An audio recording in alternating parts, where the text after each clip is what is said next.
For real? Oh no. Yes.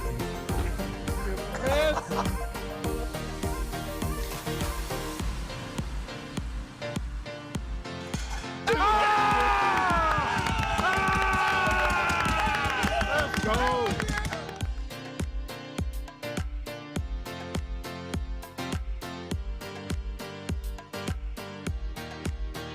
Boston.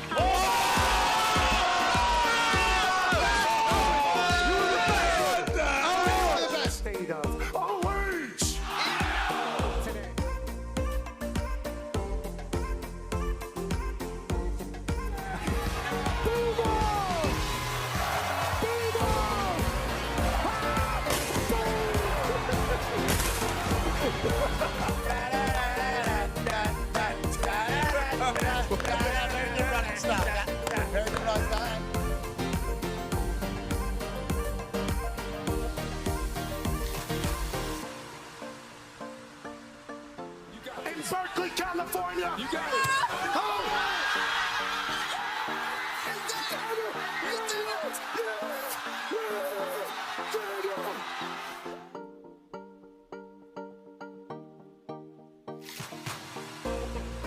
This one's for three.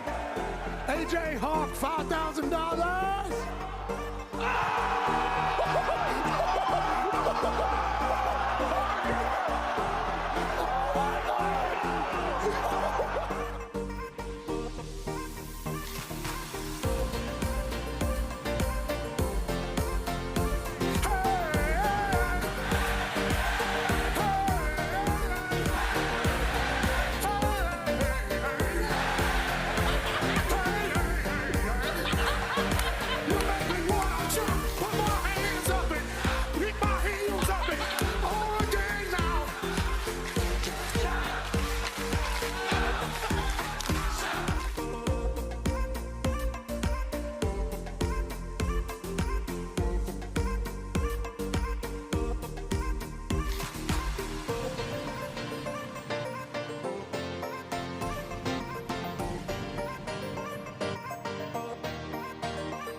USA!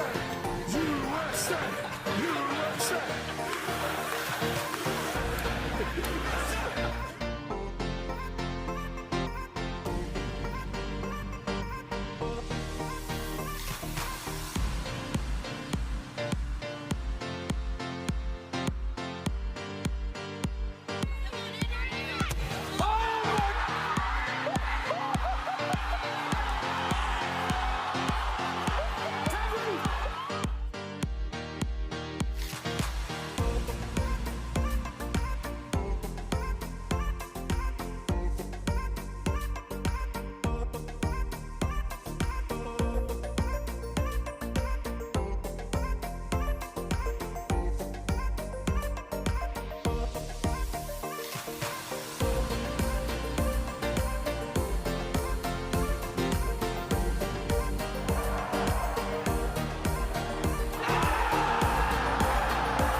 AJ always like to say the good old days we're living up this breathless stress. God bless, we killing them. Perspective's a necessity these days especially. So if you wait, you should take some time to live a pleasantry. 12 teams counting down to one. We're trying to find a national champion, and it starts right here in Norman with the Boomer!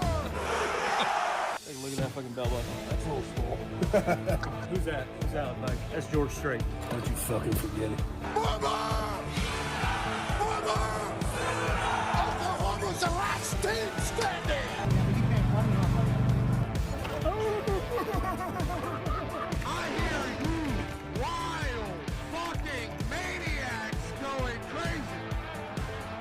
You deserve what you earn in this life. You'll get burned, the world turns, you'll be fine. Don't concern with the hurt, feel divine. You'll emerge as the pure they'll enshrine. Universe isn't first, it's on time. You live yours, I live mine, no cosign. $1.5 million. Yeah, Malachi Tony's an explosive play waiting to happen. Malachi Tony outside. Touchdown, Miami. Barsari shotgun. Looking to his left. Sweet. Touchdown with his second pick of the game.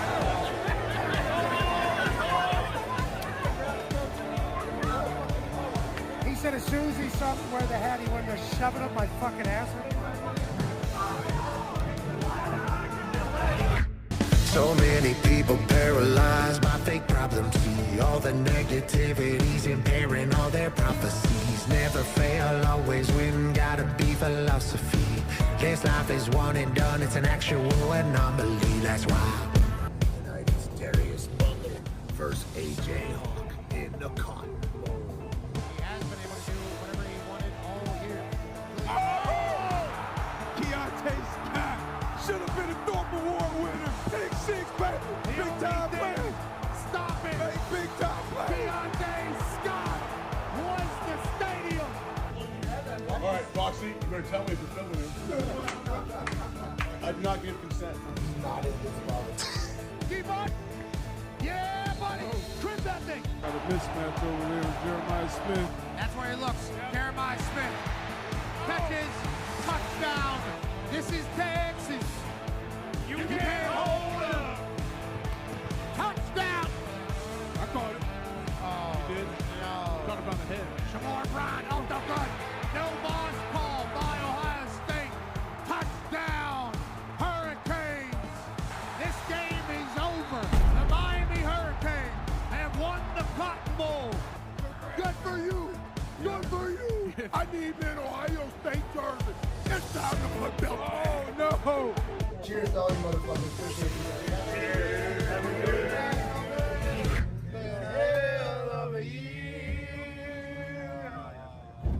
Happy New Year's. Happy New Year's, Happy New gentlemen. Year's. Happy New Year's, boys. Hey, Happy New Year's. it's been a hell of a year.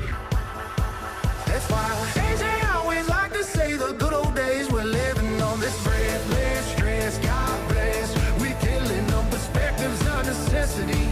These days especially, so if you wait, you should take some time to live a pleasantries. Anchors out, identify. Life is lit, I guess that's why. A couple times last night, I could have got you with a double leg. You're going to get nice and beat up when I see you. Indiana Hoosiers are winning the Rose Bowl. What do you do? What do you? Are they getting in the paint? Oh, what a grab! What a grab! Unbelievable! What a start for IU. Indiana's going to be up by 10 points against Alabama. Breaks a tackle. Breaks two balls. Jump ball. Touchdown. Omar Cooper Jr. Elijah Surratt. Touchdown in the corner. Touchdown. Hoosiers. Walk down the IU bench, saw Mendoza. Job well done, buddy. And then we happen to run into Sid. Hey, good to see you. Good to see you. There's some things that USA has that nobody else does. College football is one of them. And a B-2 stealth bomber is another. Greatest country on earth, no questions asked. I just got a red, white boner. I think I got a little freedom erection happening as well. Indiana Hoosiers, dude. Fucking different in the Big Ten, baby. Yeah! That's why AJ always like to say the good old days we're living on this breathless stress. God bless. We're killing on perspectives, a necessity. These days especially, so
AJ always like to say the good old days we're living on this breathless stress. God bless, we killing them. Perspective's a necessity. These days especially, so if you wait, you should take some time to live a pleasant truth. Double leg at the natty. It's coming. Double leg at the... Crush you, brother. Shotgun. Pick six to start this. Fernando Mendoza spinning it. Touchdown. Omar Cooper Jr. Fernando Mendoza takes a shot to Becker. Touchdown. Hoosiers. Shake, rattle, touchdown. This ref incredibly jacked. Oh, Indiana Hoosiers are going to national championship. So many people paralyzed by fake problems. See all the negativities impairing all their prophecies. Never fail, always win, gotta be philosophy. This life is one and done, it's an actual anomaly. That's why.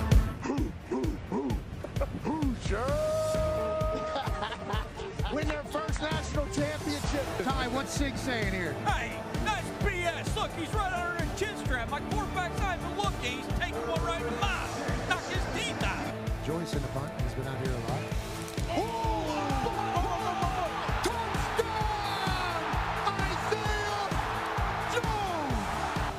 Fernando keeps it himself. I'm going to run. Mendoza!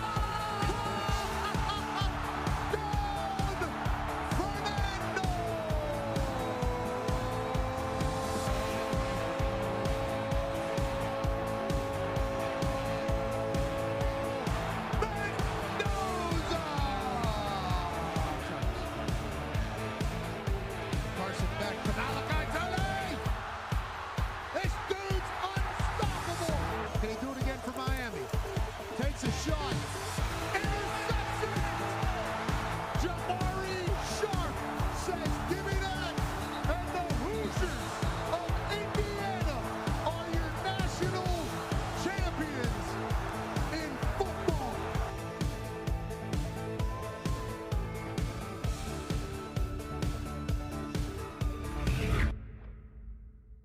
Look back and you think, oh, those are the good old days. Nope, I've told you before. We're living the good old days right now. It only gets better every single day. Hell yeah. Wow.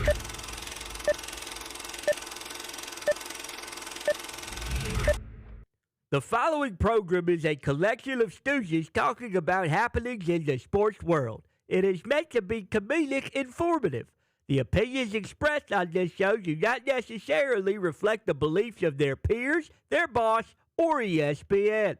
There may be some cuss words because that's how humans in the real world talk. If you are young, please seek permission before watching any further.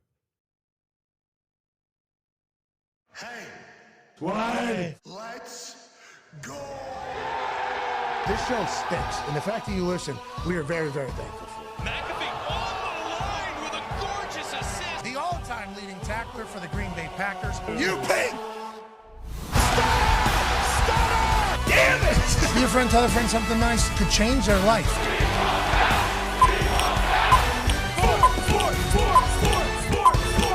Hello, beautiful people, and welcome to Radio Row here in beautiful San Francisco for Super Bowl 60. This program starts now. Football is the greatest sport on earth, and this weekend in Santa Clara, a town that I don't know how far it is away because I have not made the trip personally, but it's a bit outside of here, we'll be hosting the biggest game of the year. We have no idea how many people will watch this, maybe 127 million, maybe 130 million, maybe 115 million, and what they're going to see are the two best teams in the NFL battle it out for the Lombardi Trophy. The greatest trophy in the entire world will be presented to a team who's maybe back into dynastic form in the New England Patriots, or potentially to the Seattle Seahawks under a brand new regime. After Pete Carroll kind of got shoved out of the building, a whole new chapter this Seahawks team kind of developed. And in doing so, they brought in a defensive mastermind in McDonald, Sam Darnold on a revenge tour. And what they have is dogs across the board as 4.5-point favorites against the New England Patriots, who have Mike Vrabel at the helm. I am incredibly excited about the game. I think every day new storylines are developing, and we are incredibly lucky to be here at Radio Row celebrating the season that was in the sport that is the greatest on earth. It's been great seeing everybody. I'll tell you what, yesterday we had a little bit of a brunch. Shout out to that particular restaurant that has a name, definitely. Impossible Smoke. International Smoke. But it's International impossible. Smoke. Incredible place. Shout out to Vanessa. Shout out to Butter guy. Big Steve. Big Steve. Cool hair. Adrian. He had cool hair. Yeah, incredible hair. They took care of us. The city has been beautiful. Ace. Yeah. We've been walking around. The weather's been great. Obviously, we came out of negative whatever over there in Indiana, so we've enjoyed the hell out of seeing everybody. We've enjoyed the Super Bowl. The vibes are immaculate, and today will be no different. Surprise guest yesterday, planned guest yesterday. Same thing will happen today, and we cannot wait to kind of enjoy it all alongside of you. Thank you for watching us. We are the dumbest people on earth, living the dumbest lives of all time, but we're trying to enjoy it all. Let's go to the talk show table at Boston Connor and at Ty Schmidt. Ty, pretty big news coming out of Super Bowl week, out of the Jay Glazer. He kind of reported this earlier in the year. It was kind of some rumblings, and obviously over the past couple years, it's certainly been a topic of conversation because we want to see Max Crosby in one of these. Exactly. We want to see Max Crosby in one of these. We want to see him in the Super Bowl. We want 127 million to people to know that like this thing exists. But he's always been Raider through and through. Now, Jay Glazer's saying maybe a little different time. Yeah, I mean, that's the thing is, we've been talking about it for a while, and obviously you want it to happen because you want to see a great player like Max Crosby, be a factor Super Bowl week. But it's not really a real thing until Glaze hits you with listen, his time at the Raiders is going to be done. I mean, it's just as simple as that. He can't do it anymore. He doesn't want to do it anymore. So, goodbye, I guess. And then maybe the Bears, maybe the Cowboys, maybe the Pittsburgh Steelers. Maybe they do a swap with T.J. Watt. A lot of things are happening and percolating right now. We'll see. Okay, so Max Crosby, because of how it sounded right there, out of the voice and the mouth that it did come out of, that feels very real. Then you start looking at the contract, not a lot of dead money for the Raiders, and very easy attainable contract going forward for Max Crosby, one of the game's greats. So who knows where he finds a home. And I don't know if you saw it, Jason Glazer, but there was a man from Boston with the Patriots who was sitting next to you going, and there's a chance the New England Patriots only get better and better. And Connor, I ask you on this particular Super Bowl Thursday, how'd you wake up feeling this morning as a Patriots fan back in the big dance? Yeah, I woke up feeling great. The breaking news really with the game this upcoming weekend, the Super Bowl, is Nick Emanwari, safety, stud, rookie for Seattle Seahawks. There was a video of him getting out of the car. He popped up with an ankle, and then this video hit the internet. And if you're a Seattle Seahawks fan, you watch this and you think, oh, my God, our rookie safety is walking like 45-year-old A.J. Hawk. Can't really walk straight. Clearly a limp. Something is going on. That stinks. I think he's up for an award tonight with the defensive rookie of the year, so losing him would be massive. But as a Patriots fan, you just kind of sit back and say, hey, this is what happens, man. When the Patriots are in the Super Bowl, stuff like this happens to the other team. It does feel like that. Yeah, it does, doesn't it? Let's go to Seattle versus New England last time. Cam Chancellor, 2 days before the game, he, I think, gets a knee bone bruise, might have had a partially torn MCL from practice. I mean, this is just the stuff. I believe Cam Chancellor then ended up going, his game time decision played, had 10 tackles, freak of nature, ridiculous athletes, which very much so is Nick Emanwari as well. But this is the stuff that happens, and this is why, as a Patriots fan, you just get to Sunday. Yeah, well, getting to Sunday, Super Bowl Sunday is something you've done. We actually have a Super Bowl champion join us right now. He's also college football national champion. He's the all-time leading tackler for the Green Bay Packers and a Ryder Cup winner, ladies and gentlemen, A.J. Hawk. Hawker, it does feel like getting to the Super Bowl is the big topic of conversation for everybody. We talked to Tony Dungy, we talked to other people that have been a part of it, and it's like all the days ahead of time are seemingly the distraction. We just got to get to Sunday and just play football. Obviously no different now than when you were playing. Is that kind of the mindset all the time? Yeah, I think so. I know at least myself personally, we were practicing, I believe Thursday we were in pads when we played in the Super Bowl against the Pittsburgh Steelers back in the day. And I remember there was a specific play. We were still pounding. Mike McCarthy's the head coach, so we were hitting. Hell yeah. And I remember something happened where I almost like snapped my arm in half in practice.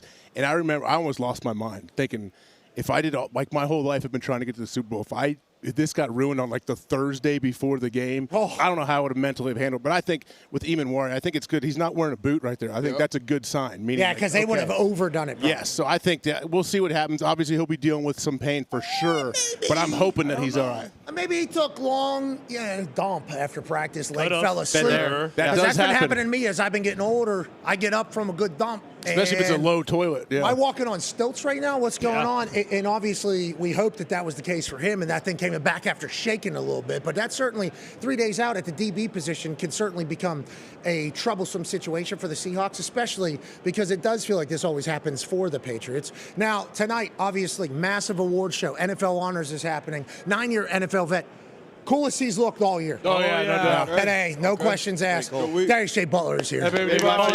D-Botch, big award season happening tonight for the NFL. Excited about it or no? Absolutely. You mentioned it. I think Comment mentioned it earlier with Eamon Ward being up for Defensive Rookie of the Year. We got a lot of people in this game this weekend that are up for major awards. Obviously, start with the quarterback, Drake May, up for an MVP. 2 great Coach of the Year candidates. I think Vrabel's kind of at the top of that bet market. And then JSN, Offensive Player of the Year. So we got a lot of guys. I think Steph Diggs, maybe comeback Player of the Year. So we got a lot of guys even this weekend in the big game that are up for these major awards. But it's always interesting. These are always will dominate the storyline, especially when a close MVP race like this with whoever wins it. Yeah, and there was one name that was on that graphic that we're going to be talking to here in just a matter of moments. But before we get to that, we got to go to one half of the hammer. Dahn! Cowboys AP Tone. Tone, each day you're kind of given a play of the day that you like for Super Bowl Sunday through DK, DraftKings. Yep. What is today's play of the day in your eyes? Yeah, so yesterday I took both quarterbacks over. Today we're going to go with an under. It's a first quarter under 7.5. And I asked Hembo for some stats to kind of back this up because I love the teams come out. It's kind of a feeling out process. Hembo came back the first quarter. The average amount of points first quarter last 20 years of Super Bowl is 6.8 points. Second quarter is 14.5. Third quarter 11.6. Fourth quarter 15.5. So it's more than half the less amount of points in the first quarter than every other quarter. They're going to come out. These defenses are great. First quarter under 7.5. Okay, now granted, on the unders. Opening kickoff goes to the crib by Shaheed. Then what? That is a little bit, but we got half a point still. A defensive touchdown or a special teams touchdown would ruin this. I'll predict that. And none of these are guaranteed. This is player today. Yeah, that's right. That's what he is saying that he is going with. Tone, we appreciate that. Thank you. We also appreciate the fact that we felt so welcome out here in San Francisco. Didn't know how it was going to go. Remember, we were having genuine conversations. Like, hey, I honestly have no idea how it's going to go out there. Let alone this room, right? Yeah. Okay, not necessarily big. City, there's been, some thought there, that whole thing. I had no idea how it was going to go. Feels like it's been awesome. Delightful. It really has been. Yeah. A lot of locals walking up to us from different age groups and I think backgrounds and everything, saying like, welcome to California, Pat, and boys and everything like that. It's like, thank you. A lot of Niners gear around. Yeah. Feels like this is, one of the old school traditional football homes. And they just so happen to have a guy who plays football that would have been great in any era. He's up for multiple awards tonight. I believe he is formerly an Offensive Player of the Year. San Francisco 49er legend, ladies and gentlemen, running back Christian McCaffrey. Christian! What's up, man? Yeah! Yeah! How you doing, man? Hey, yeah, absolutely, man. Come How on we out. doing? Oh, Shit. yes. Oh, wow, look at that thing. Nice to meet you. That's a nice award. That's cool. Wow. Congrats. Sir. Look at that thing. What? What we got here? Hell yeah. Oh, FedEx Air and Ground, of Hell course. yeah. Hey, listen, I'm a big fan of Dick Smith, runs this company. I like what you're doing here. Hey, this is a real deal trophy here. Titus just came out there. Christian McCaffrey, San Francisco, 2025 FedEx Air and Ground Player of the Year. Congratulations. Appreciate it. Thank you, man. Yeah, it's an honor. FedEx, receiving this award's a big honor. I don't take it lightly. There's a lot of people up for it, and it's pretty cool. It's fan voted. Been around 23 years, and they're giving $15,000 to a local Feeding America food bank here in San Francisco. So getting an award, giving back a little bit, it's a great company to partner with. Yeah, FedEx is obviously there for you. Do you know the story of FedEx?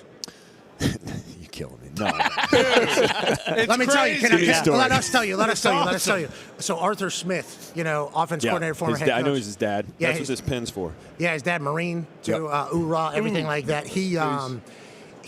They're about to lose the company. Took money out, I think, from like a loan or something like that. Goes to Las Vegas. Wins, doubles down, able to send things. Like, that's how the company. No way. Yeah, dude's a real dog. Yeah, so, like, you get a FedEx award. Like, I think we would actually be pumped up about it because it's like an incredible American story. Well, we got to give you one of these pins things. That's who this pin's for. Well, I haven't earned it. Okay, you did a lot. Okay, you did a lot. Let's talk about that. As soon as you get to the Niners, and I think we've talked to you about it before, potentially in the past, but has there ever been a more perfect fit for you in a place like Shanahan's offense? Because whenever you come from the Panthers, because you went to Carolina, took over Carolina, okay? Cam Newton, obviously MVP. It was his team. Became your team, though, because of obviously how dynamic you are in all facets. You come to the Niners, first game, you're throwing, I think you're catching, you're running, and it felt like a perfect fit. Does it still feel like that? And how happy are you that you, the style of player you are in this particular offense? Yeah, I think, you hit it on the spot. I always have so much gratitude when I walk in the building just because of the staff that we have, because of the players I get to play with. And, yeah, man, it feels like a perfect fit, just for, being a football player, being somebody that loves the game, loves to learn. It feels so fun, I mean, it's, you can line you up anywhere, and you're playing with guys like, like Juwan Jennings, like George Kittle, like Kyle Juszczyk. You got a great quarterback, Trent Williams. Legends of the game that you get to go out there and practice and in games with and have fun. And so, yeah, I feel very fortunate to be there. You're so explosive still. You getting old, or what's happening? How is this working? Because remember, we pretty big talkers about how, like, you don't have the kind of Alex Honnold, okay? Okay. Kind of. Sure. Kind of Alex Honnold, where thank you. You are yeah, no problem. Yeah, you're welcome. Yeah, now, granted, I don't think you're dangling from the building, but I will say, you explode through contact, it feels like. For somebody who is as fast and, catches, runs, everything like that, you were looking for contact and exploding all the time. Your training, are you always, like, year-round? How have you been able to maintain the explosiveness, I think, as you continue to get older? No offense, no offense. Yeah, it's none taken. No, I think, I always say, building the foundation to kind of withstand the storm starts really when the Super Bowl ends, and you start to train again and you start to get in that shape. And so, as an individual player, there's a lot of people that have something to do with somebody's success. And so I have a great team of trainers, great team of bodywork guys, and I have teammates that are constantly inspiring me. Again, you talk about all those guys I just mentioned. They're selflessly playing football. They're selling out for you. They're blocking for you. They're running clear routes so that you can get open. And so when it's your time to do that, or when you do have the ball in your hands, you owe it to them to sell out. You're a weapon, dude. One of the good ones. Can you? Obviously, your dad, pro. I think we've Grandpappy. Yeah, great uncle. Legend. Aunt, yeah. Isn't it like your entire family tree is basically? Like you, I don't want to say you were kind of created to be this machine. You were, but you kind of were, right? Good genes. In a kind of a conversation in this entire thing. Say it again. Your genes are fucking I'm most athletic. Really thankful for the genetics. That's it's a huge blessing. It helps, Look, have you and Cooper DeJean looked at each other and just tried to figure it out? Who it is? we just eye each other. Just give them the look, like yes, Spider-Man. Spider-Man.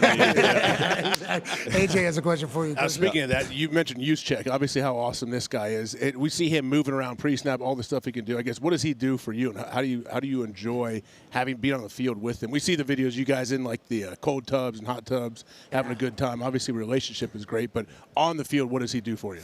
Yeah, I think again, people talk about my versatility a lot, and I definitely think it's one of my biggest strengths. But I think it's a big strength because of the versatility of the other players, and that's juice, to a T. He can block anybody on the field. He can block any scheme. Blocking somebody's one thing, but doing it within the scheme and doing it the way the play is coached is a whole nother thing. So his knowledge of football and understanding where to be and when to be there, hat placement, driving your feet, he makes it really easy on a runner. And that's something that's it's not a little thing at all. I mean, it's huge. It's what makes the play go. But then you see him catching, double moves. You see him running clear routes. You see him catching the flat and getting 20 yards, running wheels, whatever it is. He's a complete football player, which is why, he's been to 700 Pro Bowls. He's really is the definition of a ball player and somebody that does it the right way, who's extremely selfless, who will stick his face in there for anybody on his team. And, again, I don't ever take for granted being able to play with guys like that. Isn't that something, too, like with the Harvard brain? We used to say this about Fitzmagic. Like, Fitzmagic has a Harvard brain, and he was willing just to throw it directly into absolutely anything. It's like, those are precious things. Harvard brains are like precious commodities, and Fitzmagic's like, yeah, sweet. Watch me run this thing into something. And then Juszczyk, a fullback in the NFL. It's a fascinating dynamic with, like, the tough positions, but how smart you have to be, like, excellent. He's first ballot Hall of Famer, would have to be.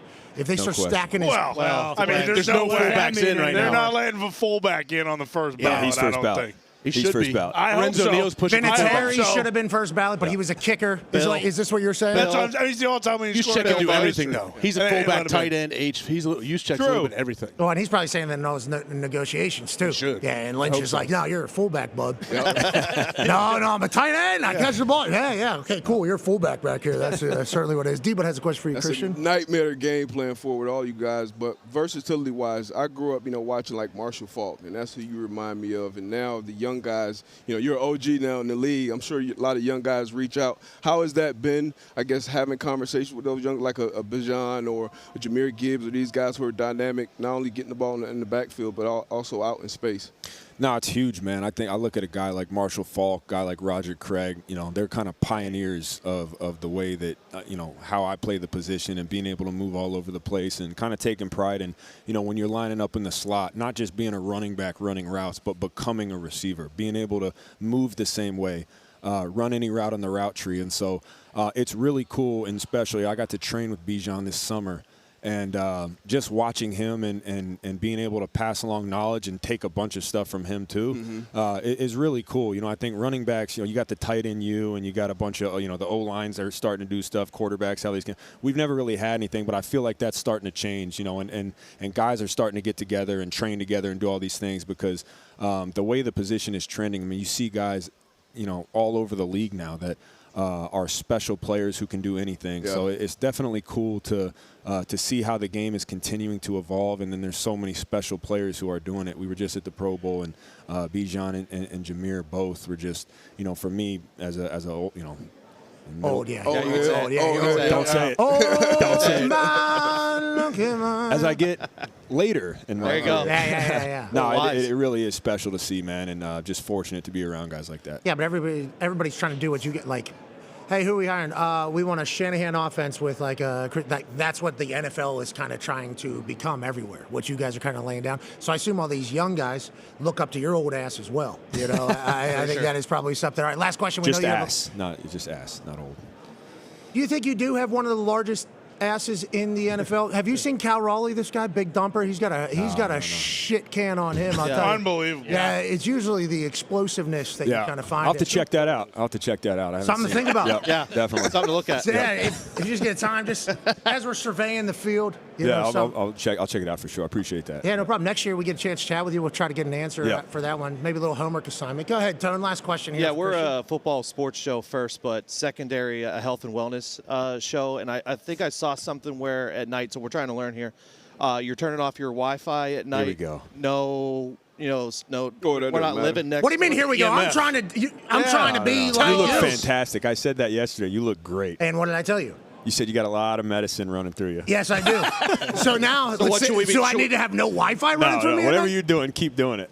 No, I don't know where I got that. I probably did that once or twice. I'm like, because I read it on Instagram, which is where you need to get your information. Yes, where memes. Speaking Instagram Reels is the new medical science. So for me, I agree. Saw it on a reel, figured this is genius, and tried it. And it worked. I don't know. Who knows? I don't know if it worked or not. Listen, for real, I'll do anything to get a 0.1% better any day. And if someone's going to tell me, hey, turn your Wi-Fi, I'm like, hey, that can't hurt. Maybe it'll work. So let's try it. You turn the Wi-Fi off, huh? I've dabbled. I've dabbled in turning the Wi-Fi off. I mean, unfortunately, you got to turn the substation off or what? Doesn't matter. Pull that plug. I don't like that this has to come up in every conversation. It's real. It does have to. It's on the internet. It's crazy. I mean, Achilles tendonitis. There's a that came out chance of like nowhere. that. Come on. I know, but it came out of nowhere, and then you think about the substation. It's like, well, hold on wait now. a minute. You're sleeping with that Wi-Fi on. Don't act like we're crazy. You guys are nuts. Look, honestly, in football, there's too many variables to say that like one thing causes injuries. I don't believe that that's true. A guy like Fred Warner, who he trains there every day in the offseason. He's been healthy the whole time. He got rolled up on bad and broke his leg. It's not his. That's football. Well, we don't know. So now that's why it's to say one thing, to say it's you did this wrong or this. There's so much that has to go right, and I know that you can do everything right in an off season and train at the perfect spot and train perfectly, and then you play football and you show up and in the first quarter of the first game some bad stuff happens. That's ball, man. It has been for the test of time. We got injury plague this year, which was tough. You hate to see your boys go down like that, but sometimes that's just the way it goes. But you wouldn't be opposed to shutting this up station. Yeah, what if they said, you know what, this is actually a Wi-Fi station now? Yeah, let's move it. What would you say? Yeah, I mean, like Hawaii. Like if you trained in like the Caribbean next to a beach, you had the full thing. That'd be fantastic. But that's not any team would want that. But look, again, I'm not a scientist, and I'm not a doctor. Yeah, you went to I can't- Stanford. What are you talking about? I think you kind of are a I dropped scientist. out. I dropped out of Stanford. That doesn't count. Yeah, but I think a lot of people drop into classes at Stanford and go on to be Me, geniuses. Zuckerberg, the Snapchat founder, we all dropped out. Guys like us, we all dropped out. MySpace guy. Yeah, MySpace. I think Albert Einstein college dropout Yeah, as well. yeah, all of us. Same. Yeah. Me too. I didn't make it. Yeah. Yeah, no way. When can I get out of here? Yeah, I'm going to. Yeah. Yeah, you did the same. Did the same. Yeah. Yeah. I figured life. Yeah, at family reunions and stuff, you looked around and you're like, oh, yeah, I'm not supposed to do school. This is sports. Exactly. Yeah, that's what I'm supposed to do. Exactly. Well, I want to know if you can you shoot? Yeah, I could shoot a little bit. Okay, did you play in high school? Played in high school.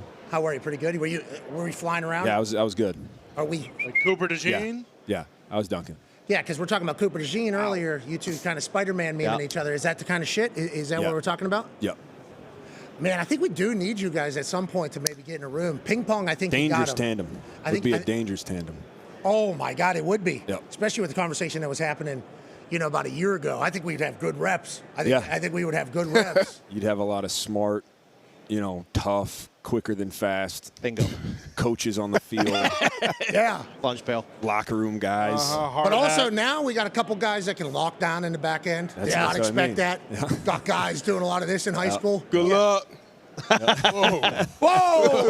Whoa! This is a showcase. This is not a competition. It's a showcase. It's always matchups. Yeah. All right, we're going to find out right now. Okay. This is called the Charity Super Shot. Yesterday, over $70,000 was donated and made shots from this area. Now, granted, there's been people that have taken advantage of the lack of rules that we have. You can certainly do that, and I think you will do that because of how competitive you are as a human being, especially if you're turning off Wi-Fi at night because you read something. $85,000 raised yesterday. Okay, you have 3 attempts at this hoop right here, Christian. Okay. If you make it on the first try, which will be tough, state fair ball. Seated? Let me see this ball. Yeah, you can get a feel for it. You can get a feel for it. That's not an easy ball. No, it's not. No. Light. You're already Jamar starting Chase. with a. Jamar Chase, only person to make it on the first shot. If you make it on the He first was shot. seated? Yeah, he was actually. was I Oh, think. you did? Oh, I think he was seated. T. Higgins was standing.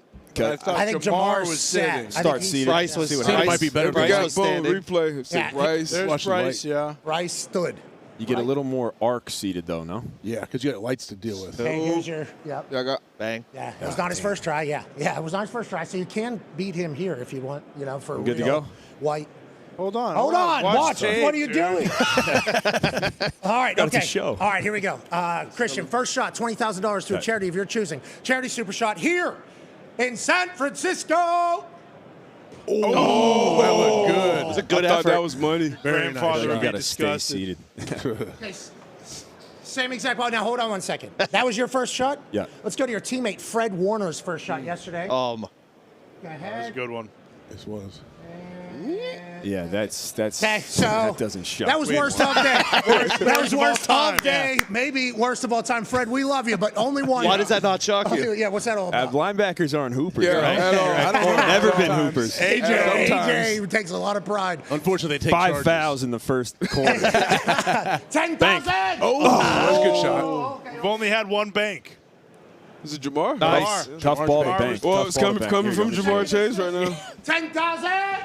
Sorry, That thing took a turn in the air. FedEx will Deliver hit it. that third one. Yep. Yes, they will. Yes, they will. Shout out to FedEx. Shout out to you, brother. Appreciate it, guys. Thanks for having me on. It's a good workout for you. Good deal. You're the man. Thank you. Thank you. Good luck Appreciate you tonight, guys. too, dude. Thank you. Oh, yeah. You got speeches prepared, yeah? Speeches prepared? What about multiple? Might win. all Hey, let's three. go. Let's have multiple. Use the same one Hey, for let's- all. let's That's have- right. hey, we Same need one for multiple. all. We need multiple. One, thank you Ladies and for gentlemen, Christian sure. McCaffrey. Hey, Christian. Good luck, brother. Appreciate it. Don't worry. Yeah, don't don't- you worry. don't Don't have to worry make- yeah, about sorry, it. don't Go worry do your about it. thing. Don't Don't worry worry about about it. it. Go do Don't your worry thing. about Go it. do your Let's see. thing. We're the Bugle All right, Boys. Good luck brother. out there. All right, brother. Guy wasn't even close on that shot. I don't know if anyone's going to make one. The first one was nice. What do you mean? Matt Ryan. Hey, Whoa, Matt can Ty? play. Balls are different today than they are. were. I think yesterday. What? Oh, I is think that they're- why I beat D-Bud? They are now overinflated. Yeah, and they're kind of greased up, too. Yeah, I think it's going to be. I think today Slippy. might be kind of a Patriots. tough shooter day as well. Christian McCaffrey doesn't love it. Cooper DeJean made that. No, he doesn't. Yeah, I'll tell you what, Matt Ryan's a sneaky athlete. No lie. He's going to make one. Joining us right now, ladies and gentlemen, a man who has won awards in the NFL in the past. I don't miss. You're He's now the president of football for the Atlanta Falcons. Ladies and gentlemen, Matt Ryan. We appreciate you, Matt. Thank you for coming, dude. 9 feet tall. So tall. God, so fit. Yep. So fit. Boys, good to see you. Good to see you, boys. You. Good to see you. No. Oh, my God. We're joking. That's president of football. That's right. That's president of football. That's the Matt title Ryan. right there, President of Football. President of football, Matt Ryan, right there. Matt, Double mic. It's a legend. how you doing, brother? I'm doing good. Hold on, let me get the wire off the mic. Hold on. McCaffrey screwed it up. There we go. Yeah, There we go. Christian's a real. Better. Hey, congratulations, dude. President of football. Hell yeah. How about Big it? time. Cool. How about Honestly, like you were great on TV too. So I thought you were great on TV. You probably could have done that for the next 20 years if you wanted to. I appreciate the fact that you want to get back into bowl. Is that the feeling, or why did you kind of do it? Yeah. No, I was having a blast doing TV and, called games the first year, which was a ton of fun, and then doing the NFL Today and had a blast doing that. But for me, it was like a one-of-one opportunity. So I stayed in Atlanta, live in Atlanta, and, was a part of that organization for a long time. And, this opportunity came up, and it was like, I think I got to go for it, and go do it, and to get back in it, be back in the building every day, be a part of it. Like, there is something too, and you guys all know it. Like, you guys got this great thing going on, and you're all together. And Thank you, Mr. President. Yes, you're welcome. Where you're part of the team, and like, there's good vibes and all of that. But there's something like being in the building where there's results and it's black and white and you're going for it, that is special. So I'm excited to be back a part of it and trying to do the best I can. They cleaned it out, right? Then there's a major realignment, shift, everything, right? Whenever you kind of get back in there. So obviously you've known the building for a long time. You still live in there. Yeah. Obviously you've been around. You got rid of a lot of people, right? Wasn't this like a massive shift right down there for the Falcons? And whenever you get the gig, what are you kind of expecting to do? Because obviously you make the hire, a couple massive hires. Congratulations. Yeah. Not easy to make those decisions, I don't No. think, but we will certainly talk about them here in a second. But is that what you're kind of tasked with doing? Like, hey, congratulations, welcome.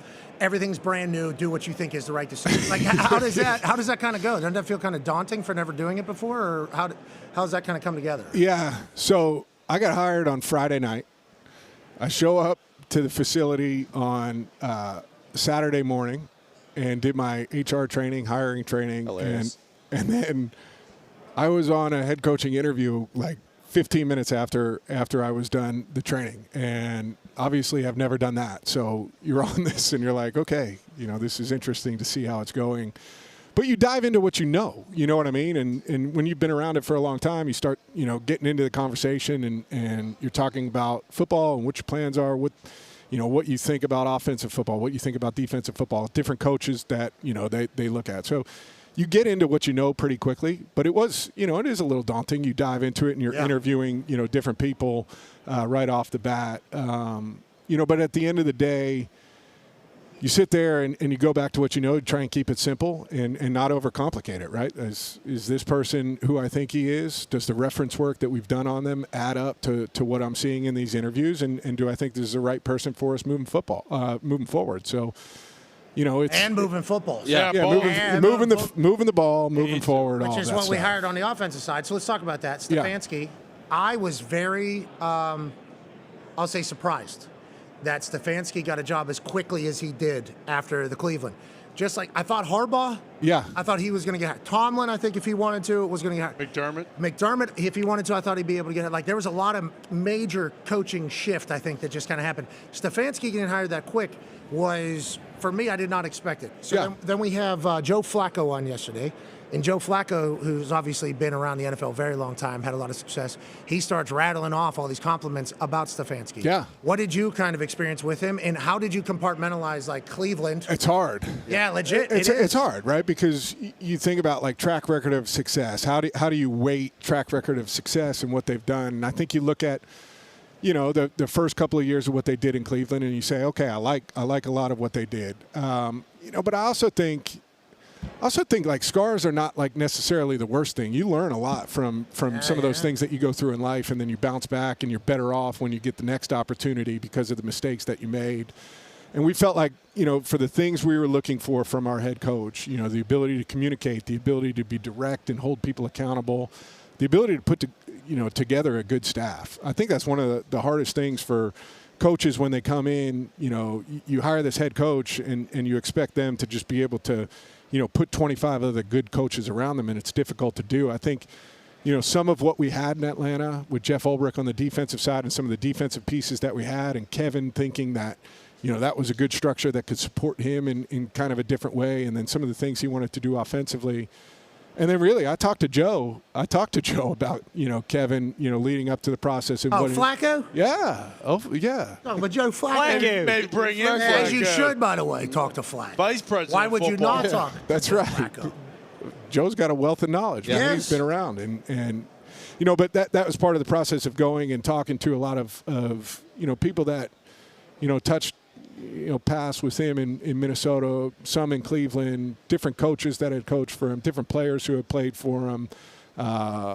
We felt like at the end of the day, he was the right person for us and what he brings and how he wants to build it and what he believes in. So we're excited about it. All right, last question from me. We thank you for your time, obviously, Mr. President, and the Bullies will certainly have their questions afterwards. Ian Cunningham becomes your general manager. You were roommates with Ryan Poles. Ryan Poles knew this guy. Yeah. Told you, hey, this is a good guy. Good guy. You interview guy's GM of the Falcons. Is that how this comes in? That's how everybody's piecing it together. How do you land on Ian, and what are you expecting? Yeah, I mean, obviously a really strong recommendation from, my college roommate, Ryan Poles. But, like, just because he worked for my college roommate doesn't mean you can hire the guy to be the general manager. No, so, you could. I don't know about that. You could. I guess you could. Yeah. But, no, we went through, a bunch of different candidates at the GM spot. And I just feel like Ian's the right one because of his experience. Time spent in Baltimore, worked his way up in Baltimore, leaves, goes to Philly, time spent around Howie, and they do it a different way in Philadelphia. And then really being a part of a rebuild in Chicago and, kind of what they did at the beginning of changing so many pieces out, being aggressive, but building it up the right way, and they get the right head coach. And next thing you know, they're in the playoffs and they're playing good football. So I think the different experiences that he had and the stops along the way makes him ready for it, and we're ready. Hey, Jacksonville Jaguars just went on a run. Chicago Bears just went on a run. The New England Patriots are back in the Super Bowl. Anything can happen in 1 year, and your fans expect it. Yeah, man. Good luck. AJ, right. AJ has a question for you. Yeah, my little two-parter. So have you figured out what your schedule is going to be like going through, like, the combine, the draft, and all of that? I'd imagine, like, what a different world for you all of a sudden now jumping in full-time in the front office. And also, like, when you're talking about hiring a head coach, what makes a good head coach? Is there one or two things that every great head coach has? Well, I think about the good head coaches I was around, right? And its ability to communicate and lay out the vision clearly. Like when you sit in that meeting room and they lay out, hey man, here's what we're going to do, here's what I believe in, here's what we're going to do, and here's how we're going to do it. But there's different styles. Like, I mean, you guys, you've been around different coaches. Like, there's different ways to get that stuff across, but it needs to be clearly communicated. And then, number two, it's like, situational football has become so important. It always was, but it has become, Got a lot more information now, too. A lot more information. How do we apply that information? What your process is through using that information? What do you believe in from that standpoint? I think you got to get those right. That's where you can impact winning. Are we kicking field goals or not? Yeah. I like points. Points are good. I do like points. Good. President of football. President knows. Yeah, I don't know much, but I do think points are good. So D-Bud has a question. Actually, Tone's better today. I know you don't bet at all, but better today was under 7.5 points first quarter. What is it about the beginning of, like, the Super Bowl, getting ready for this week from a quarterback, play caller standpoint? Yeah. Is it nerves? What's different when you hit that stage, that kickoff happens, and then you're out there the first drive? It does. It does feel different. That like first drive where you're out there trying to settle in and just get going. I feel like taking a hit or just like getting something out of your system, like a hit or being able to move and run or something and get a completion, was at least helpful for me to sort of calm down. But I don't know, man. I think it's all that buildup. You know, like when you're out there and the warm-ups feel different, you've got this longer break before you go. It's just you're out of your kind of normal rhythm, and it just takes a little bit of time to get into it. When are you usually comfortable with the plan? I guess is it Friday? Is it kind of you feel like the hay's in the barn? Are you working up all the way up to that Saturday walkthrough, or like at what point for you? I guess going to the most games or the big games where you like very comfortable with the plan. Usually. I don't know how it was for you guys. Sometimes Saturday morning walkthroughs could create more anxiety than they solved problems. You'd go out there and you'd have somebody screw something up, and the next thing you know, coaches would yell, and then you're like, "Oh, throw it out! Throw it out!" Our plan is not good. Yeah, like I felt good about it Friday when I left. You know, the red zone practice, we hit everything that was in front of us. Then we did the Saturday walkthrough, and it was no good. So I think it depended on the week, but like a good crisp Saturday morning walkthrough where there's like nobody's yelling. It's just you're executing. People are on top of it. I feel like that's usually a good sign. I had an opportunity to watch, the Peyton-led Saturdays and Fridays even, for the first couple of years of my football life in the NFL. And then there's a little bit of a turnover. Now we got a little bit of a younger team. And I had no idea that what was happening in those Peyton ones is just probably not like a normal. That's probably not like how it normally is. Ball never touching ground. We're skipping through. There's no read. There's no nothing. And then you get into one where it is like ball on ground. Are we throwing? Are we not throwing? Throw that out. Guys run into each other. And then it's crazy what your perspective is as quarterback of that whole thing happening. Yeah. And then mine on the sideline, because I just had a good waffle in there. It's Saturday. I'm good. Throw it out. Like that. That's my contribution to the entire thing. I remember a couple of times, and like Saturday morning, you're usually going through the openers. So it's like the coach has like prepped you up in that meeting beforehand of what we're running in the openers. Yep. We've all seen the script. And then you get people and we can't get lined up and you're like, what have we been doing? You start losing it. People start yelling at each other. So we're trying to avoid that. Is what I'm saying. That's Mr. President. That's President Football. For people that don't know, Saturday walkthrough is like a mock game. So all your substitution, nickel group, dime group, 12, 11, kickoff, punt. So you're just making sure everybody subs, everybody's on point, and then it should be perfect. It should be perfect. Yeah, if it's not perfect, we got some issues. You're a special teams guy. Like, what is worse when we just can't get substitutions right on special teams and you're on kickoff? Yeah, it's a nightmare. What are we doing? Yeah, it doesn't look professional, and that won't be in your outfit. We understand that. Ty has a question for you. Yeah, a lot of talk this offseason around you guys has been, hey, is Michael Penix going to be healthy next year? He obviously got hurt late, and then Kirk's going to be gone. How comfortable do you feel with the quarterback room right now? And do you think naturally you'll kind of drift and be around those guys a lot? Or is that something you're trying not to, hey, I don't want to just spend all my time with the quarterback? Yeah, and what is your role? Day to day. Yeah. Well, no, I don't think it's not like, hey, man, I'm going down there and I'm just going to sit in the quarterback room and chop it up with these guys all day, every day. Certainly there if they need some help or something like that to – like provide any advice that I can on routine or just, whatever we're doing. But right now, I see Mike, he's in our facility right now doing his rehab. He's doing a great job. We're excited about where he's at and just needs to, stay after that. I think my day-to-day, like next Monday I'm going into draft meetings, and it'll be the first time I've ever sat in draft meetings. And so you're at the head of the table? No, I'm on the side, man. Ian is our GM. So when we're running President football. I don't know if you know how that works. Corporate structure, you're in it now? Yeah. President is there, and then there's a manager, that manages what the president. I think you got headed, maybe even like a lifted stage. For sure. That's not a bad idea. Yeah, and maybe it wheels in and out like the Booger Mobile for Monday Night Football. Maybe that thing all the way around the room. Yeah, rolls around like meeting room to meeting room, and you're like kind of on an elevated stage. Yeah, I think. Listen, the high stage. Something to think about, Matt. You fucking rolling in. The president's here. Maybe there's a. I got to talk to our operations guys at the. I don't know if we can get that done at the facility by Monday. By Monday for the meeting Monday, we could do it. No, don't let them know that it's coming. You drop it in there. Just throw it on. One chance at the first impression.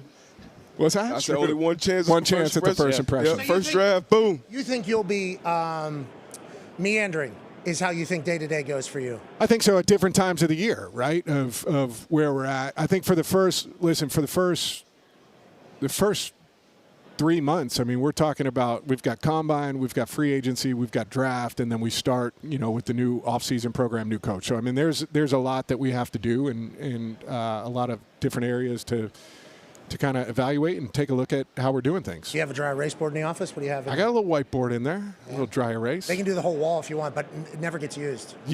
How do they write on the bottom? This is what I've always how do you get down? They lay it Especially down. those old coaches that can't bend. Exactly. We got Bill Callahan coaching off. He's not going to be writing on the bottom, Yeah, but if he wanted to, he should be able But he to. could. Sink the chair all the way down. What if he does want to get Like he's down? changing oil in a car. Exactly. Instead of one of those things. Yeah, I do like whiteboards, though. It's great. You put music You on have while to. you're trying to figure it out? What do you do? What's the mood in the office here now you're president of football? My office is actually they're redoing it right now. Big desk, small desk? You demanded him to redo it? Or freezing cold. Open door. That and that No booger door. mobile that we were talking about. Those GM are the two. pushes you in that. Yeah, I think the Booger Mobile certainly has its own parking spot outside. Are you a conference call? What do you have? Do you have a big table? Honestly, what are you doing? Is it going to be like war room setup? Is it office setup? Is it quarterback room setup? What are you doing for a setup in there? You're president of football. This feels like a pretty big. You're going to have meetings in there. Massive desk. Need a big desk. Standing desk. Represent the players. Mahogany, wood, or granite. Just a lot of space between the desk and wherever the person is sitting And, talking to. and once again, remember, you're elevated because we're looking Dahn. They're looking up. Always. Yeah, And I don't it's think it's going to be anything like that, to be honest. Come on. Can't wait to see it. It's going to look a lot different. We are pumped that former players Yes. getting rolled like this. We are excited to see what you do in Atlanta. Good luck with everything. Thank you. On your way out here, I know you're spending way too much time with us. We know. Are you I'm good? ready. Hey, What am I you're a shooting? hooper, right? I used to play, yeah. You're also a golfer. I think you're good at everything, right? Yeah. That's kind of your thing. Sneaky athlete, right? Very thin. Are you pelotoning? What are you doing? No, I have not been. I haven't been doing shit the last Yeah, it must be month. nice. I've been just a lot of interviews. So this is what you are naturally. This is the Soft, skinny and soft around the edges, man. No, but you're. Okay. Yeah. There's no way I'd be wearing that tight of a light color. Yeah, sweater look like special forces. Yeah, like you look break your unbelievable. neck. Good luck out there, Matt. All right, Thank you. Matt Ryan. All you'll have to do is make this State Fair basketball. Where are we shooting from? Right here? Right here in this area, however you would like to do it. Obviously, there's lights ahead. If you make it on your first attempt, we will donate $20,000 to a charity of your choosing. Now, Okay. second and third attempts, only $10,000. If you don't make it, Do I donate if I don't make it? I donate to yours. yeah. Thank right. you, Mr. President. Mr. Guy, President. the president. That's president of football. Yeah, yeah. Nobody else has said that, but yeah, you definitely do. That's very nice of you. Okay. Oh, no. Okay, Ice. Oh, no. Good luck. Warm up guys. shot. All right, here we go. Hey, he has been a suit here for a little bit. 10,000.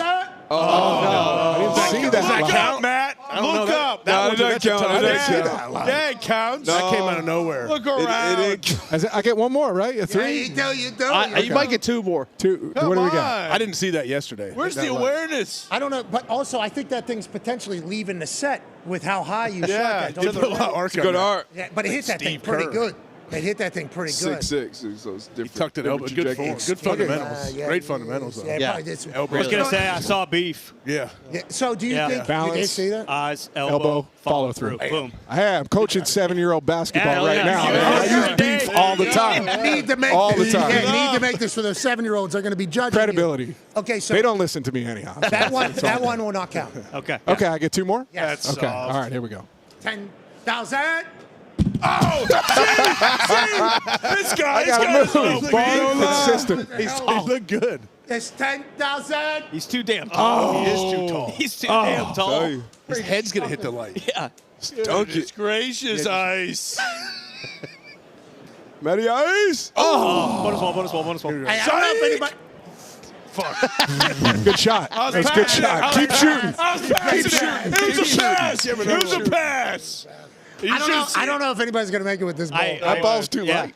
Too light, but also yesterday they were kind of flat. So then they pumped them up. We got them pumped up. There's some gotcha. superhero back there. No, The refs came in. They, Yes. Yeah, exactly. It was the official- inflation level. official Yeah. Ben from Overinflated. gotcha. All right. Is that Yeah. okay? Hey, you got to go. Thank you. Thank you, Pat. Ladies and gentlemen, the president of football, Matt Ryan. Yeah. President. Mr. President. He's svelte. He's a svelte lad. Yeah. Mr. President. Seattle Flappy. Yep. His name? That's right. What is That's his name. Buck. Flap. Seattle You know what I Flappy. like about his gimmick? Seattle Flappy. He's See a you, Matt. bird, so he's always doing this with his head. What's that? He's just always looking. Is he? 20K for my Kicks for Kids program. You pick a charity of your choice for us to deliver brand new shoes to. Okay, Flappy. Come on, let's do it, Seattle. Flappy. All right. Flappy is his name, right? Seattle? Yeah. See? It is Hockey? now. Hockey. Blitz. Of course. Okay, Blitz. Yeah, we had it. Blitz. Of course. Yeah. Blitz. Fuck you, Blitz. It was. Yes. In what world, Blitz? Staring him down. In what world? Hand out hawk is what they're going to be calling you. Hey, Blitz, good to see you. Thank you for stopping by. Hey, be careful. Blitz might carry you over a ravine and drop you. Oh, you want to sit back here or do you want to sit right here? Blitz. Oh, yeah. Oh, look at the mascot wants to talk, I see. Okay, Blitz. Blitz, are you known to be a good athlete? Yeah, back up a little bit. Back him up. So people say, you know what, Blitz, the mascot, much like the BYU Cougar who does the. What are kind of your gimmicks? What do you do? Do you fly around a stadium? You throw football On the goal line. Oh, you shake bang. people. That was actually- Jeez, Connor. There's no reason for that. There's no reason for that. Fuck you. Jeez. That's so unbelievably rude. Blitz with the tail feather. I like that. The tail I like that. Blitz with the tail feather. That's in your face. Okay, Blitz. People would say you're a good athlete. You should make this. Nobody has made this today. Christian McCaffrey did not make it. Matt Ryan did not make it. Blitz for $20,000 donation. All you got to do is put that state fair Come ball. on, Blitz. Hey, hopefully I stay seated. Hopefully I stay seated. That was a good shot, though. Would be cool. Back I will rim. say this. Hold on, though. Hold That on. was Blitz, good. Pretty good. if Blitz would have made that. Yeah, I know. I know. With I would have been worried. Yeah, I would with have been worried. yeah. I would have been And that worried. was like really good form. Kiss. Yeah, The whole- thing. I would have been worried. The whole I would have thing. been worried. Blitz. Blitz. Blitz. The lights, Blitz. Yeah, you got no chance, Blitz. Yeah, Blitz. Hey, That's your bird's eye vision. that's why you're not an eagle, brother. You can't soar that high. Whoa. Okay, Seahawks need to look a little above their head. You got to look at the lights. I think he's looking out of his mouth. Go on, Blitz.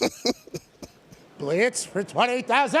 Oh, no. Blitz, follow your Blitz. goddamn shot. Follow Right, your you might have shot. to tap Get your in. own rebound, Blitz. Blitz flying in from Look out. Seattle for the Super. Sorry. No. This guy Blitz the stinks. bitch. Yeah, exactly. I was looking for Thank you, some Blitz. easy shot. Thank you, Blitz. Wow. Is he the real Blitz? Good luck, Blitz. Rogue Well, Blitz. it depends. Blitz. If he walks off, no. If he course it's the flies real off, Blitz. Blitz, you'll be on the sideline this weekend. Are you the real one? Right here. You will be on sideline. This. Everything that is right here will be on Easily just sideline. someone doing this. All right, Blitz. Blitz, you've been Think he's you've real been Blitz long time, Blitz? How long Blitz been Blitz? Long time? Okay, yeah. Well, I think there, right? Yeah, at Yeah, the we're mouth. talking there, right? Same up age. there, I don't think. Oh, okay. All right, Blitz. Good luck out there. Respect. See you, Blitz. Yeah, I Oh, mean, Blitz. hey, Blitz. There you go, Blitz. You know, come on. Let's just here put we our go. swords down. Oh, no, Come on, Blitz. come on, Oh, come on. no. Oh, He's smart, smart. smart man. Yeah, Blitz, there's no way he was going to shake your hand. Come on. I think he's wearing cutters. Those things are good sticky. Vibes, good vibes. You know, you don't want to go into a bad. Yeah, exactly. Bitch! Oh, he got he got you. you. It was actually He got you. That was good. He got my fist. He did. He did. Is that? Well, I mean, it was good, but sure, you guys can pick a team whose mascot just went 0 for 3. Go ahead. 4, right? Maybe 4, 5, excuse me. even 6. It's a tough shot. Pat the Patriot created basketball. Did you know that? Pat the Patriot. Naismith? No, Pat the Patriot actually, though, funny story. John Naismith? was in the militia. He was in the 13 Colony militia. He's been alive that long. Yeah, redcoats. Killed a lot of redcoats. Yeah. I believe AQ Shipley's in the back hanging. He's been a great vibe. He's been a great Always. vibe. He went and hung out with Sean Lee yesterday, former teammate of his, now There he super is. stats analyst. Hey. AQ Shipley used it as a meet and greet. There back he there. is. AQ Shipley, good to see you. Yeah. I'll tell you Hey. what, San Francisco has been fascinating strictly because, not only is super good to see you, AQ, guys, good to see you. Not only is it's a host of the Super Bowl, we see a lot of things. These Waymos, I need to talk about these.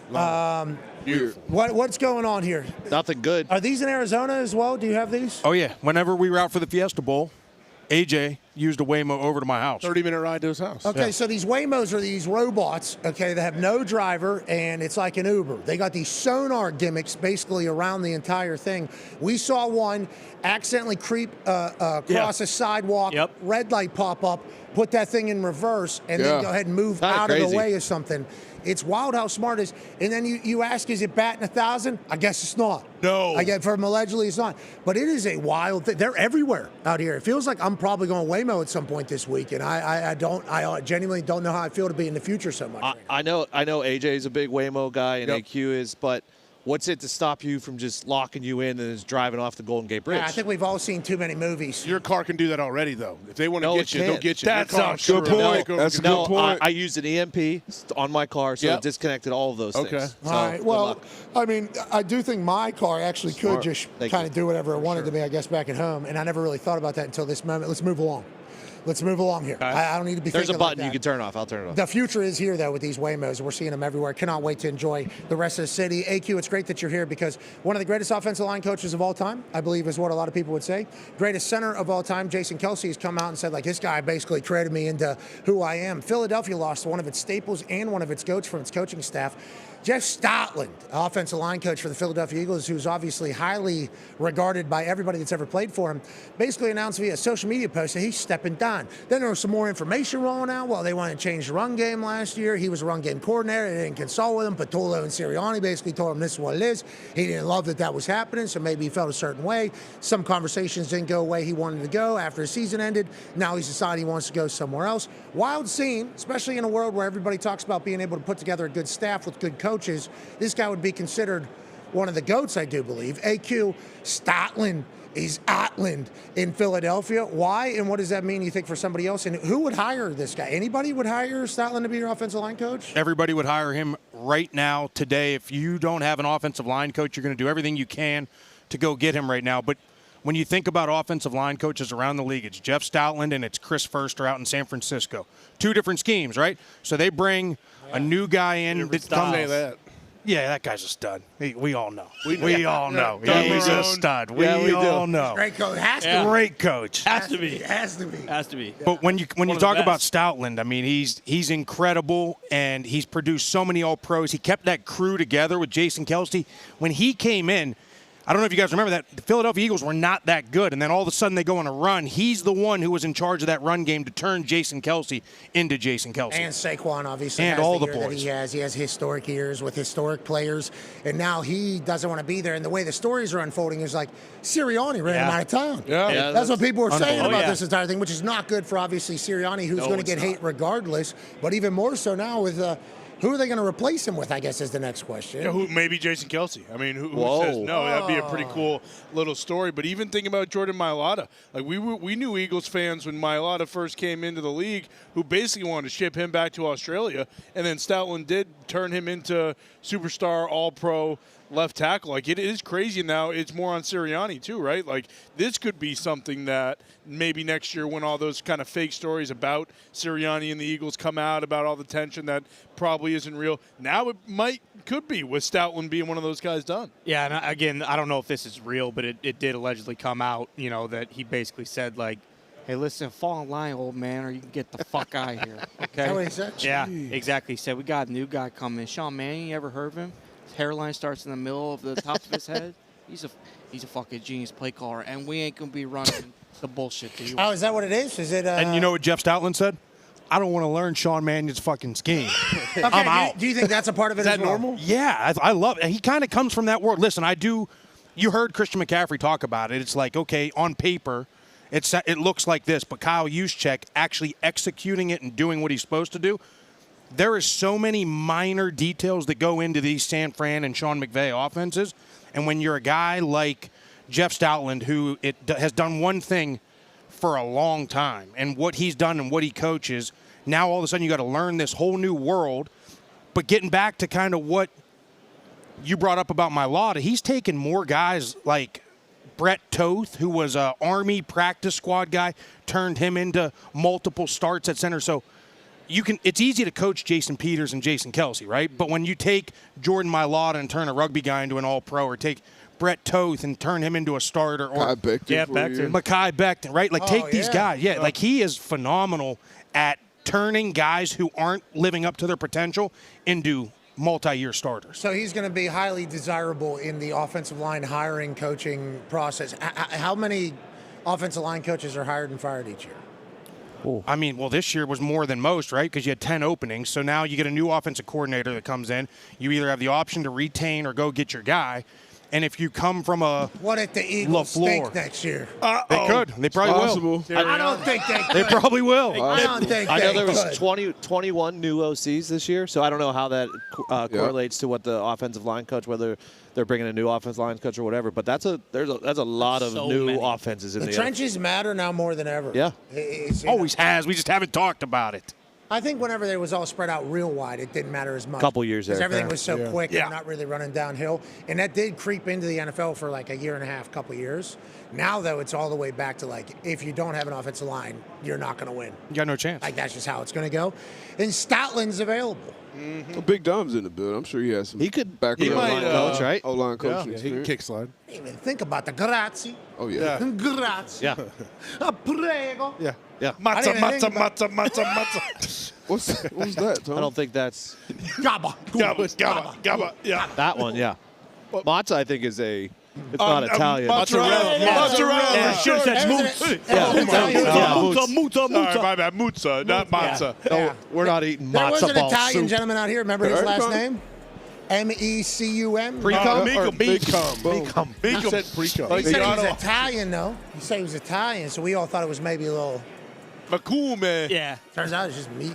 Meat come. That don't sound very Italian to me. No, it doesn't. Well, Meekum? I think they do, though. A little bit. A little bit. A little bit. Yeah, a little bit. We all do, I guess. Yeah. A little bit. We'll be back on the other side.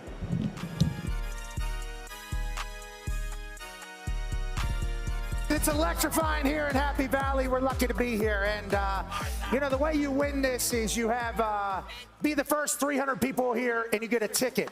And then we randomly select a ticket, and that person gets an opportunity to kick a 33-yard field goal for an undetermined amount of money. This week, we had our man, William, right? What's your name? William, yes, sir. You won the raffle, and you said, I don't want to kick because I suck at kicking. Is that accurate? More or less. What is your major here? I'm a finance major. Okay, so money decision was, I suck at this. Let me try to find somebody who's good at this. How did you land on my man here, and what are your hopes in him? Well, I was looking around. I saw my man. He said he plays soccer, and I was like, this is my guy right here. My guy Carson. I have faith in him, so I know he's going to get it done. All right, you're Carson, right? You played high school soccer. Is that accurate? I did play high school soccer. Where are you from? I'm from Hanover, Pennsylvania. Okay, you're a Pennsylvania guy. Have you ever kicked a ball before? Other than not football, soccer. Okay. Well, hopefully you're terrible at this. It's $100,000. Are you guys splitting that 50-50?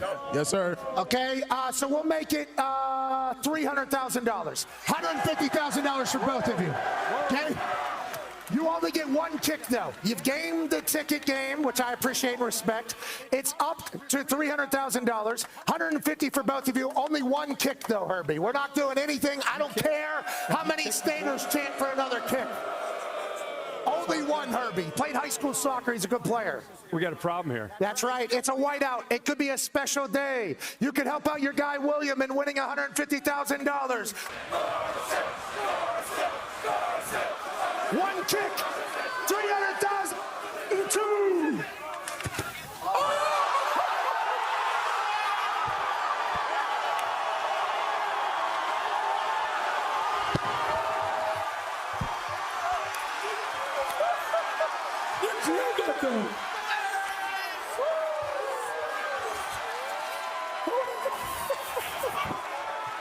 You're a good man. This minute, Carson, congratulations.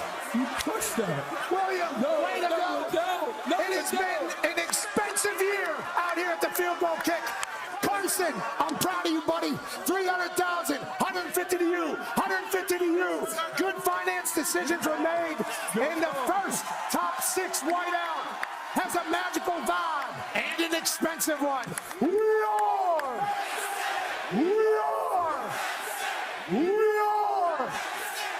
Thank you. Goodbye. I think maybe they should have turned that around and said thank you. The following program is a collection of stooges talking about happenings in the sports world. It is meant to be comedic informative. The opinions expressed on this show do not necessarily reflect the beliefs of their peers, their boss, or ESPN. There may be some cuss words because that's how humans in the real world talk. If you are young, please seek permission before watching any further. Hey, What? let's go. This show stinks, and the fact that you listen, we are very, very thankful for it. McAfee on the line with a gorgeous assist. The all-time leading tackler for the Green Bay Packers. You pink. Damn it! Be a friend, tell a friend something nice could change their life.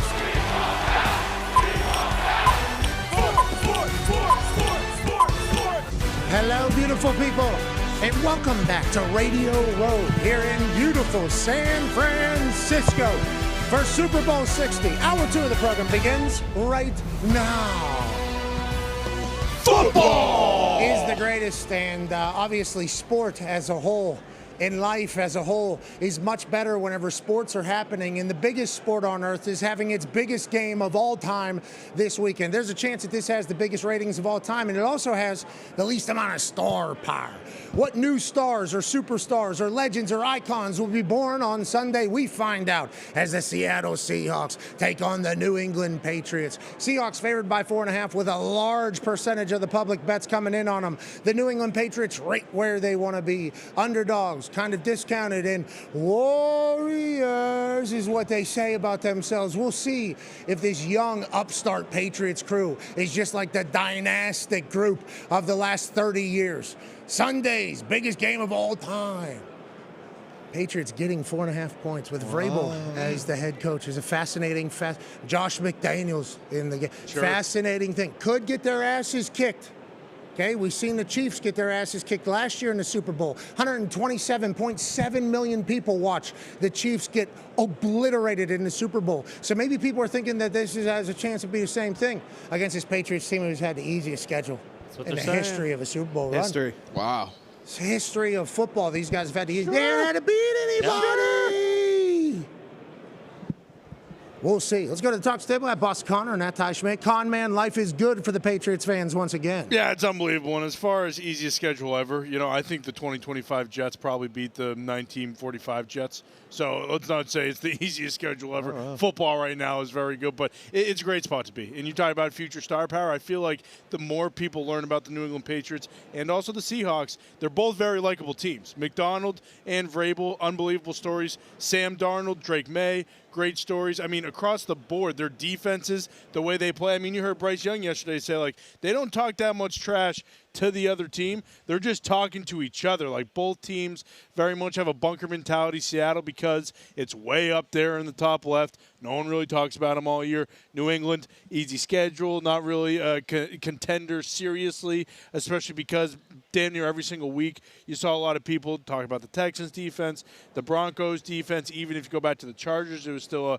unproven thing with the Pats, but feel great now. And I do think as the week goes on, people are going to start to become fans of Seattle and Patriots and the guys on those teams. Certainly during the game as well. It's going to be called great. Mike Tirico is going to tell a lot of stories. Yeah. He's going to get a chance to introduce a lot of people to a lot of things. I'm excited for him to handle that. NBC is going to be great. Let's go to one half of the hammer. Dahn. Cowboys AP 10. Looking real grassy out here. Thank you. I appreciate that. A little moots, huh? A little moots, if you will.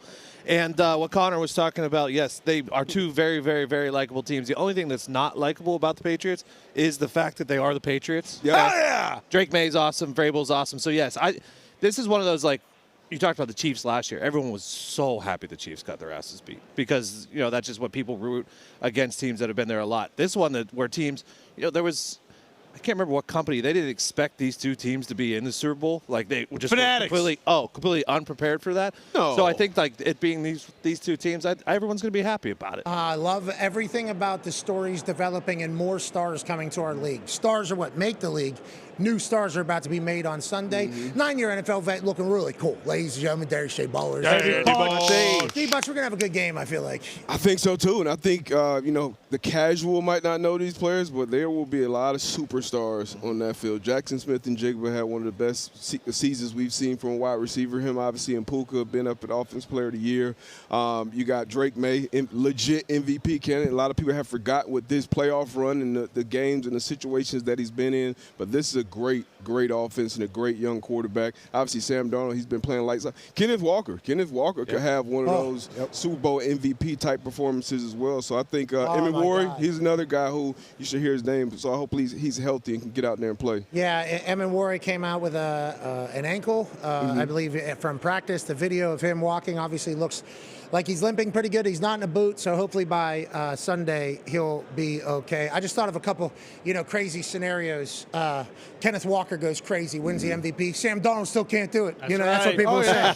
Christian Gonzalez pick 6. I mean, I can't get that picture out of my head. I see that happening. Okay, I like that. I like everything about that. But if Kenneth Walker goes crazy for the Seattle Seahawks, Sam Darnold will get the got carried by Kenneth Walker. No. Worst quarterback ever win a Super Bowl. Even if it's just Jackson Smith and I don't think Jigba. so. I disagree. I hope not, because Sam Darnold, what he's been doing in big games has been flawless. 300-plus, 4 tuds. I mean, he's going crazy every single time. AJ Hawk, how do you feel about the vibes here in San Francisco? Does it feel like a Super Bowl? It does feel like a Super Bowl. I think today feels even more like a Super Bowl than yesterday. Every day as we get closer and closer, I think it kind of, the tension builds, the excitement, everything about it. But you're right, like, usually there's a team that people nationally hate. I feel like we don't have that as much this year. Patriots naturally, just because the logo. Yep. And because of, I don't know. I've never really said this, but so many people tell me, I'm so sick of them winning. Last year when the Chiefs were winning, Exactly. I'm so sick. I was like, I'm not sick of it. Like, I don't know. How do I get there? How do I become that? That's what I'm trying to figure out. Well, and also it's a very new Patriots team, but a lot of people don't know that because Vrabel, he was there. Yeah, we know it. It's like Vrabel actually came up as a coach somewhere else, not really even at the Patriots, but he certainly is in the New England Patriots Hall of Fame. So I think there's a lot of people that just like kind of carry it all together, just the entire organization as a whole we hate. We don't care how likable this new version is. We hate the whole damn organization up there. And people hate the path. The schedule has been a conversation the whole year, and then the playoffs happen, bad weather. Yeah, there's not easy schedules in the NFL for the full 17-game slate. Yeah, he's a professional athlete. The playoffs, they're saying it was an easy playoff schedule. In college, you can have easy schedules. Whoa. Stidham's a stud. Even if they are, you gotta win the game. Exactly. You gotta win. If you're favored in 15 of your games, you win 13 or 14 of them. That's a great job. The game is happening in Santa Clara. Everything else is happening here in San Francisco. Joining us now, ladies and gentlemen, the 46th mayor of San Francisco. Oh, hell yeah. Daniel Laurie. Hey. Wow. Mayor coming out with a handshake. He looks presidential. Very presidential. Wow. Yeah. Purple tie. I love it. Thank you so much for these. Joe Montana was saying great things yesterday. Yeah, he was. Mr. Mayor, how you doing? Joe's amazing. Thank you. Thank you. Joe's the GOAT. I'm sorry to your Pats fans. Sorry, Drake May's on the way, baby. 4-0. 4-0. It's tough to. Yeah, I understand. I understand, and you actually have to do that as the mayor of the city. So we actually love that you immediately come out and you start talking shit about somebody else's quarterback. Let's talk about your city. I love Tom, but he didn't get hit. He didn't have to get hit like Joe. Yeah. I mean, I was watching. That was ball. I was Lawrence Taylor talking about how he could just tear Joe's head off and come back. I mean, Lawrence Taylor called Joe Montana the GOAT. So you're just saying, hey, I'm just quoting others. Tom Brady's from San Fran, brother. Yeah, you could have taken credit for him. You could have taken credit for him. We like Tom too. Yeah, we love having you here. Yeah, it's an honor to have this show. You guys do a great job. And I hope you're having a great time in San Francisco. Okay, so Mr. Mayor, let's talk about that. We had no idea what to expect. We're getting, obviously, reports from people with what their projections were potentially going to be. And obviously, with our existence in this world, there's been a lot of things said by a lot of different people. So, like, us coming out here, we had no idea what to expect. We want to let you know, this is a beautiful city, man. Let's go. Let's go. There's gold plating on like a building, and then the next building like vastly different looks. Like it is like it feels like we are in a historic city, but it's very nice. And I don't think we expected this at all. The walks around town have been good, spectacular, and very active. You got people running and biking, and it's like This has been a fantastic place. I want to let you know. I hope you heard us say that because it's very real. I heard that, and that's why I wanted to come say hi and say thank you. Listen, I ran for mayor. I've never been in politics before. I'm 1 year in. I ran because some of those stories were true. We had problems. We had lost our way as a city. This past year, we have taken control. We don't let the outside noise affect us. We focus on public safety. We focus on the behavioral health crisis, getting people who are addicted off the street into help, and then welcoming the world, welcoming business back. Keep it simple.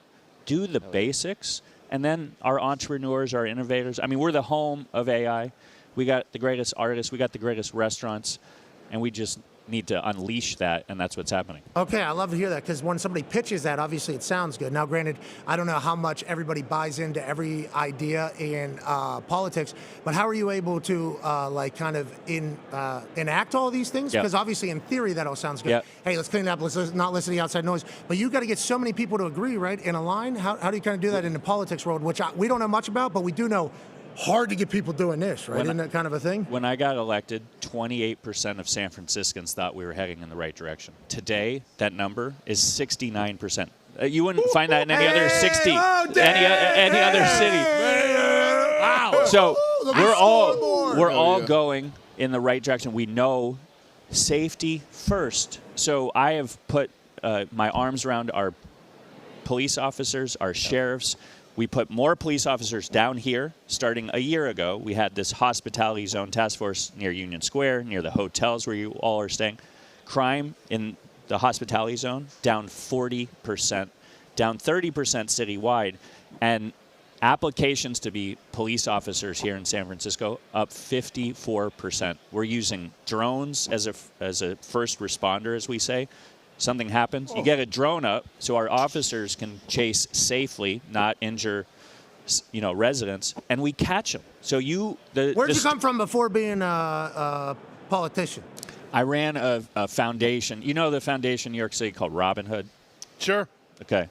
I worked he there. He does not. He lied. He lied. That was politics right there. He just did politics. I'm trying to play the game. I started. Pretty good. Ronnie Lott and I started a foundation in 2005 called Tipping Point, focused on tackling poverty in the Bay Area. I ran that for 15 years. I was actually asked by Jed York and the previous mayor, Mayor Ed Lee, to chair the Super Bowl 50 host committee. So I ran this 10 years ago. And then 3 years ago, I was like, our city is going in the wrong direction. I have to do something. I can't sit on the sidelines and complain, so I jumped in. Well, we appreciate the fact that your resume has provided you the opportunity to stick to what your plan has and turn it back into a beautiful place, I would assume. Yes. We weren't here whenever it wasn't, from what you're talking about, but I do think a lot of people potentially are thinking that is what it is, even though in the history, we grew up on Full House, brother. Yes, I did too. Yeah, we grew up on Full House. Everywhere's a place,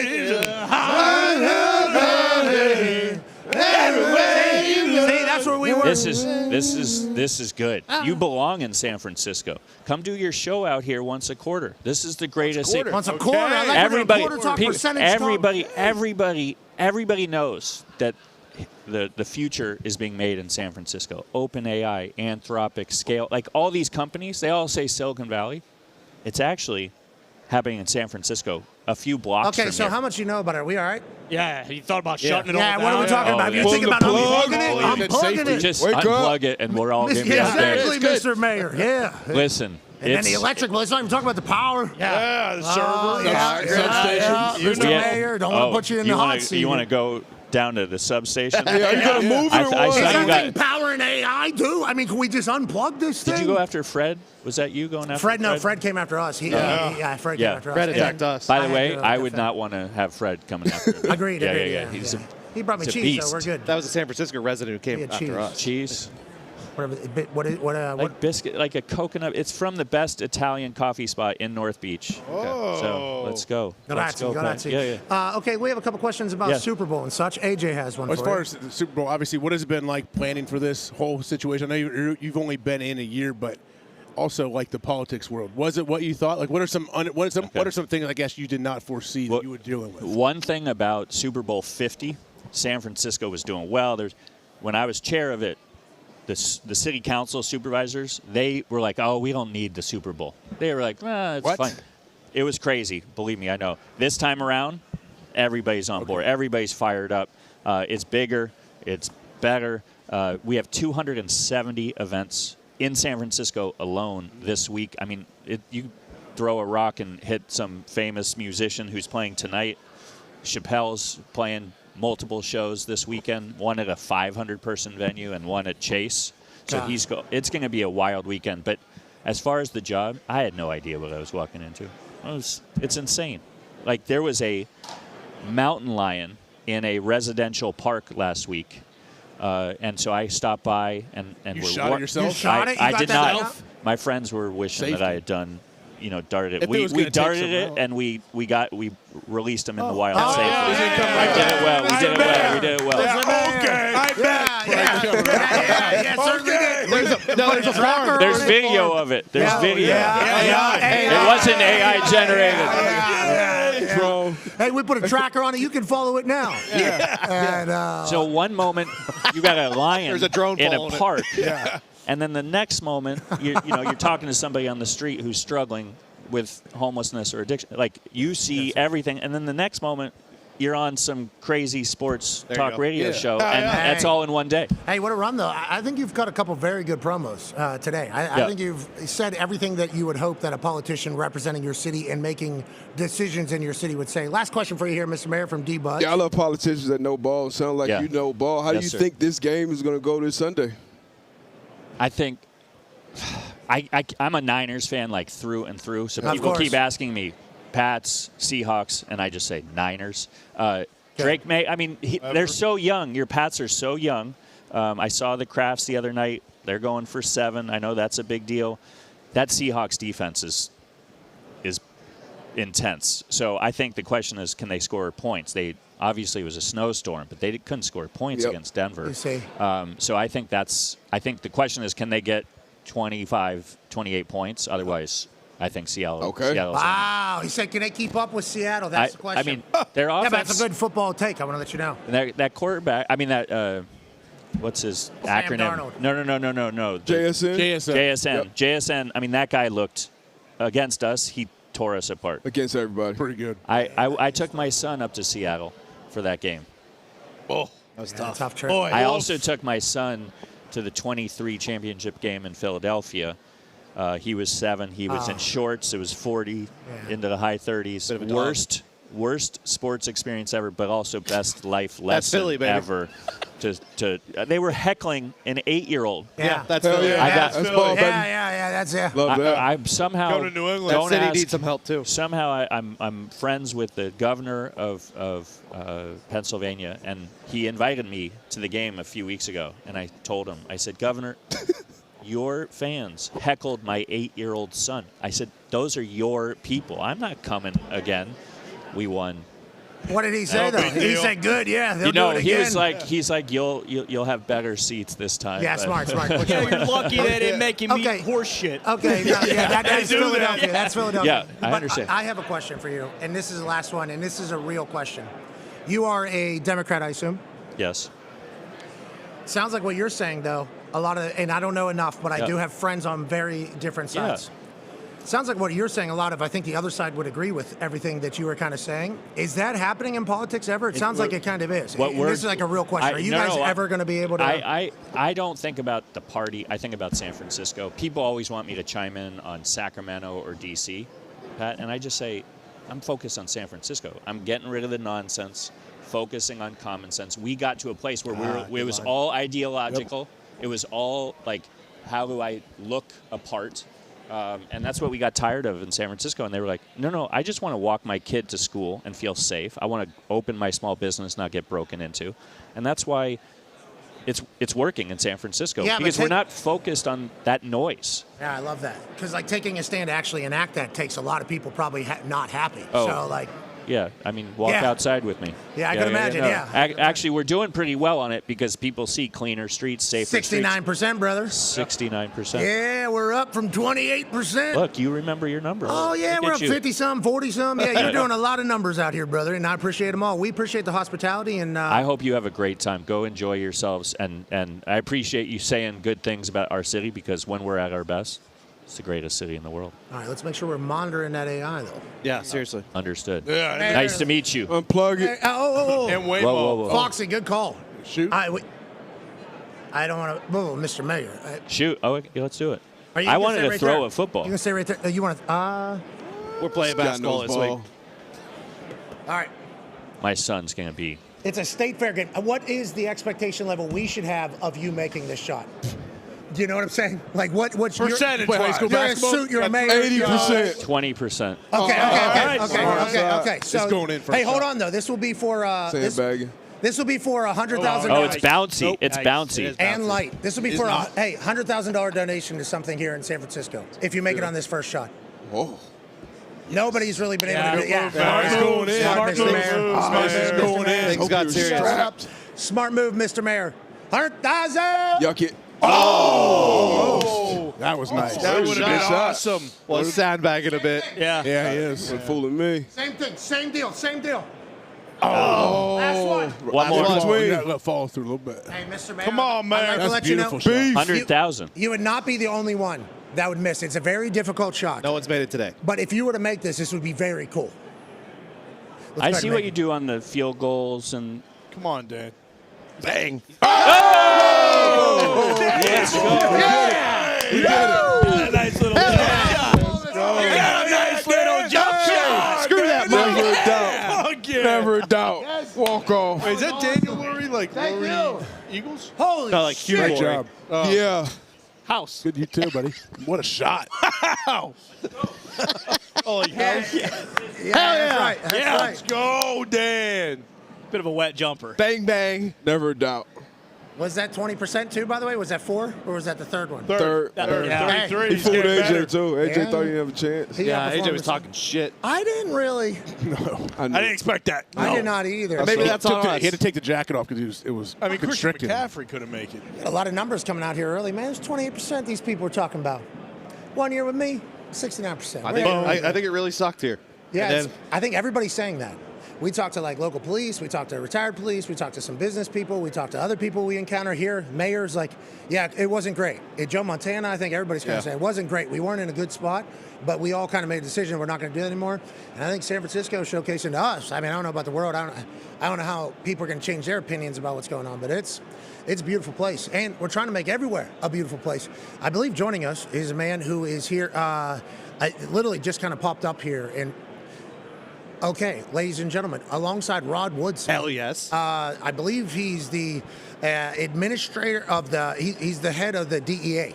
Whoa. Yeah, who's here on a mission to try to stop fentanyl, I believe, in our society. Ladies and gentlemen, Terry Cole. Get out of here, Tony. Wow. How you doing? My God. How are you? How you doing, Oh, sir? yeah. It's an honor. Yeah. Yeah, you got Legend. it. How you doing? Yeah, hey. Go on, Connor. Thank you for doing that. Here, AJ, I think you can Sign it sit. right Yeah, there. you can sit there at the front. AJ, you just bounced down one. Rod, sorry we got you down there. You obviously deserve to be up on a. You know what I mean? Oh, We appreciate the hell out of you. Okay, so very rarely, does. What is your official title, just so I know? I'm the administrator of the Drug Enforcement Administration. Okay. Okay, so administrator. So you administer the administration of the Drug Enforcement Agency? So, Pat, I'm the #1 guy at the DEA. I'm a career special agent. Okay. From New York, as we were talking last night. Shout out. That has worked all around the world. So I've played in the Super Bowl of DEA, of drug law enforcement. Okay, sick. I like that line. I was in Bogota, Colombia. I was in Afghanistan. I was in Mexico City, Dallas, New York. Right. The Super Bowl. The Super Bowl of what we do and what we're here to talk about today with Fentanyl-Free America. Okay. Okay. Okay, so fentanyl-free America, and I think we watched some of those in Narcos, I believe. Yeah. Some of the things that you just referenced right there. So thank you for, signing up to protect our country in this particular way. I grew up in Western Pennsylvania. Our generation, I'm 38 years old. I think pain pills kind of led to the use of, like heroin and then everything. Like a lot of my friends have passed away due to drugs. Now the modern thing is fentanyl, right? That is kind of the new 16 to 44, like kind of going out crowd, and you guys are trying to spread the word that, hey, we need to be careful about everything that's going on. Is that kind of what you're on right now? That's absolutely right, and we've teamed up with the NFL Alumni and Health, brought in the Hall of Famer, the Super Bowl champ, who's got a great story to tell as well. but to get the word out regarding fentanyl, especially counterfeit pills that are coming in from Mexico that are poisoning and killing so many of our youth. Yeah, and it's the same type of demo, and we thought that maybe a lot of people that watched this show and that demo could potentially be hearing these stories. Rod Woodson, you being a part of this is obviously huge for all of us. Thank you for your contribution to sports. Hell yeah, Rod. Yeah, to football. You're obviously a legend. How'd you end up getting tied into this mission here, Rod? Well, I mean, Kyle, one of my old teammates, reached out to me, and it kind of touched home to me because my oldest son was dealing with some drugs when he was in high school, but being blessed, and I'm saying it kind of crazy like that, but being blessed that it wasn't in this era with fentanyl. And so going out there and trying to talk to these young kids, we all have one of these, right? We all got a phone. Yep. We're all on social media, and these kids are buying drugs or prescription drugs, what they think, on social media platforms, and you can't. So you have to go through your trusted physician to get your prescription through the legal way, through a pharmacy, and tell these young kids, just be smart. Be smart. Let's make some smart decisions, and if we can do that, then we're helping our young kids. Terry, when did this start with the fentanyl? Because it feels like last couple of years. How long has this been kind of the thing? And are we at max emergency with this, or how are we slowing it down? So, Pat, it started to ramp up in 2015. Roughly in 2018, 2019, 2020 is when we saw it at the height. Roughly about 100,000 Americans every year were being poisoned and dying. Last year, we had a significant decrease due to the president, due to the attorney general, and due to awareness, getting out into the communities, having these discussions, empowering parents to have critical discussions with their kids, empowering coaches, empowering churches, the faith-based organization, and these parents. Pat, when we walk into DEA headquarters, we have the faces of fentanyl. There are 7,000 kids' pictures on the wall from losing their life to fentanyl. We have another 15,000 parents that have petitioned to have their son or daughter put on the faces of fentanyl. That's a constant reminder to the 12,000 employees of DEA that we need to go out and protect. We need to go out and have awareness. We need to go out and spread our word. But we are an enforcement agency. We are built on enforcement, global enforcement and operations. But when we have an opportunity to go out and spread the word, to team up with an NFL champ, with a Hall of Famer in this network, it is critically important to get our message out there. And that's what we're all about, saving American lives and defending and protecting our national security of the United States. Well, I appreciate the hell out of you. What's the official title? Administrator Cole? Administrator. What is your, how do I just want to make sure I call it. Terry, or what do I... you call me Terry, yes, sir. Administrator Terry? Yes, sir. Okay, Administrator Terry, I appreciate your passion for this, honestly. Feels like you've committed a lot of your life to trying to protect our youth, and the crowd that I hung out with a lot, the demographic of people that I hung out with are the people that are probably getting attacked by this the most, people with similar mindsets to me. So I appreciate you committing your entire being to this, and 12,000 employees at the DEA. And Rod Woodson, I love that you're putting a little backing in this, because as soon as you show up, everything's legitimized, brother. Bill Cowher told a story last week about you catching punts over your head like this. Yeah. You remember whatever you're talking about? I did some stupid things in my life. And that was one of them. But I enjoyed doing it that way. I caught with my eyes. I mean, you're supposed to move with your body. You catch with your hands, right? And, it became natural. I did it when I was a kid. And it just, for me, my coach was like, hey, you can't catch it with your hands like that. I'm like, what are you talking about? It's a football. Don't you catch with your hands? He's like, I need you to put your elbows together. I'm like, dude, come on. Let's be an athlete. Let's go out there and let's have some fun. Let's watch this. And then the good thing is, Bill Cowher, even before that though, I mean, Chuck Noll, Bill Cowher, they allowed me to be me inside of my game. Okay, yeah, one of the greatest athletes of all time, one of the greatest football players to ever exist. So whenever you team up with them, it's obviously going to spread the word a lot more. So I appreciate you doing that. You just mentioned, obviously, legends in Pittsburgh. We appreciate the hell out of you in Pittsburgh. How do you feel about the change, Mike McCarthy? I was surprised. I mean, think about it. Now, Chuck Noll, young, right? Bill Cowher, young. Mike Tomlin, young. McCarthy, not so young. So I was a little surprised. Obviously, he's from that area. The only question is, who's going to be this quarterback? Administrator Terry, we're talking about a winning football organization. Pittsburgh. Absolute legends. Yes, sir. New York. I don't know. Yikes. I'm a Bills fan, so I'm Western New York. I'm a Bills fan. So come on. Come on now. I'm gonna represent, and I'm scared. I got my detail out back. You saw them yesterday. You saw we roll deep. Yeah, so. very deep. Yeah. As you should, by the way. We appreciate what you do for our country. Thank you for getting this word out. We'll continue to try to spread it as well, because this is something that should stop, needs to stop, and you're not going to save a lot of lives. So thank you for doing that. Thank you for stopping by. Thank you for letting us be on the platform. We ran into each other just as we were crossing paths last night. This shows your passion to protect your community, to spread the awareness, and we are hiring at DEA. DEA.gov, one pill can kill. DEA.gov careers, special agents, downrange, 91 countries, 354 offices domestically. We are an enforcement action arm, and we're back to global enforcement, Pat. Love to see you sometime. Okay. I'll tell you what, you nailed it. Yes. I don't know if you'll be seeing me anywhere out there, but I do appreciate that you are. Ladies and gentlemen, the DEA Administrator, Terry Cole. Thank you all. Thank you all. Terry and Rod. Thank you, man. That was awesome. Oh, what a promo. That was incredible. Yeah. That was incredible. See you downrange. Bang, yeah. Boom, but a bang, and a pow, and a boom, but a bang, and a boom. That was awesome. Yeah. All right, legend. Thank you. Appreciate it. All right, Terry. You're the man. You're the freaking man. Rod Woodson's a legend. Jeez. Just casual Rod Woodson drop in. Yeah. And Administrator Terry. Isn't that crazy? Hey, thank you. That's the Super Bowl. Hell yeah. Hey, you got it. Downrange. Yeah, we'll talk downrange. See you downrange, Terry. We'll talk downrange. Hey, Terry. That's the Super Bowl. Jeez. Boom. Mayor. And I was down there in Bogota. Yeah, that guy is a big swinging dick. Yeah. Mexico City. He's like one of the highest ranking. I mean, that's crazy. The guy runs the DEA. We walked outside after the show yesterday. Had something set up which was cool to go to, which is interesting, because you get a chance to chat with a lot of people here that you don't really get to see. And, yesterday was cool. Walk immediately outside. There's a lot of Escalades, a lot of people. Okay, and it's like, somebody's here. Yep. Like, somebody's obviously here. Before you get there, somebody's obviously here. Turn the corner, doors open. He's kind of like just getting into the car like it's a movie scene. And I go, holy shit, just like classic, holy shit, just because I want to see the person turn their head.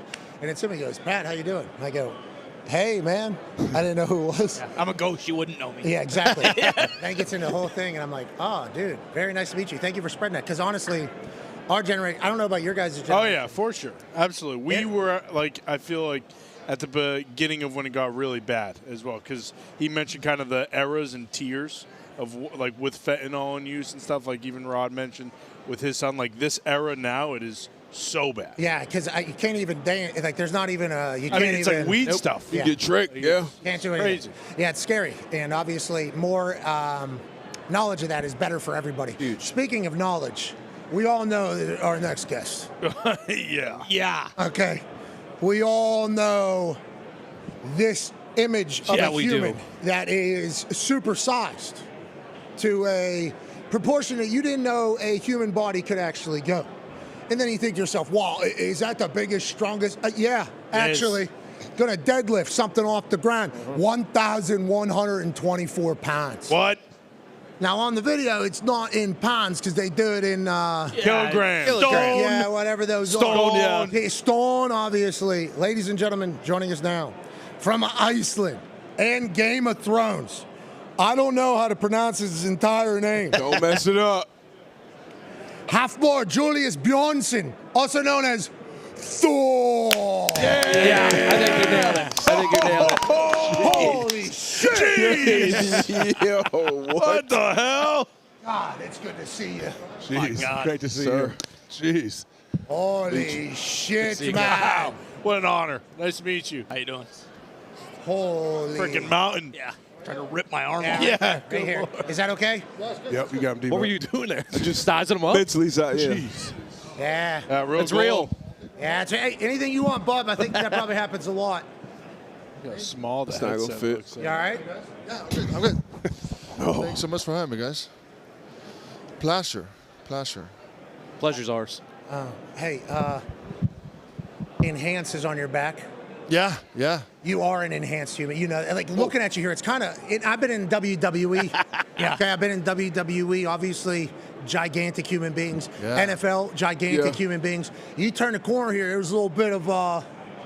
Yeah. Holy shit. Yeah, you have a real presence about you. Always? When did you start growing? When did you start becoming bigger than everybody? I've always been bigger. Bigger like as in like being tall.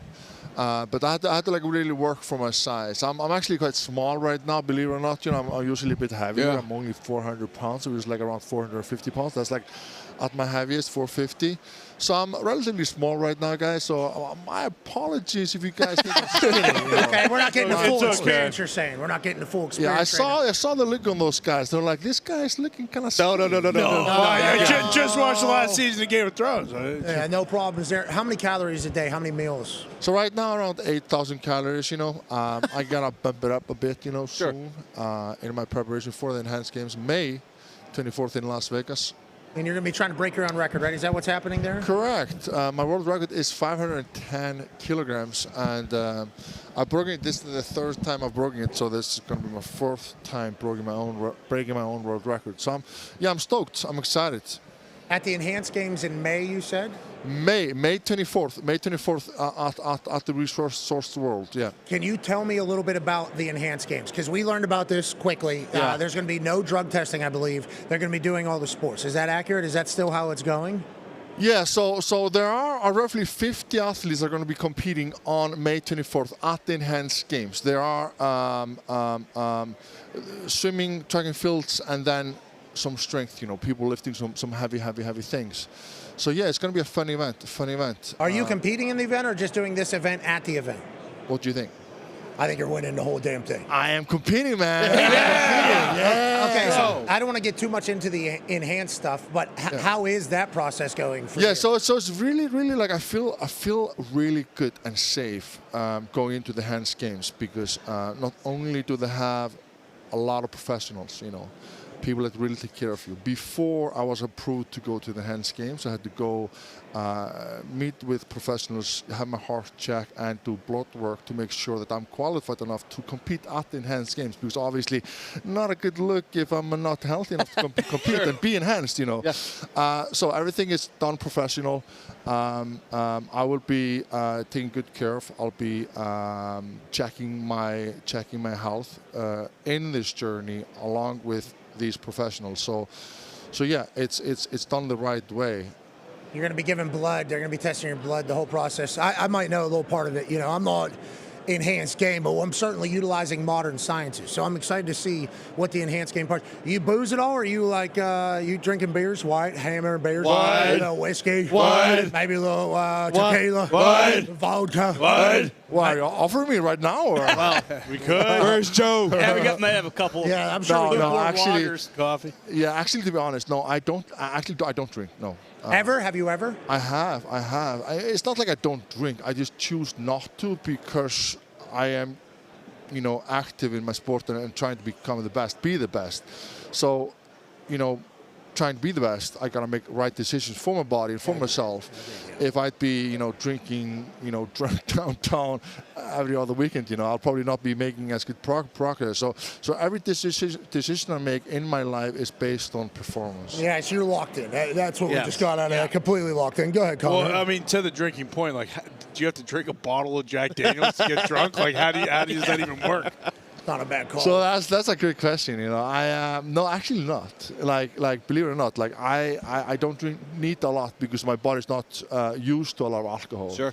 I don't drink often, but when I drink, I'll have a few drinks maybe. If I drink, I go out with my wife. Maybe have a few red wines. You know, it's nothing crazy. Yeah, I'm not hammered. If you're asking. What are we doing? Protein? All protein all day? Oh yeah, protein, carbs, fats, healthy fats. You know, vegetables. You know, it's pretty straightforward. What's dinner look like? What's a normal dinner? A normal dinner is usually, you know, beef tenderloin. Hell yeah. Either some potatoes, you know, or some white rice, some carbs that easy to digest because I have to eat a lot of carbohydrates, and then some vegetables, you know, like mixed vegetables, whatever, you know. That's a typical dinner. I'm actually a massive fan of Greek yogurt and orange juice. Okay. Together, sometimes I put fruits into it as well. I mix it in a blender, and it's quite tasty. You ever hear of anybody drinking their own piss? Never. Never. Never? You've Come never on, heard dude. that?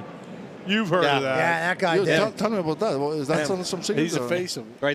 This tends to be a thing that he will perpetuate over the years. But yes, I've actually never drank my own urine, and I don't plan on it. But there's people who have admitted to it, like UFC fighters, different guys.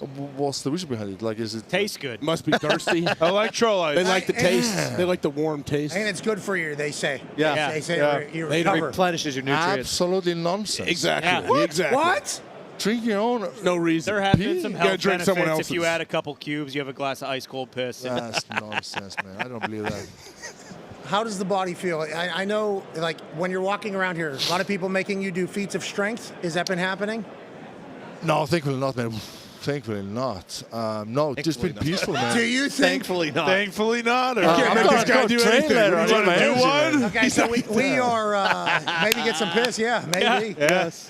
If we were to potentially have you squat 2 Super Bowl champs, do you think you'd be able to do that? Squat 2 Super Bowl champs? Super Bowl champions, yeah. We have 2 Super Bowl champions amongst us here. Yeah. If they were to both get on your... Now, they would be going chest to back. Yeah. They'd be on top of your... I don't even know how that Like would a work. baby Bjorn. I don't think that would even work, right, guys? Be right I here. think it could work. Yeah. I What can do you see think it. he'd be able? He would be one of the guys, and then this guy, There's another AQ. one. Him and talk for a Those lot back guys there. are heavy guys. Well, you haven't seen the other one. Yeah, Have you seen this guy? This guy's got 450 No, he pounds. talked to Still you. No, you know the other one. Massive Yeah, human yeah. being. Talk to this one. This guy. There he is. Do you There think he you could squat this man? You squat this guy? This guy's like 600 pounds. Holy shit. He's arm That's a mounted. massive guy. I'm not going to break my legs. I'm not warmed up yet. Not warmed up yet. Break his legs. I gotta warm up. I gotta warm up. I gotta warm up. I gotta warm up, guys. I gotta warm up. Hold on. Use that stuff. Thank you so much for what you just provided to me for the rest of my life. Thank you. Thanks, buddy. Have a good one. This is a good thought. We almost got it. Like you don't just like start lifting 600 pounds not warmed up. You What if gotta we warm up. You gotta warm up, 600 guys. What if I told you that earlier today that the guy that you just called 600 pounds was on his back and he squatted him? We were trying to. That's absolutely nonsense. It was rehearsal. I don't believe We got it on film. I did nonsense. You squatted that guy I actually didn't get to a squat. He fell off my back. with those legs? Not the 600 pounds. Yeah, it was tough. Damn. We were trying to rehearse a little bit in case this actually impressive, happened. man. That's impressive. Thank you. I love it. Gotta start losing some weight. AQ's gotta start working. All right, well, Thor, thank you so much for joining us. Did I pronounce the name right? Half-board Julius Bjornsson? It's pretty accurate, yeah. Boom. Hafthor Julius Björnsson. Hey, Boom. thanks for having me, man. There it Thanks is. for having me. Thank you. Good luck at the Enhanced Games. I appreciate that. And we can follow along and watch. Jesus Christ. What's up, dude? What's up, man?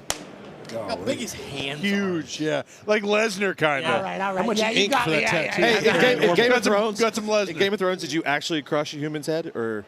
I mean, with like 2 takes, you know. One Okay. take with his face, you know. He was like, back him not to squeeze more. And then he had the fake face. Okay. Yeah. How much fun was that whole? How much? Because obviously, as soon as your I name mean, is mentioned, yeah, it's yeah, that first legendary. thing. What a run! What an incredible run! Enjoyed it all. Meant for it. Perfect for the job. You think? Yeah, it was fun. It was fun. You know, it was my first big acting gig, though. So I remember, you know, I was walking upstairs before, like, there's a big circle, there's everyone watching, there's like a big crowd, all the big actors, everyone's there, and I'm there like in my early 20s, you know, fucking peeing my pants. I'm so nervous. You know, walking up in this big armor, you know, I'm like, if I fuck up, everyone's gonna fucking hate me. So I was really nervous. You know, because I didn't want to fuck up. But thankfully, I was able to manage and do an okay job, I think. Yeah, you nailed it. Yeah, crushed you it. absolutely So nailed good. it. Have you ever done professional wrestling or anything like that? Ever think about it? Never. I mean, you think about a lot of things in your life. You think about, what if you did this or that or that. But yeah, I'm still like grateful for my journey. I picked a good career and I'm happy with where my life is at. But yeah, of course, you think about like, what if I did that or that? Now, anything's still What possible. if I did NFL, you know, and fuck some guys up? You know? Exactly. Boom! Yeah. Still possible. Still could. Still, all these things are still Oh possible. man, I'm 37 years old. So? Still possible? Let's go Yeah, five you're years. fucking Thor. Left tackle. Yeah, we got pretty good Shipyard. And also with the science you're talking about, maybe you're able to navigate around some of the tests. You know what I'm saying? Bingo. Yeah. Maybe I can. Yeah, that's good. Yeah. I'm try We appreciate you. You're the man. Ladies and gentlemen, Half-board Julius Bjornsson. Hafthor Julius Björnsson. Thank you, man. Yes. Ulysses. Maybe some voiceover work. Thank you. Yeah, seriously. Got me. Got me. Yeah, you did. Yeah, you got me. Thank you. Thank you. Thank you. Appreciate it. You're the man. Beast. He got me just like Adrian Peterson got me. Yeah, you got Yeah, a little no bit. chance. No, but second No one shot. there, I had to get in. No shot. You gotta get web to web Real deep. on the massive hand human beings, because if you're not, they just got you the whole thing. Eat you. And they know it. He And knew they're it. having a little moment with you He right knew. there. He knew. How's it going, little guy? That's what they're saying. Yeah. You got to know that whenever you're doing it. So next time you go in there, and also you have to set up the next attempt. They're not trying to get another one. So you got to let them know naturally that you're hey, yeah, good to see you. You're trying to get back in there, web to web. Yep. Because if not, now granted, if you lose that again, Yeah, Never again. He was a real big stare into your eyes handshake guy. He was. Which so big. Had to do it. felt like that was on purpose. I turned him over, hand-wise. Ladies and gentlemen, it is time to be joined by somebody that I think we've all kind of seen grow up, and we all are massive, massive fans of. Ladies and gentlemen, hailing from the beautiful country of Australia, son of icon, on his way to be his own damn legend. Ladies and gentlemen, Robert Irwin. Oh, Robert! Yeah. How you doing? Good to see How you doing? ya. How you doing? Thank you. I appreciate you holding Yeah. it. Bite you. Hell yeah, You mate. sicko. You sick son of a bitch. Robert! Snakes out, Oh, huh? right next to This is Priscilla. Priscilla. Is she cool? Look at that. Yeah, she is very nice. Yeah, right there. You want me to put the headset on? You. I got you. There we go. Oh, yes. Yeah. Perfect. Perfect. Yeah. I've seen you work the mic at the back in Australia at the I forget the same. The Australia Zoo. Yes, Yeah, that's where I am, mate. Yeah. I'm so impressed by your charisma, your moxie, not just because you come from a family of that, but it feels like you have the same genuine love that we've seen from your family for animals forever. Thank you. Feels like you're perfect for the position you're in. Do you agree with it? Oh, mate, absolutely. I mean, I'm just born into it. Like, I grew up at Australia Zoo. I grew up catching crocodiles and wrangling snakes. And, like, it's such a privilege for me, to get to continue a legacy that my dad started, He was, I think, the most passionate human being in the entire world. And now to, kind of pick up where he left off is such a privilege. But, he also loved to be in the NFL, mate. 100%. Yeah. Oh, yeah. Yeah, I love that. Oh, See, that's what we're talking I mean, about. anyone who can wrangle a crocodile, I reckon can give a good tackle. Okay, so on that note, Good point. I think your family actually is a representative of Australia to a lot of Americans. Yeah. You hear of Crocodile Dundee was obviously one. Yep. Steve Irwin and the Irwin family, certainly another. Yeah. So I think the way we have viewed Australians is basically through your family. On that note, we've all now gotten a chance to meet more through football because guys coming in from Aussie Rules football. Yeah, It feels like your country is filled with people that would love ball, but also great times. Your country is filled with great people with great times. 100%, and like we are like the most avid sporting nation. Like when we get behind a sport, we are 100%. Oh, look, she's coming up. She's starting to put a little bit of constriction in there. It's all right. No, we're good. But yeah, like, it's all right, I can't breathe, man. We're fine. We're fine. As long as you can still breathe, it's all good. She's non-venomous, so Okay, we're good. good. Yeah. It's not about that. It's about the hug, isn't it? Yeah. That's the one. Yeah. But yeah, like my. Do you want to hold it? No. Yes, he does. Priscilla Do you seems want a it? bit active. I don't think that is really my. Are you sure? You sure, Come man? on, mate. Put her on the How old helmet. is Priscilla? How old You'll is be Priscilla? right. Put on You'll the be disc. right. How old is You'll be Priscilla? right. What am I doing? On my hands? Just put your hands out like that. There we go. She's going to hang on to you just like a tree. Look at that. Look at that. Look at you're doing it. You got it. How good's that? Yes. You just held a snake. Yes, I did. Hold on. Look at I don't know how that. long this is going to last. I want to make sure I get a good shot of this because it's never going to happen again. Whoa. Well, Mate, control wildlife that thing. warrior right Yes. here. Check that out. You want me to take her? You good? Yeah. All right. I got it. Ready? Yep, Let's there go it under. is. There we go. Nice. Dude, Well done. There he is. Well done. Yeah. How do you feel? Good, right? Done it. I feel very thankful it wasn't around my neck, because most people that do the shows, whenever this was obviously pitched, I knew I immediately have to do something with snake. This is kind of how this whole thing goes. Sure. You know? She's going in my shirt. This is a bit. Hang on a minute. I have to get this out. Wait. How do you travel with Yeah, Priscilla? but we There saw we go. we saw on Dancing with the Stars. You're Jack though, so that's fine. Oh, cheers, mate. Yeah, you did a great idea. Yes. Woo. You did it. Yeah, You did it. Oh, you dude. are incredible though. Honestly, thank and you. I think you represent a continent and a country filled with people that will love football, which is why we are incredibly pumped that it was announced that the NFL is going to Australia, but we haven't known who's playing. I believe you are the only human maybe on Earth. Yeah, you do. Look at those eyebrows. Good eyebrows. See that? You see that? Yeah, you're the only one that knows who's playing in the game. Do you want to make the announcement of who's playing in Australia? Mate, I would be honoured. Well, yes, of course, the NFL's coming down under, down to Melbourne. Now, we know that the Rams are playing, right? Okay. But what we don't know is who their opponent will be. But I can say, for the first time, they are going to be going up against, well, we're here in San Francisco. It can only be the 49ers. Wow.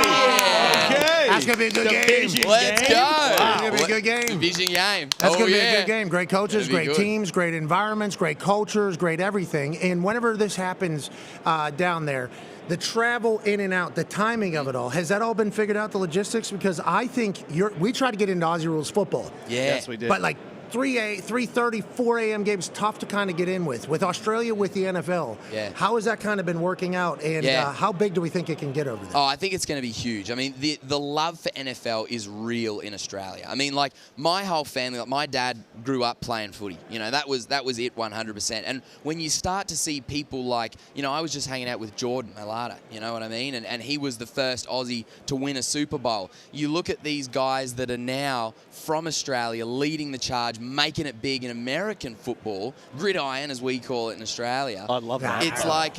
It's like, wow, now all these kids growing up go, I've got a chance. I could play in the NFL. And as an Australian, that means a lot. And so to have a game right there, I think it's going to inspire the next generation of Aussies to come in, join their mates over here in the States, and give them a run for their money. Join the mates in the States. Yes. Yeah. Let's go. Come on. Yeah, I love what we're doing. Good. You are the perfect person for all of this, and I'm thankful for that. How old are you? I'm 22, mate. Jesus. 22. Good for you. Just getting started. Getting started. How old's Priscilla? Priscilla, she's still young. She's still got a lot of growing to do. She'll get even bigger. Oh, yeah, she'll get real big. And when she constricts at full size, you know about it. AJ has a question for you. As far as that goes with the animals, are there any animals that I guess, you know, now that you dislike that you don't really, you know, handle as much as others maybe, that may be dangerous? Well, you know, hey, we don't know, we'll stay away from this guy. Put it this way, like if I'm introducing someone to a snake, like you just held Priscilla, right? Yeah, it was I great. would not be doing that with a venomous snake. Okay. You know, in Australia, we have the top 11 most venomous snakes on Earth. Nice. We've got a snake called the inland taipan, the fierce snake. And they, get this, drop for drop, more venom than any other snake on the planet. They are so toxic, it's wild. But they're the most cool, calm, and collected snake. Still That's wouldn't good put news. one around Yeah, your I neck, though. bet. Smart. But, you know, it's like anything. It's like the difference between riding a bike or riding a motorcycle on the road. It's like the difference between, you know, playing a game of backyard footy in the Super Bowl. With wildlife, it's the same thing. This little sweetheart, I can give her a little kiss and it's fine. An inland taipan, I'd be dead. So, you know, those are the sort of things you got to look at. Those are the sort of things you got to weigh up, you know. Smart. But I'm excited to introduce, like, the players when they come to Australia for this game. I want to get them into Australia Zoo feeding crocodiles. Yeah, let's keep them away from the inland taipan. In with the taipans. Yeah, let's keep our guys away from this, please. We would like this to continue. They'll be fine. Bosa versus an alligator. Crocodile. Crocodile. Do you guys have alligators too? I got alligators and crocodiles, but the crocodiles are the Aussie ones. They're the Australian animal, and mate, they are wild. Okay, Holy moly. tell me about kangaroos. Obviously, a lot of conversation about human versus kangaroo in a fist fight. Okay, right. Now, see, here's the thing. So kangaroos, right, people think they like box, right? Well, what they do is it's actually about the kick. So, yeah, like that. Exactly. So when they're like fighting for territory, like, they balance on their tail. What? Yeah. They grab each other with their hands, and then they're like, boom, like that, with that kick. So, mate, I mean, I'd love to see one get a field goal. Like, imagine that. Boof. Oh, big-time punt. Yeah, big punt, 100%. Yeah, okay. So do we think fighting, you'd stand a chance if you were to fight a... I would, you know what I would do? I would just not instigate a fight. Smart. I would, like, let him be, 100%. Because they fight amongst themselves. But as long as you give them a bit of space, a kangaroo doesn't want anything to do with you. You'll be fine. Like, it's not something when you arrive in Australia. It shouldn't be, like, a concern. You're not like, oh, mate, I got to get ready to size up a roo. You'll be fine. You'll be right. You never know. A bowl of roux. Yeah, what about spaghetti bowl of roux? Is that a delicacy? Spaghetti no, boularus? no, it is not. No. We've been lied to. No. Goddamn Booby Brothers. I'm telling you, Spaghetti. people back in Australia are going to watch this. We have respect. Please know we have a lot of respect for you. I was in Brisbane for like 8 days. Loved it. I've only sang its praises. But we do not know much, I think. No. I think that is what we just learned of Aussie rules football. It's really far away. In 2020. We just learned of this game in 2020. It's like we started Aussie watching rules. it. It's like, this is awesome. And then It's I went to a Brisbane Lions game whenever I was over there. Oh, AFL. It was like a soccer vibe, wow, with the intensity because it's happening all over the place and there's huge shots. Everybody's boozing. It was like, I think these people would love the NFL the more they get introduced to it. Michael Dixon, you talk about, punter for the Seattle Seahawks. Him and Darren Bennett, obviously Darren Bennett back in the day for the Chargers, but the punting position because of Aussie rules football is like a great introduction to the country, and I think it's only going to continue to grow. The timing is the crazy thing, though. Go ahead. Yeah, Colin. and recently, just on the kind of topic of sports, especially with next week and the week after, Ray Gunn, the breakdancer from Australia. Ray Gunn. That's good. Yeah. Ray Gunn with the with that the moves. You guys With the are moves. You know, I was like, it's about time someone brings in Australian wildlife to Olympic dancing. I was like, yeah, go. Let's get it. 100%. I was just, when I did Dancing with the Stars, I was just following Ray Gunn's lead. Smart. That's Okay. all I was doing, you know? Yeah. Tell me about you just crushing that, because there's a guy in the back, Evan Fox. Yeah. Foxy, you might be able. There he is, right there. There he is. Foxy, he was pumped that you were coming on because of what you did. Yeah. Ain't that right, cool, Foxy? man. Robert, from beginning to end, you were absolutely outstanding on Dancing with the Stars. It was such a pleasure to watch you. And the fact that you put your name in the same sentence as Ray Gunn is disgusting. You're 10 times Oh, my God. That's an Olympian. Respectfully. That's an Olympian. She's a breaker. Well, listen, thank you very much. Like, that was the craziest thing. To get to be part of that was wild. See, I was partnered up with Whitney Carson, right? She was the professional dancer I was with. Last season, she was partnered with Danny Amendola. And it was interesting to hear about how, like, for him, he was saying it's like training for a Super Bowl. It's like training for I heard big it's a game. very grueling. It's a grueling thing, and I feel like I have new respect now for the guys that are getting in there and training for a massive sporting event. You know, that's what it feels like. But to represent Australia, to represent wildlife conservation, which is what I'm all about, Australia Zoo, my home over there, it was such a privilege. But man, like, I didn't know I could dance. I was a terrible dancer, but now I feel like I can hold my own. Yeah, you can. You're a showman. You're a showman. You're confident. You're comfortable. We'll continue digitally as we sign off here on TV. We'll be back from Radio Row tomorrow. That's Robert Irwin. What a stud. We'll see you. Goodbye. Okay, we're still live. Oh, awesome. You know that. Oh, yeah. Yeah, professional. We just dropped off the TV. 100%. Yeah, but everybody's we're still on it. I got you. I got you. Yeah. What's some Australian lingo that we need to start? There's one word. There's a very important one. It rhymes with. There's a few. I don't know. I don't know. It starts with a C.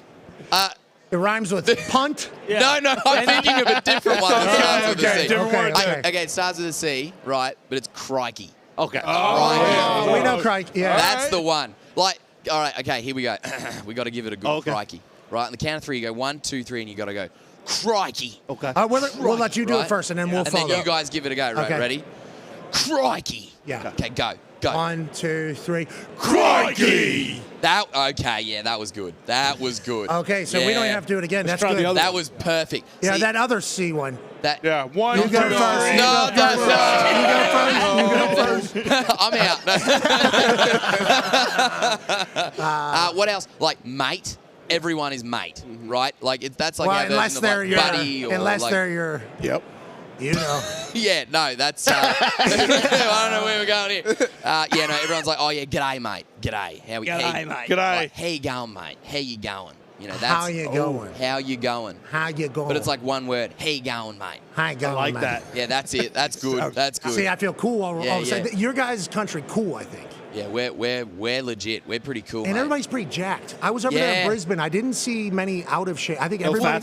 We're such a like an outdoor country. You know, we're all about like hike and bike and surf and, well, for me, catch crocodiles. You know, so like we're all really into Okay, that now kind on of that thing. note, Yes, catch on a that crocodile. note. Yes. The head's up here. Oh, do you want me to show you? You want me to show you how to catch a crocodile? Yeah, on the snake. Sure. On the Okay, snake. hang on. AJ, hold the snake. Show us on the snake. I see actually the All right. handler's been Yeah, getting AJ, kind of That's nervous. all right. They said Priscilla.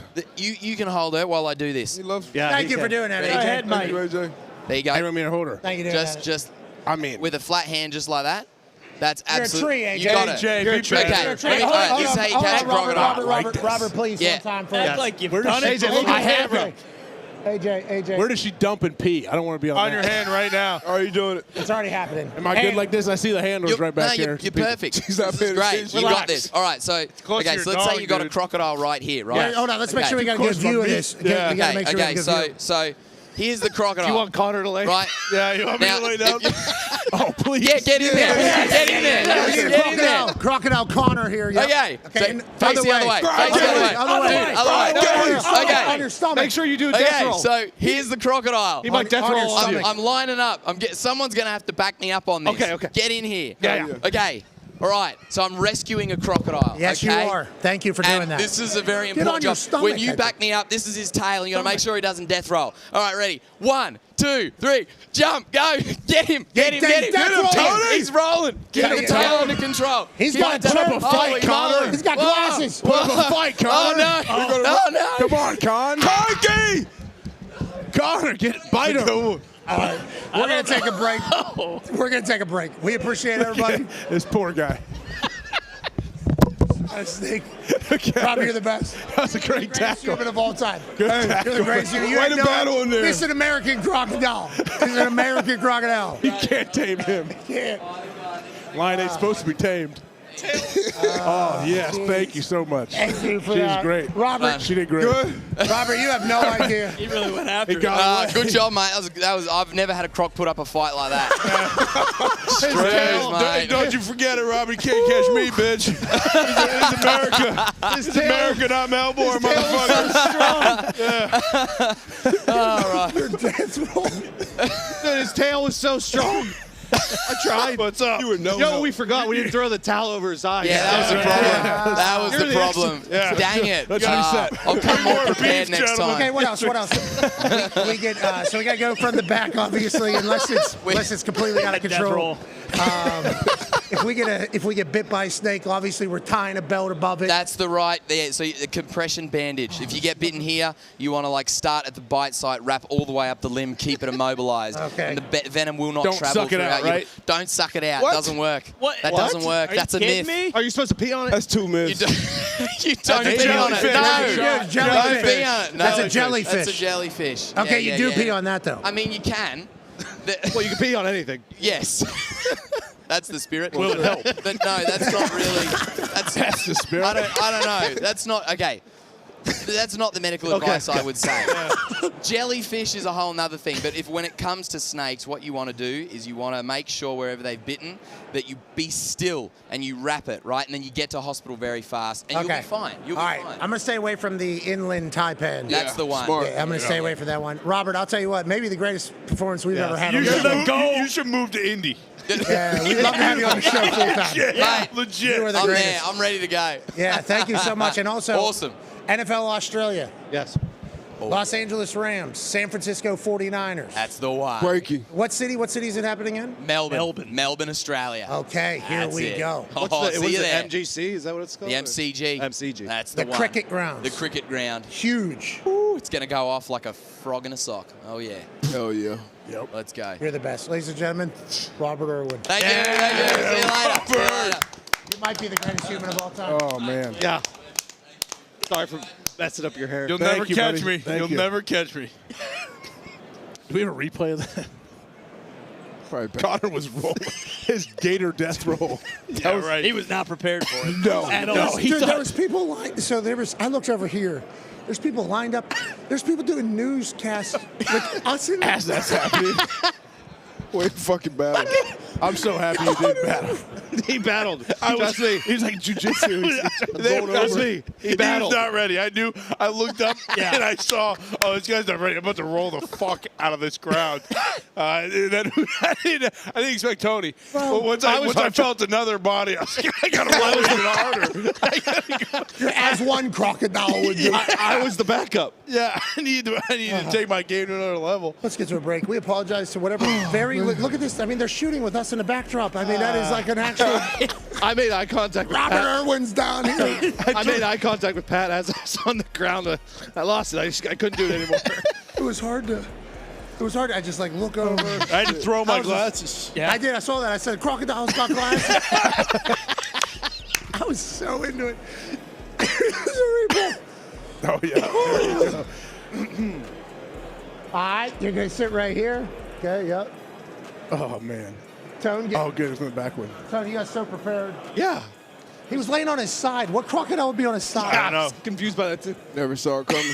Man, you better bring the fucking I should've body when you're coming for it. He's dead right there. Yeah. Look at him, Roddy Roach. All right. Mike flew off. Let's take a break, please. Should have goosed you. That would have stopped the roll. That might have stunned me. Yeah, like a flashbang. You're one of the greatest crocodiles I've ever seen. That's what, if 1-0 on the week. You know, As a croc. That's all that matters. In the trenches. All right, let's get to a break. We'll be back on the other side. We got a lot. I mean, we got a lot going on here. Oh yeah. Done. Brock Purdy's going to join us. Rob Riggle's going to join us. Justin Gaethje's going to join us. Wow. Jameis Winston's going to join us. Oh my God. I got to go to the bathroom pretty good right now. Yeah. Also, AQ got called fat this hour. Not just fat. Thor said. The Mountain said. Can't forget that. We can't forget that. He was too fat to lift. A mountain. 600 pounds. World's strongest man. Right after AQ felt good too, he came in here. He's flexing behind me. This guy is 600 fucking pounds. Get him out of here. Hey, that's Super Bowl, baby. Exactly. That's Radio Row. We'll be right. back on the other side. Be a friend, tell a friend something nice that might change your life. Take 5.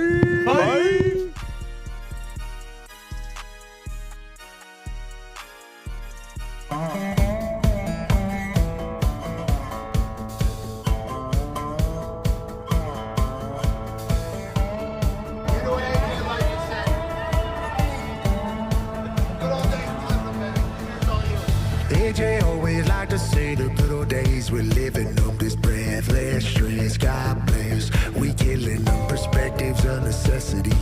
These days especially. So if you wait, you should take some time to live a pleasantry. 12 teams count down to 1. We're trying to find a national champion, and it starts right here in Norman with the Boomer.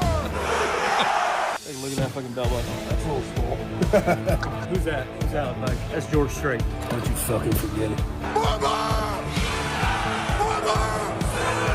Oklahoma's the last team standing. I hear you wild fucking maniacs going crazy. You deserve what you earn in this life. You'll get burned, the world turns, you'll be fine. Don't concern with the hurt, feel divine. You'll emerge as the pure Dylan shrine. Universe isn't first, it's on time. You live yours, I live mine, no cosign. $1.5 million. Yeah, Malachi Tony's an explosive play waiting to happen. Malachi Tony outside. Touchdown, Miami. Marcel Reed shotgun. Looking to his left. Sweet.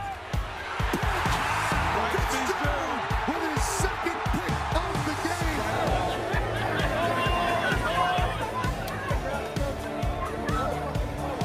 He said as soon as he saw me wear the hat, he wanted to shove it up my fucking ass.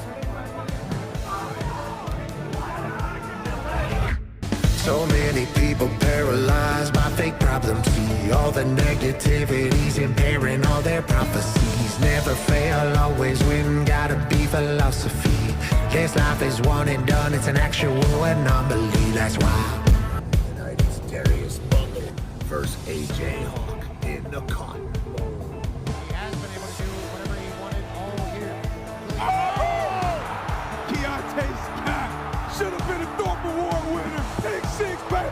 Big time play. Stop it. Big time play. Gaethje Scott was the stadium. All right, Foxy, you better tell me if you're filming him. I do not give consent. He's not in this body. Keep on. Yeah, buddy. Crib that thing. Got a mismatch over there with Jeremiah Smith. That's where he looks. Jeremiah Smith catches. Touchdown. This is Texas. You can't hold up. Touchdown. I caught it. Oh, You did? no. Talk about on the hit. Shamor Brown, oh, no good. No loss call by Ohio State. Touchdown, Hurricanes. This game is over. The Miami Hurricanes have won the Cotton Bowl. Good for you. Good for you. I need an Ohio State jersey. It's time to put belt. Oh, no.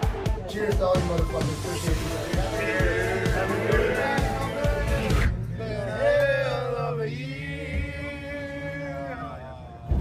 Happy New Year's. Happy New Year's, Happy New Happy Year's. New Year's, boys. Hey, it's been a hell of a year. That's why AJ always like to say the good old days we're living on this breathless stress. God bless. We're killing them. Perspectives are necessity. These days especially. So if you wait, you should take some time to live a pleasant trees. Anchors out, identify. Life is lit, I guess that's why. A couple times last night, I could have got you with a double leg. You're going to get nice and beat up when I see you. Indiana Hoosiers are winning the Rose Bowl. What do you do? Are they getting in the paint? Oh, what a grab! What a grab! Unbelievable. What a start for IU. Indiana's going to be up by 10 points against Alabama. Breaks a tackle, breaks two balls. Jump ball. Touchdown, Omar Cooper Jr. Elijah Surratt. Touchdown in the corner. Touchdown, Hoosiers. Walk down the IU bench, saw Mendoza. Job well done, buddy. And then we happen to run into Sid. Hey, good to see you. Good to see you. There's some things that USA has that nobody else does. College football is one of them. And a B-2 stealth bomber is another. Greatest country on earth, no questions asked. I just got a red, white boner. I think I got a little freedom erection happening as well. Indiana Hoosiers, dude. Fucking different in the Big Ten, baby. Yeah!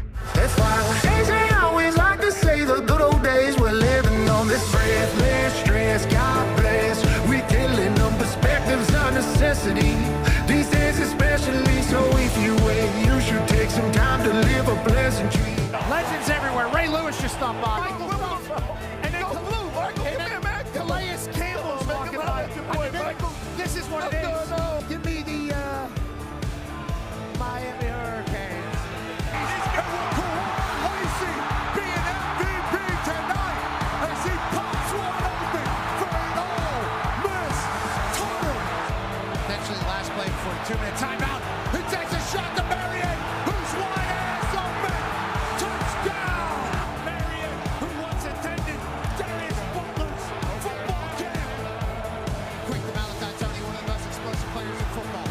He breaks through. Malachi Tony to the clip. Trinidad. Carson Beck. He's going to run it himself.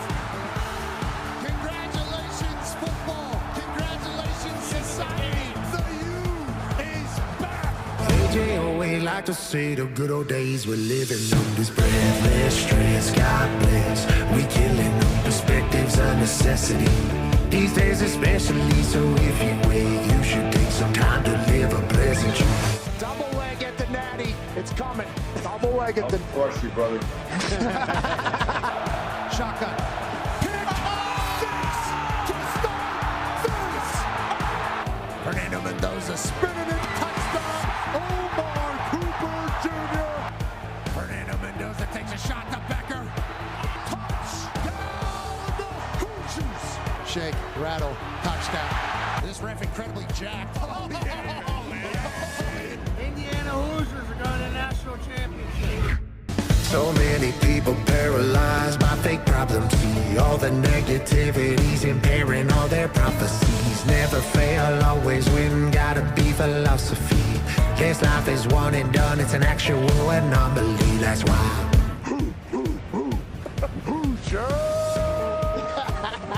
Win their first national championship. Ty, what's Sig saying here? Hey, that's BS. Look, he's right under his chin strap. My quarterback's not even looking. He's taking one right in mine. Knock his teeth out. Joyce in the punt. He's been out here a lot.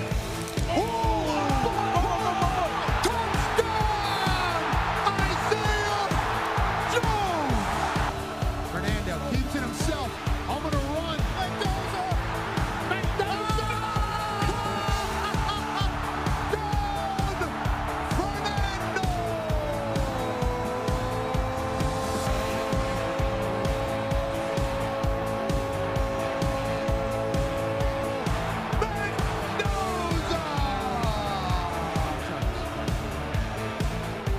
Carson back to Malachi Talley.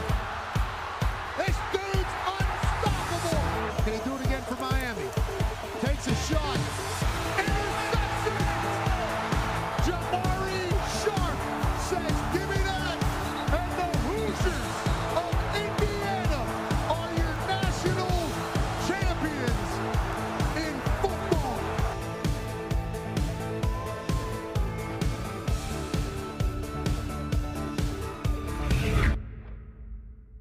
Look back and you think, oh, those are the good old days. Nope, I've told you before. We're living the good old days right now. It only gets better every single day. Hell yeah! Why? Hey, Why? let's go! This show stinks, and the fact that you listen, we are very, very thankful for it. McAfee on the line with a gorgeous assist. The all-time leading tackler for the Green Bay Packers. You pink! Damn it! Be a friend, tell a friend something nice could change their life.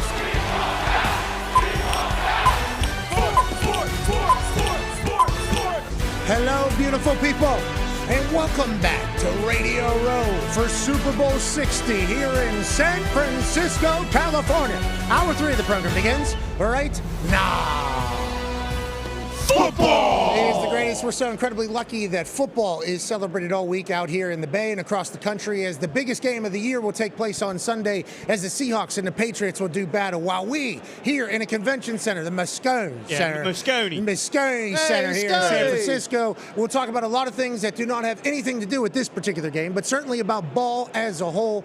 We're lucky to be a part of this celebration. Thankful to be out here. We hope you can feel it wherever the hell you are watching. The Talk Show Tables here at Boston Connor and at Ty Schmidt. One half of the hammer, Dahn. Cowboys AP Tone is here. 9-year NFL vet, looking so cool. So cool. Darius J. Butler is here. Super Bowl champion AJ Hawk is here. And ladies and gentlemen, joining us right now is retired Marine. Oorah. Oorah. Oorah. Oorah. Never mind. We will see him in a matter of moments. Ladies and gentlemen, joining us now for the good of Toyotathon. Oh, okay. An absolute San Francisco legend. A man who is goes from Mr. Irrelevant, last pick of the draft, to holy hell, this man is the key to the future of one of the most storied franchises in NFL history. San Francisco 49ers quarterback Brock Purdy. Broggle! Woo! Come on, Brock. Good to see you. Good to see you, Brock. I was wondering. Cool jacket. Yeah, we didn't know. Cool. Yeah, we didn't know what he was here for, and then we saw that. Yeah. Oh, maybe. That's cool. That's a good jacket. Maybe. That's a good jacket, and that is like kind of in the Brock Purdy line of clothes that you would wear right on a regular basis. Yeah, 100%. Yeah, I'm gonna go get whatever my wife gives me, but when it's got Toyota on it, it makes it even better. Wait, wasn't there a John Deere deal you did as well? Did 100%. you? Still got it, baby. That's when we knew. Yeah, we knew. Yeah, bleed green. Oh, amen. Hey, you're damn right. Amen. I mean, some people come in with Kubota and the other.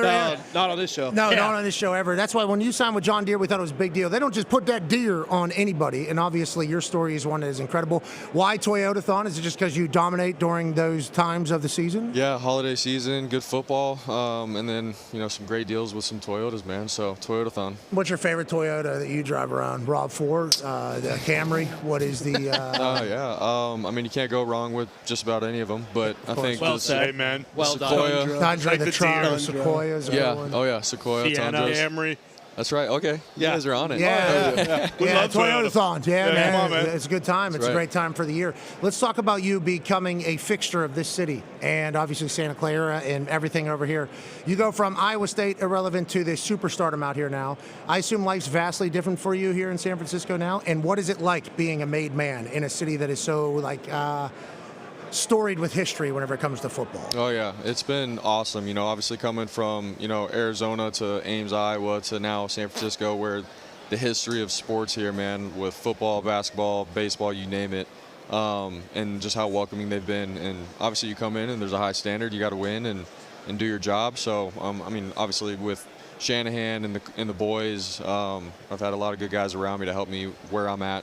And obviously I want to, bring number 6 in, for the Niners and the organization. So, I mean, that's the goal. But everyone's great here. Love it. Okay, you get hurt. Mac Jones comes in, plays pretty well.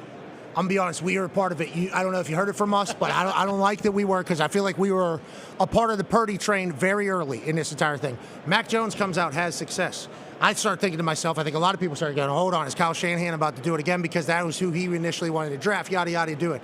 You come in after that, and it felt like your play was the best that you have ever. Is that an accurate depiction? Like, why do you think whenever you came back in there, it was a different level? Sitting back, rehabbing injury help you? Like, why do you think you kind of hit your stride in the way that you did?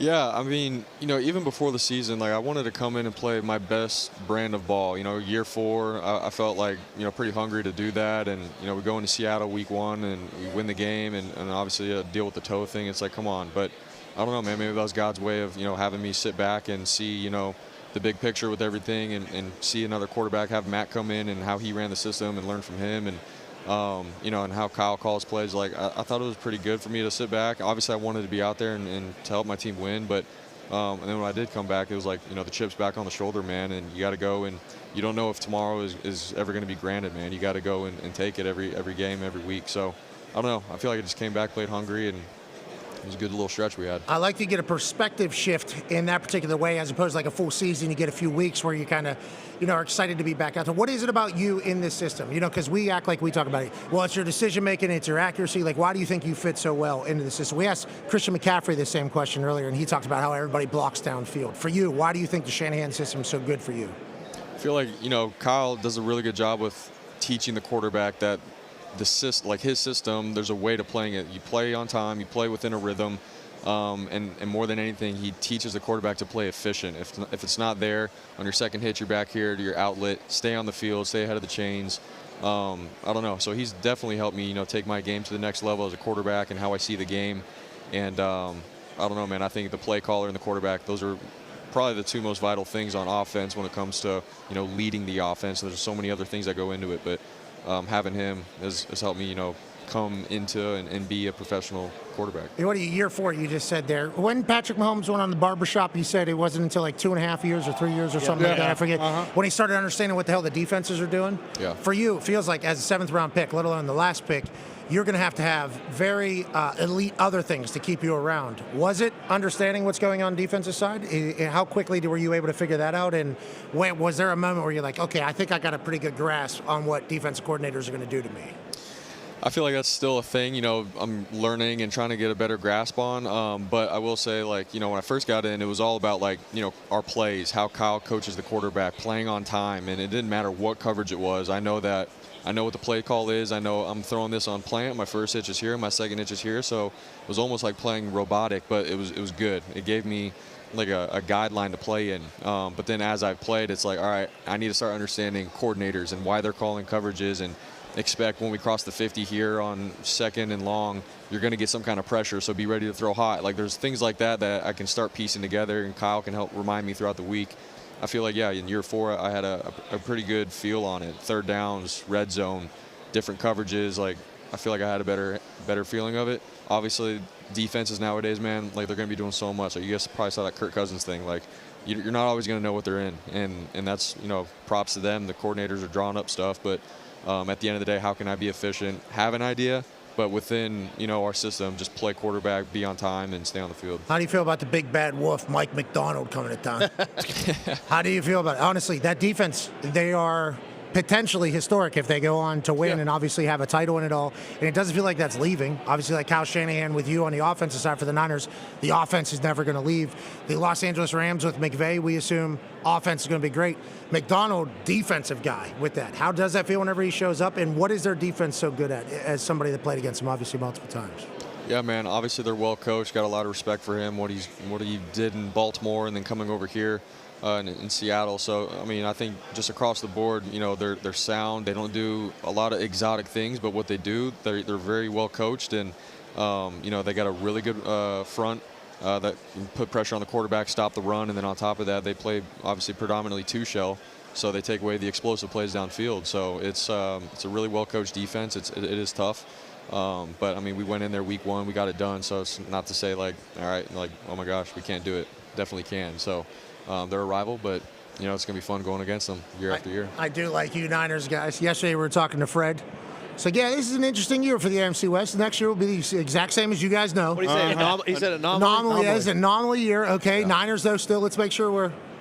Yeah, very good defense. Big Bad Wolf, certainly. Already got... Okay, let's make sure we understand what's going on here. AJ has a question for you, Brock. Yeah, I guess you and Kyle have how the relationship has grown, but also, like, he's in your helmet, he's in the speaker. Are you a guy that likes a lot of information? We've talked to different coaches and players. Some guys want to break the huddle super early, and the coach is giving them some little tidbits at the line before it cuts off at 15. What's Kyle like with you, and I guess has that changed over time? Yeah, he's done a good job with, he tells me the plays, and then lets me go. And there's some things that, he'll tell me beforehand, like, hey, remind JJ on this to cut down a split and to look hot. Is that like as you're walking to the line, or you're standing there? That's usually like right before the huddle, right before I walk in the huddle and say the play. He's done a good job with when I walk up to the line, like not being in my ear, letting me play clear. He's done a really good job with that. And obviously at 15 seconds, play clock, the headset cuts out, but he's done a good job with that. He is a competitor, so there's times, if I'm making a bad read or don't do my assignment, I'm going to hear it from him, immediately.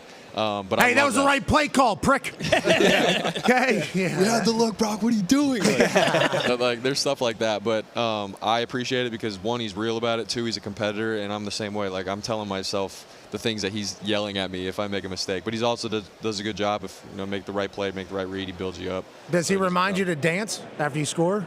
You were kind of getting it. Yeah, he reminds me how bad of a dancer I am. No, Kyle. He's wrong. I don't think that was accurate. There was a lot of people trying to bury you because I think you dressed the way you dressed that they don't think you'd be able to move a little bit. Yeah.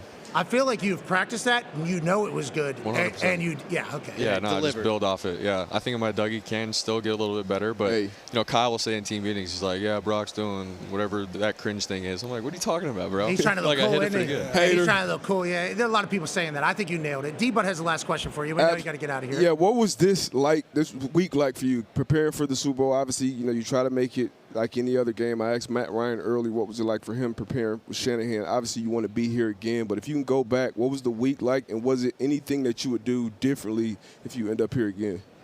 I thought it was cool. You have 2 weeks to prep. Usually that first week you're where you're at, so we were here, and you get all your prep done that week. And so the second week you can clean up all the little details, but I mean, you guys see it. There's a lot of media. There's a lot of things that you got to do throughout the week, so it's a little different. It can throw you off with your prep and whatnot. But I feel like, we did a good job with getting the first week done. And so that week 2, you handle all the fiasco, and then you got to go play on Sunday and perform and win. We went to overtime. You got to be locked in.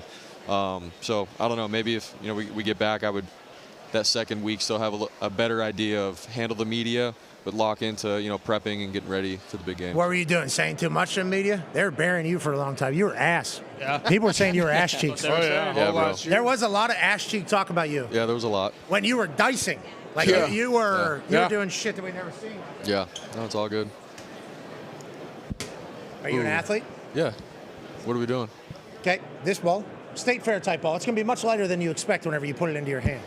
This hoop right over here, if you were to make the first shot, you have 3 attempts. First shot will be a $20,000 donation to a charity if you choose it. Ooh. Second and third attempts, only $10,000. There has been people that have not made a single shot. There's been one person that made it on their first shot, Jamar Chase. Okay. Fred Warner, worst shot attempt that we've ever seen. By far. Christian didn't make any either.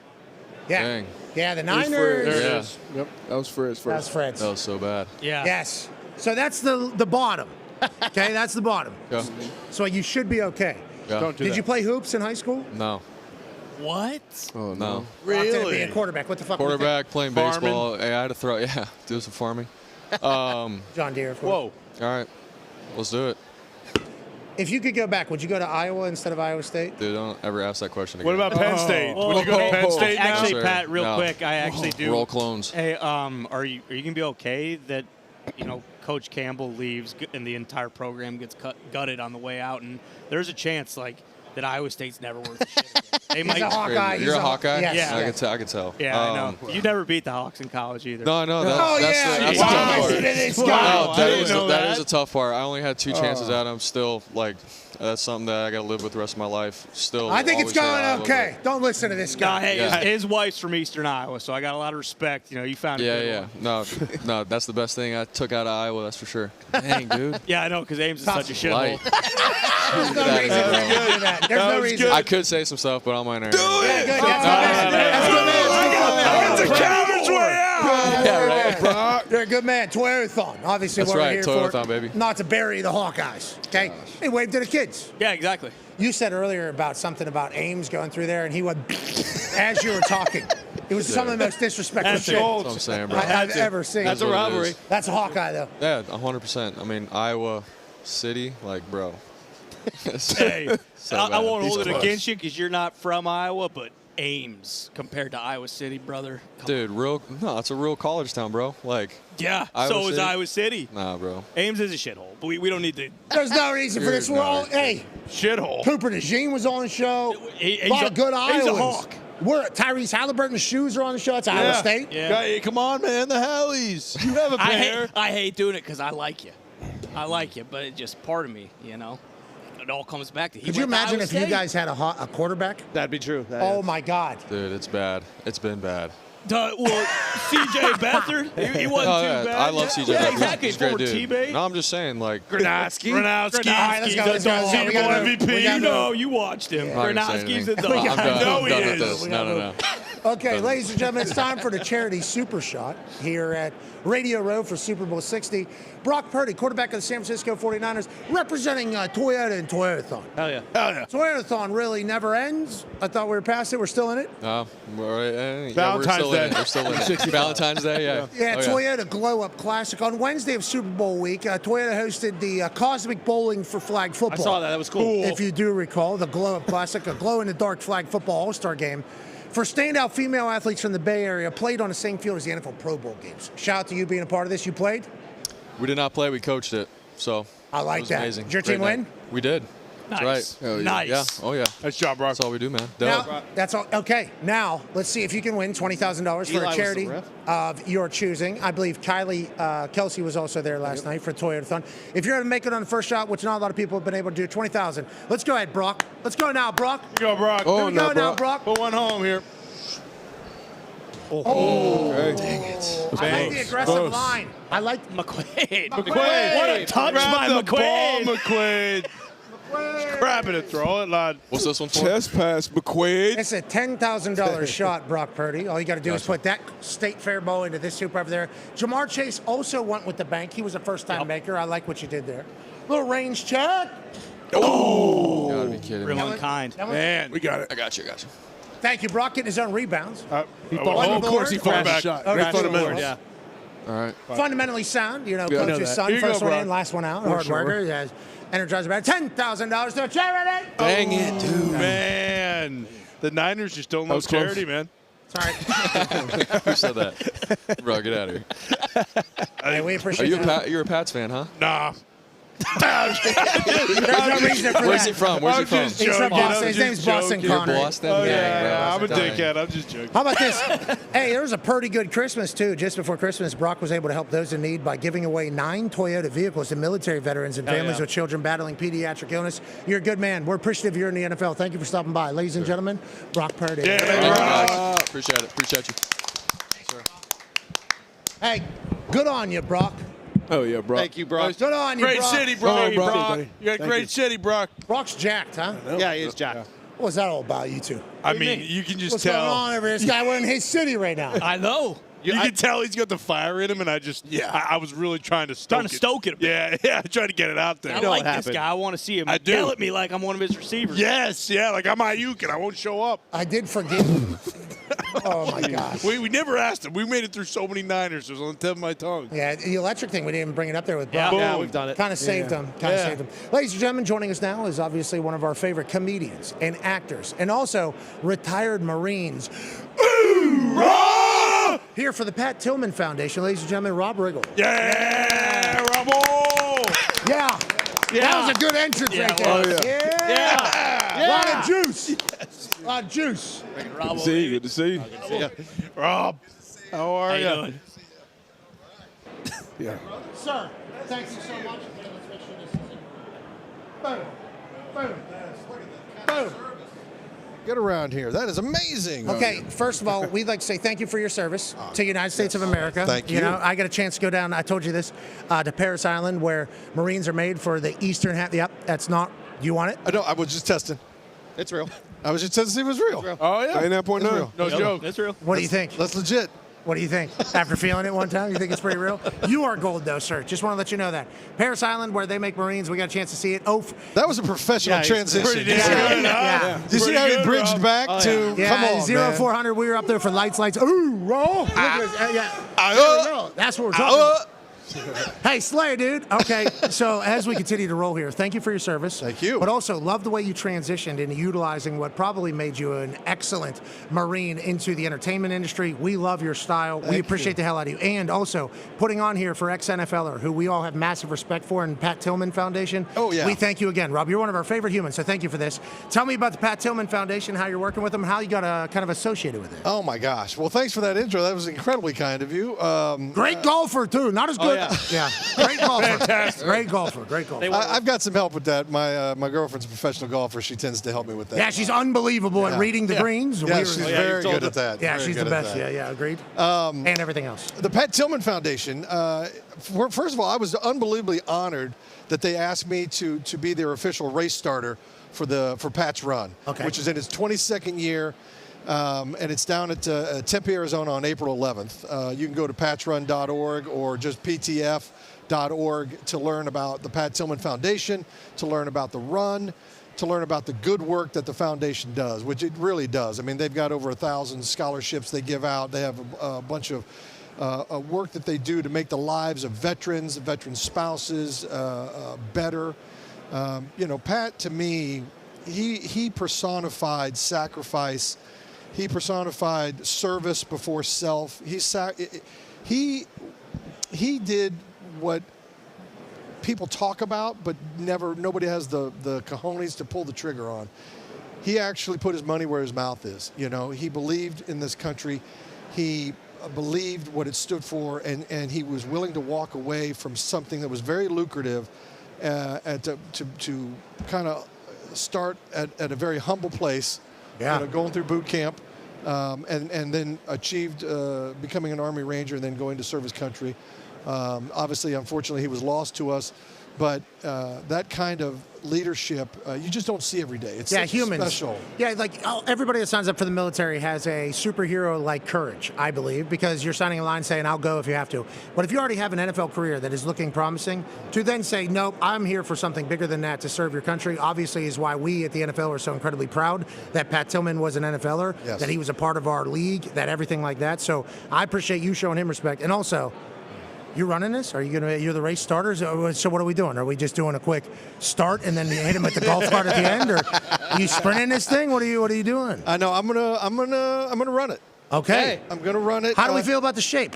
Do we do a lot of running? You look like you're in great shape. I don't think there's Marines that get fat. I don't think that is a thing that Marines really do. I hope we don't, but it happens. But I think what generally happens is you're in Marine shape, and then you're just I could do it if someone was chasing me. Yes. And so I think that's where I'm at right now. I'm super lazy right now.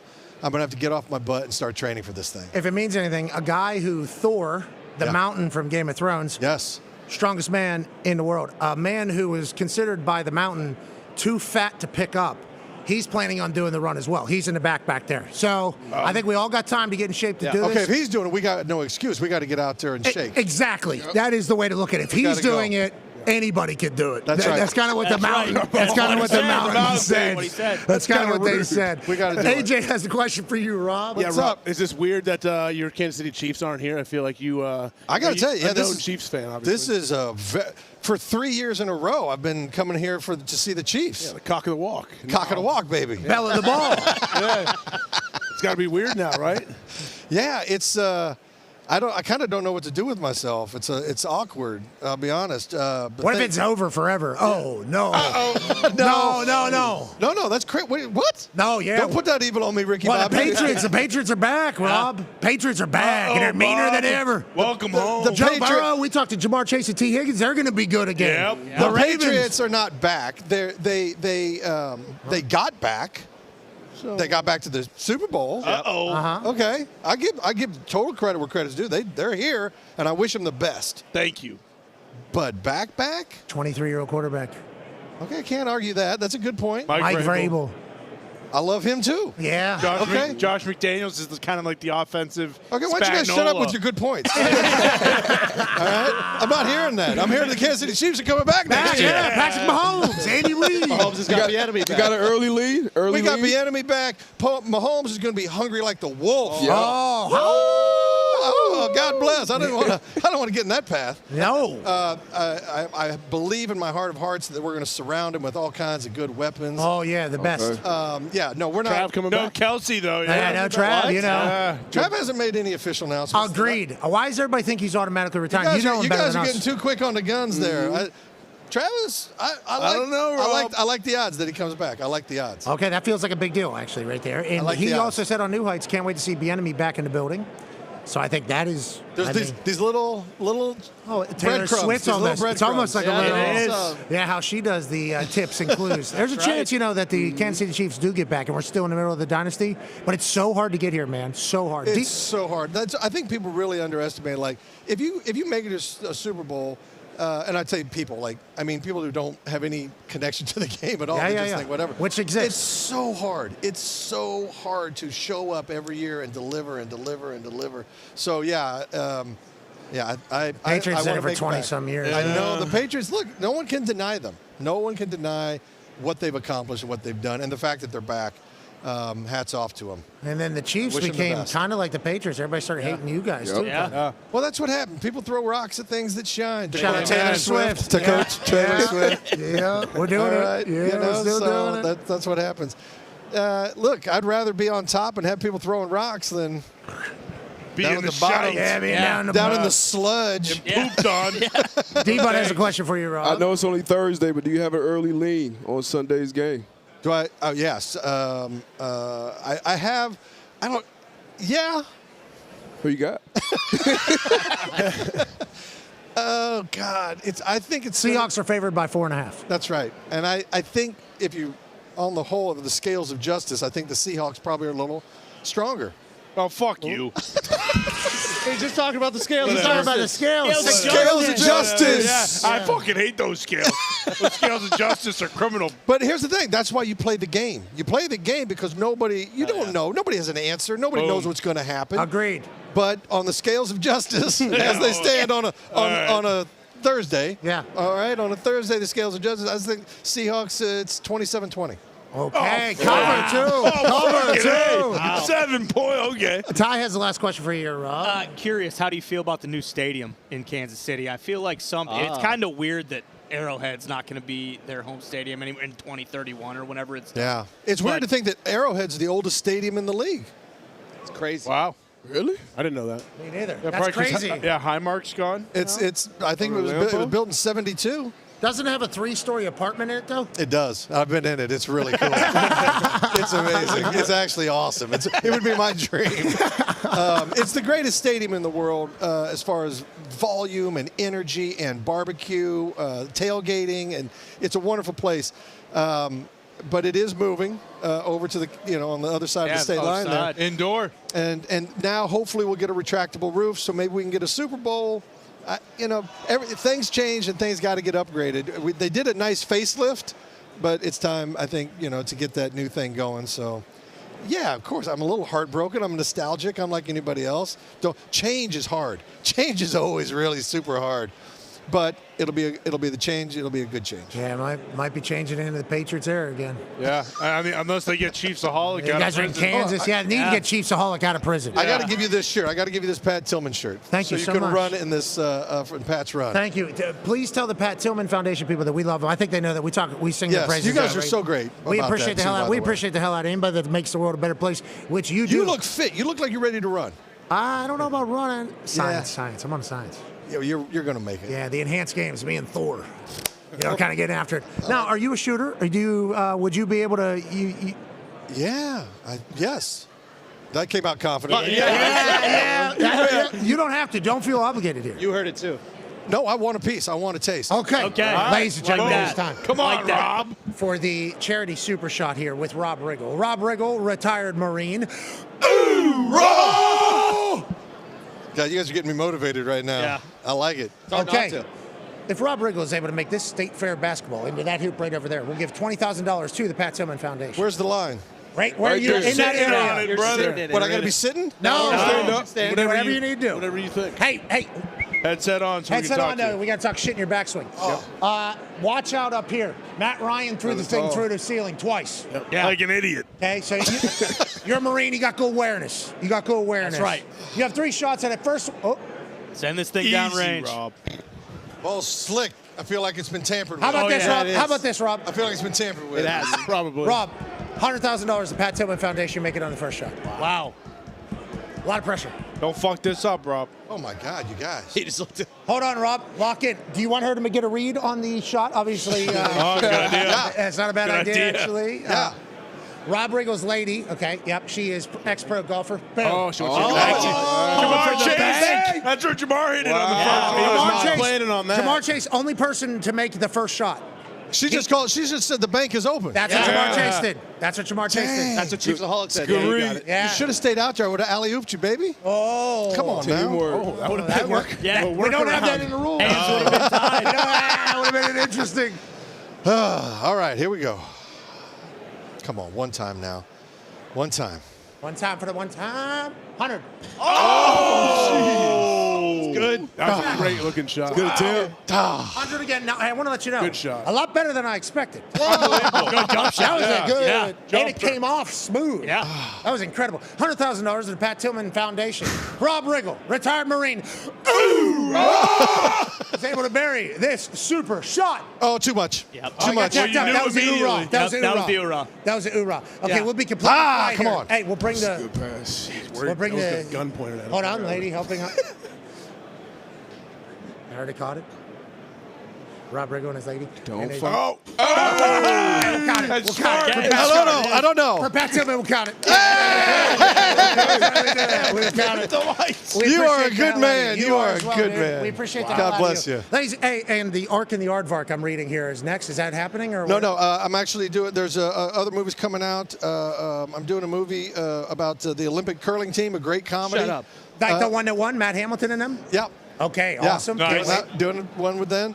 A movie called Pirate King. Another one called Nichols. A couple dramas in there. Let's go. Making a movie starting in April called The Kringles, where I'm a drunk Santa. It's gonna be a good time, guys. Okay, okay. Like What's that. next? What's next, though? The Is drunk Santa. the drunk Santa one's Yeah, next? yeah. Congratulations. Thanks, brother. We appreciate you, Rob. Yeah, right back.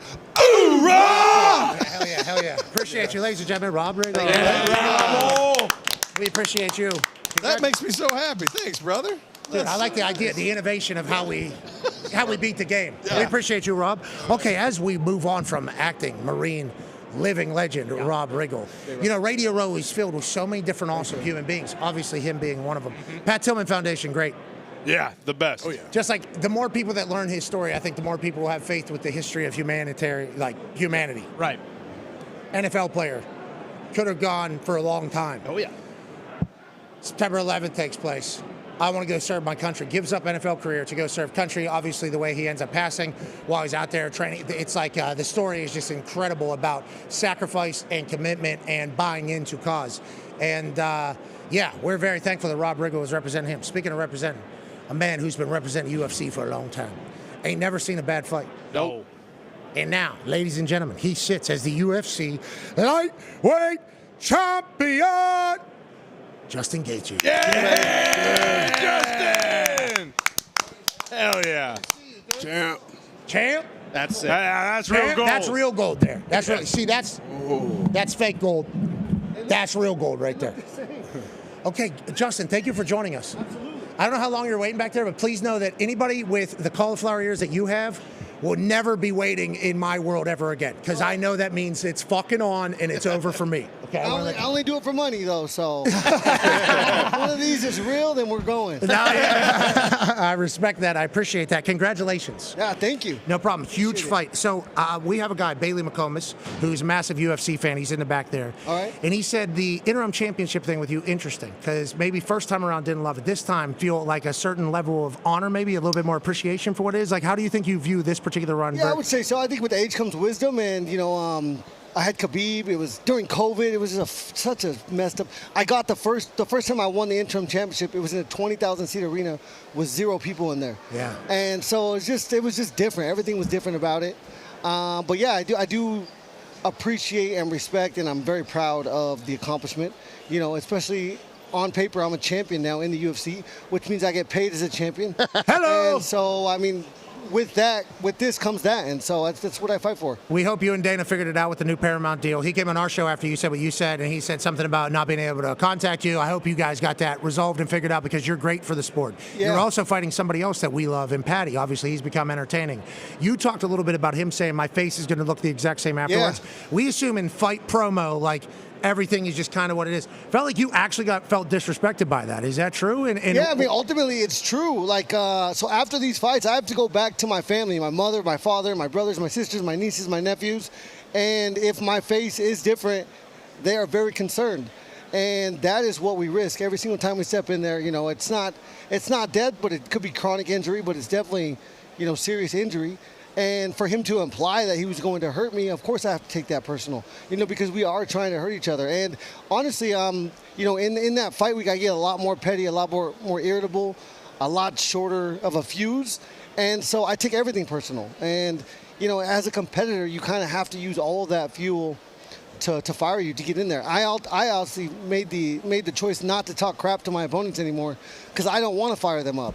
You know, I want them to go in there with their own inspiration. I'm not trying to inspire them anymore, but that's something I learned through time. Okay, yeah, you got to have a certain mental capacity to walk in there, gladiator type feel. And I think out of the last fight, I heard you say something about, like, I wish I didn't have to feel the way I feel right now to feel what I just felt or something like that. I don't remember that. I think I was saying I wish all of you could feel what I feel. Yes, there. and like, what is that? Can you explain that? Because there's only a few of you in the history of the world that can feel it.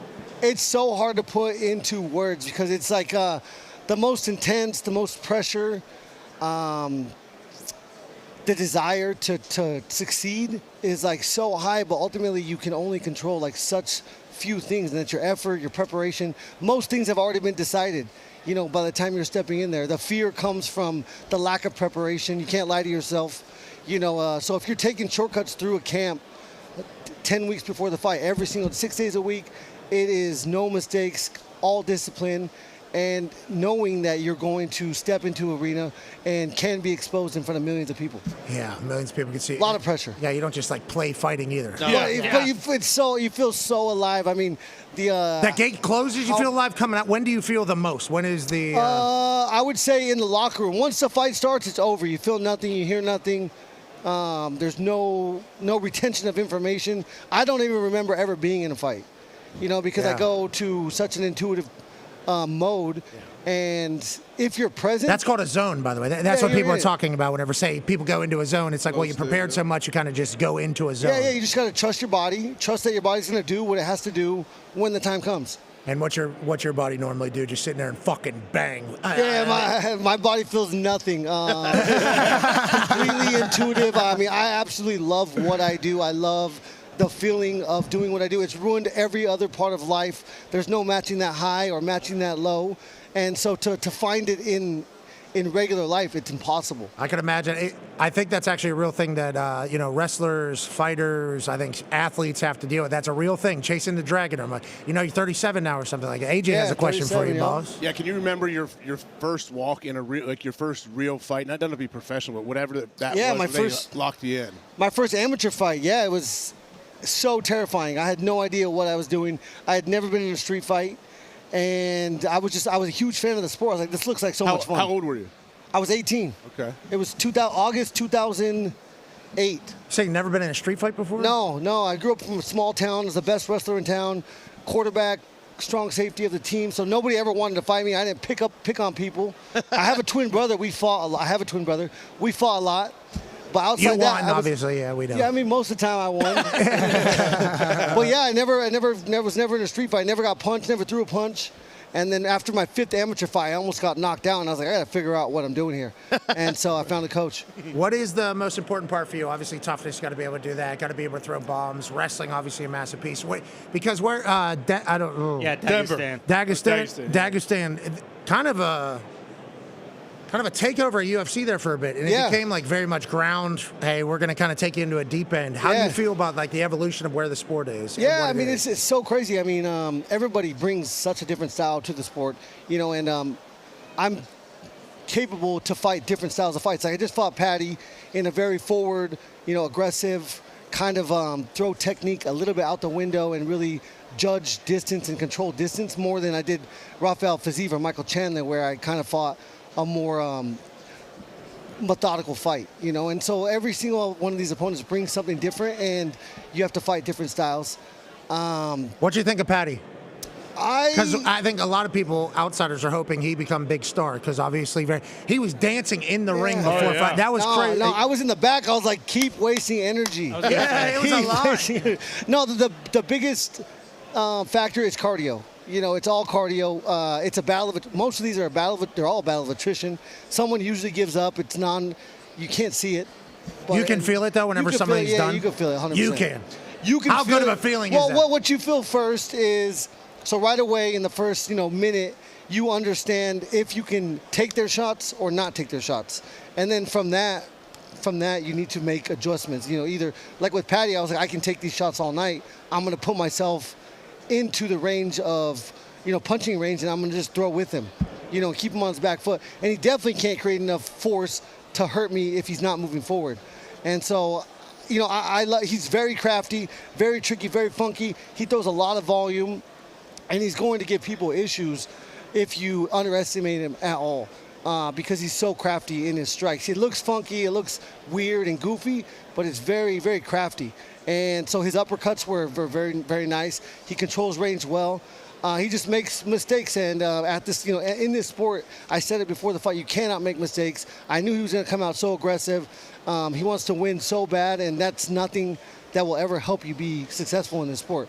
You just have to be content with the situation. For me, it's be content with the worst possible outcome and then go out there and perform. Let the fight come to you is what you're saying. Yeah, let the fight. I mean, you have to create the fight. Again, you're controlling distance, controlling range, creating angles. There's so much that's going on that that nobody that doesn't do it knows. Yeah, it's super happening. That's just like football, I think. That's why we're so intrigued whenever we have you on, because we are trying to see the cerebral side of it. Like, what are you?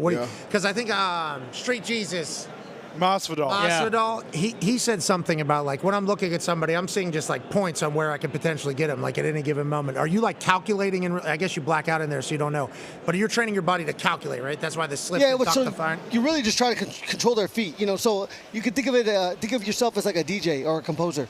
You get to have control of the beat, but you get to change the song at any given moment. You're constantly trying to catch them in between beats. Because anytime you could brace for something and see it, you could take it. It's the moments where you catch them in half beats where you can knock them out. And so you're constantly trying to surprise them. You're trying to set them up, trying to surprise them, trying to think them that you're going this way, and you're really, going here the whole time. Art of war, brother, yeah. Yeah, there's so much going on in there. It's crazy. You're damn good at it all. Almost as good as on the golf course. This is why when you see the ears, just know. Yes, fuck. ESPN say don't fuck with these dudes. All right, playing a different game. Yeah, everyone can fight. I mean, that's why this sport is so relatable to the common person. But nobody can fight for more than 30 seconds. That's what people don't take into. They don't think about that part. How exhausting it is. Yeah, no, we do think about it. You guys go. Football plays 5 seconds at a time. We're 5 minutes at a time. Yeah, there's no reason. Listen, I grew up in Pittsburgh. There's high school wrestling. So we know what you psychos are doing. Exhausting. Yeah, we know the garbage bags. And I'm going home after my practice, and you guys are, trotting your asses home down the sideline. We understand that. Nasty. Stinks. Have you seen the, what is that, Freestyle American Wrestling? I have, yeah. RAF? Yeah. Yeah, it looks cool. They keep asking me, but I told them I don't wrestle no more. No, you fight. If I can punch him or kick him, then count me in. Connor has a question for you. Yeah, Justin, what about fighting for the BMF title? It feels like you mentioned right away, now you're getting paid like a champion. That's what you were, hoping for. With the BMF title, especially at the end when you're talking about technique, I think it was you and Holloway just said, no technique. We're just going to throw the biggest bombs possible. I fought a bad fight, and I was in a position where I was going to lose. And once he granted me that opportunity to go out like I needed to go out, or to knock him out to win, the competitor I am, I'm never going to turn that opportunity down. That's the only reason I showed up, is for the chance to win. I was in a bad position. I put myself there, and I understood that I was losing and I was going to lose. And so with that opportunity, I had no choice. I would do it 100 times over. And I'm glad I lost like that. It's a much better story for my legacy to lose like that. Your than bangers. Than to let one more second go and I just lose a decision. Me getting knocked out and then coming back having 2 wins in a row, it makes those 2 wins that much more inspiring, and it makes what I'm going to do at the end of my career that much more inspiring. And that's ultimately why I'm here. Yeah, but whenever they said, like, hey, Justin Gaethje would like to come on the show, we have Justin Gaethje, do you want him on the show? Everybody's immediate thought is that guy only is electrifying. I love that guy. That is literally how we all view you. So that we are very thankful that I've been a huge fan of this sport, and nobody is as consistent or as exciting as me. What's next? Ilia Topuria on the White House. Has to be. No other option. Hell yeah. Let's go. Walking out of the Oval Office into the cage, wearing the flag. Like, I can't think of any. I've been speaking it into existence since I fought Vazeev last year. I was like, I'm going to fight. I thought it would be Topuria in January, and then I would fight and defend my belt on the White House card in June. And, things change up. Can't control everything. Ilia takes a step back because of personal issues. I still get to fight for an interim championship, which makes me a champion on paper, which gives me Ilia Topuria on the White House in June. Hey, why not? Makes sense to us. That'd be awesome. Yes. And that fight would want fireworks. Entertaining. I think we're going to main event it. I think we'll be the main event. Boom. Let's go. Once in a lifetime. I'm totally guessing throwing shit against the wall right now. Yeah. Universe. But I mean, what else? Yeah, why they wouldn't you? They had me, specifically me, above Amanda and Kayla, and that's the biggest fight in women's MMA, and they had me above them. So I can't imagine. You know what I think will probably happen? You know what I think will probably happen? We'll see it. I think there'll be co-headline. You'll be one of them so that they can say, like, the man who's never had a bad fight, definitely here. So that's a draw. Yeah. And then they put whatever else on there. So I think co-main event. I think for sure. Co-main? Who's main? I don't know. I think it'll be a huge, I think it'll be a big name thing. McGregor's been tossed around as that's the what I'm main saying. for that fight. Yeah, I know it's past the time, but name-wise, I think that is If it's McGregor, then McGregor's going to fight me, and we'll be main event anyway. There you go. Okay. Okay. Never had a bad fight. Got to be a title fight. And it would have to be. Okay. Yeah, it would be if Ilia didn't come back, they would strip him. I'd become the undisputed, and then McGregor gets to fight whoever he wants. So I guess that would be an option. When would you start training for that? Or are you always training? I've taken it. I'm a little bit beat up after the last fight. I was really sore. My knee's a little sore. I'm 37 years old now, so I train for 10 weeks for a fight, but in between I try to maintain and just eat healthy. And so last week I ate like shit. Sure. All right, what you have? What is it? Yeah, sugar. Any kind of sugar. Chocolate more so? Or? Syrup, chocolate. Oh, we like pancakes or cinnamon waffles. buns. I'll go get a box of cereal, eat the whole thing. Fruity Pebbles, which one? No, I got Cinnamon Toast Crunch. Oh, CTC. Yeah, that's a good play. It's hard to beat. Yeah, hard to beat. And then I got Lucky Charms. Okay. Oh, yeah. Which marshmallows? The old school traditional one or the new? Traditional, and I definitely mix. I take out a lot of the I make it marshmallow heavy. They have those though. They have. No, I just do it by hand. Oh, because you're a chef. Old school. While you're in between fight camps, might I suggest? Okay, and obviously you know better than me. You're a fucking champ most of the time. There's Oculus boxing in there. Put on virtual reality. And I'll tell you what, you can hit. That'd be like when I played golf. You play Oculus golf and you just get worse. No. It makes you worse. I'm Oculus champion. What do you mean it's worse? No, yeah, but when you go on the course, it's not the same swing. You're a great golfer, huh? Are you a great golfer? I'm a 6.5 handicap. Wow. Damn. As a wrestler? Yeah. As a fighter? I love that. When I got knocked out by Max Holloway, 180 days straight I golfed. I was like, no one's touching my head for the next 6 months, so I'm going to golf How about this? every day. Anybody with these ears does not play basketball. But I'm going to make it. Okay, you want to? If we're raising money for charity, then I'm absolutely going to make it. Okay, all right, let's do this. Yes, Do you think you're the best fighter golfer? It's between me and Dustin Jacoby. He's like a 6.3 handicap. Okay. Damn. Yeah, we live close to each other, so we play a lot. Hey, I don't think those ears are good for golf. Do you golf? They're not. No, I'm not. That's what I mean. These ears are perfect for golf, because when you suck, you just start talking shit, and they get scared, and then they get in their own head. It's Not over. bad. Your head game is actually Genius. Oh, is that right? Yeah. That's good, right? We're good. That's good. Yeah, it is good. Hold on.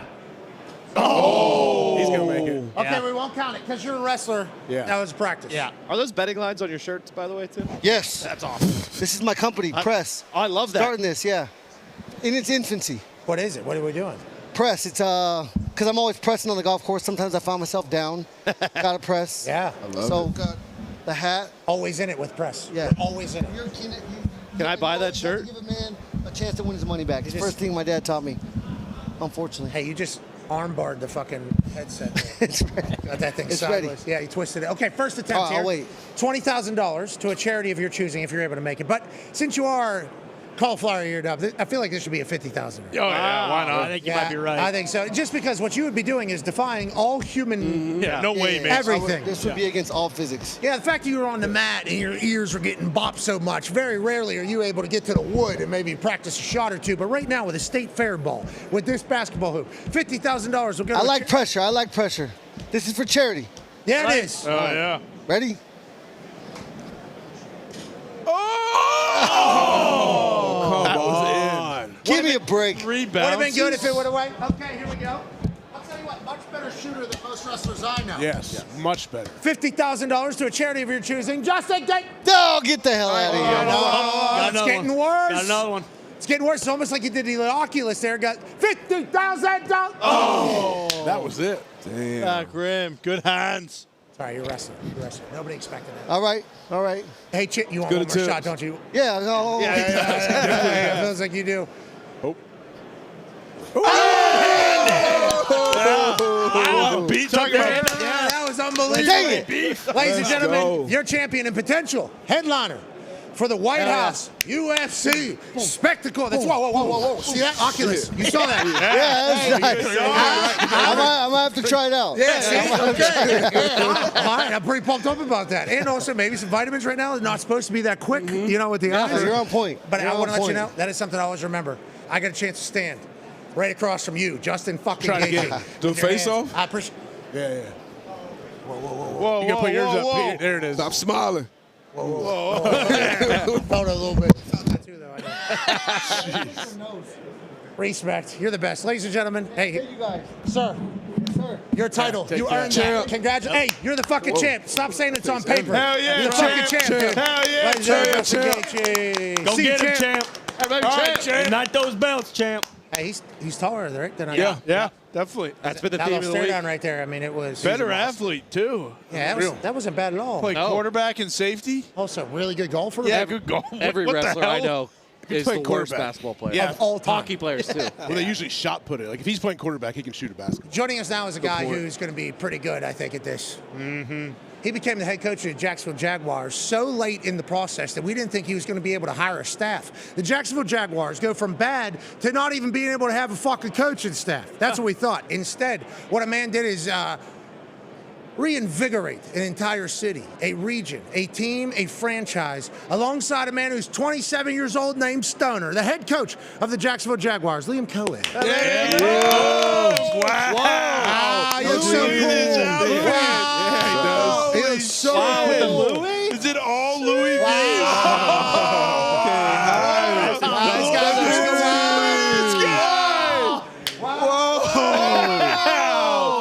Jeez Holy shit. The head coach money. Yeah, we got the Dahn on too. I see him over there. Yeah, I see the whole Extension coming. I'm just trying to get like you, bro. I'm just trying to get like you. And he hit the wow. That's it, man. Shit. I'm trying to get like you. I think you're already there. That was awesome. Unbelievable entrance. Yeah. All right, ladies and gentlemen, that's Liam Cohen. Okay, tell me about it. We got a chance to catch up with you multiple times here throughout the entire process of you becoming the head coach of the Jacksonville Jaguars. Please tell me about the season. Yeah. I feel like you guys had a good one. Yeah. I feel like you're finding your culture. You found your culture, maybe. Yeah. Only propelling you into next year. How do you kind of sit as Super Bowl week rolls on? Look, we're all pissed. 31 teams are pissed at the result, right? They are, at the end of the day. But I do believe that the process was successful. The process. Because we talk so much about the process. Process over results. Process drives results. And look, we fell short of the ultimate goal of winning a Super Bowl. But very proud of the group. Extremely proud to get our coaching staff back after year one. And to do it with James, with Stoner, and Tony. Man, those guys are the best.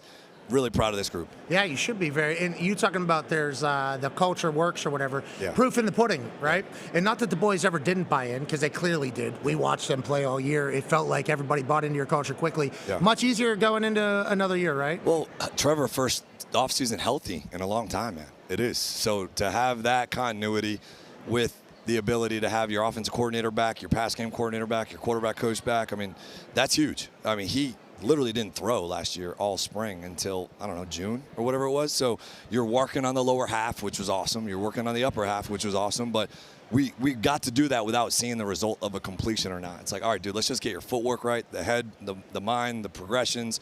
Now to be able to put it all together this spring, I think it'll be fun. It's crazy you guys didn't have any timing training there for a long time. And it showed. Yeah, I think It so. did. But then Like, you guys got better and it better did. as It you did. continued to work, and I guess that makes a lot more sense. AJ has a question for you, Coach. Yeah, you mentioned a quarterback with Trevor. Like, I guess, how did you see him grow this season? Because I think it seems like he took a step. Like, he took a step in the right direction, like to another tier at the quarterback position. Like, what have you seen? You know, like so much of the play in this position, timing, circumstances, and the operation. Like just getting the operation down. Motions, shift, cans, audibles, alerts, like that's a lot. Before you even go and say, did I complete the ball or not? And so I think once that calmed down, like that slowed down for him, he started using his legs. That now makes the defense defend every blade of grass, right? Every blade of grass, both horizontally and vertically. So he took it, the ownership, the leadership, you started to see it come out of him. And now, okay, Jacoby Myers comes. Our first practice Great trade, by the way. with Jacoby, we were a better team. The first practice Jacoby came in, our pass game looked completely different. The whole team was like, what? I mean, for real, it just changed because it allowed BT to do what he does well, Parker to do what he does well. Now, Brenton Strange does what he does well, and Trevor had a lot of trust and respect in him. Okay, tell me about Trevor. You talked about him running, getting a little bit more comfortable. He's a stallion. I think people forget about that. I love that word, stallion. He is. He is. No, dude, he is. He's even got the mane, you know, and like a horse. the whole thing. Yeah. He literally is a Yeah, stallion. dude. Yeah. When do you realize that, and how do you Yeah. balance? Because I think like the Patriots right now, Yeah. Drake May, also a stallion. But they are trying to manage how much do we... You have to do that with Trevor, I think, going forward, right? You do. I mean, I watched Trevor play live as a freshman in high school. I was recruiting another dude. I was at this high school game. Trevor's balling, running, doing everything that he does now. And you're like, okay, that's the balance, though, of playing, this position as a franchise quarterback in this league. But I think you guys know, like, your teammates respect when you go and do that shit. Like, they do. Yes. When you go out and put that on tape and lower your shoulder a few times and play the game the way he was playing at the end of the year, the guys will follow. They'll follow that lead. And super talented dude. Really excited about moving forward. Great hair. I mean, unbelievable. Great, yeah. Anybody has a question for you, Coach? Yeah, you've done a great job offensively and working with quarterbacks throughout your career, but now you had your first opportunity, first year now under your belt as a head coach. We just talked about the trust and respect. You need that for your head coach and a guy that can command the room, we always say. How was that for you, your first team meeting, addressing the team? And then at what point during the season did you feel, I guess, fully comfortable, in your skin in that new role? Dude, that is exactly the hardest thing to kind of figure out. Is like, because I was with Sean. I'm in LA for all those years. You were with Sean. You were with Kevin O'Connell. You were with Zach Taylor. You were so many good football coaches, and you want to take something from everybody, right? Like you do. But you also got to be yourself. Yep. And I think that's the thing that I learned the most. Obviously, throughout this whole process, you're sitting there and you're like, all right, dude, if those players respect me as who I am, like the rest will come. And look, they get criticized in the media all the time. And so, like, hey, if they see their coach kind of doing it and getting it and not flinching, not blinking, hey, we're in this thing together, they'll play harder. They will. And then the Houston debacle was a good thing for us. Like, that's when things changed for us. We lost. We were 20-point lead, blew it, fourth quarter. Oh, yeah. I do remember that. Dougie Mills. Doug Mills went crazy. Killed us. You got Doug Mills. That's happened. Mills killed us. He's a dog. 2-minute drill, fourth quarter, lose the game, right? We're sitting there like, damn. I mean, that was the quietest locker room I've ever been a part of post-game. But that allowed us to go have some real open, honest conversations as a team with coaches, with players, with the staff, and with our whole team. That's when things change. To answer your question is like, all right, guys, like that's not good enough at all. We can't be spectators for that last quarter. Yeah. We got to go play 60 minutes and see what happens. Feels like everything you're doing now is like precedent for what the future is. Obviously, first-year coaches, you do that. Yeah. In Vrabel, first year in New England. Yeah.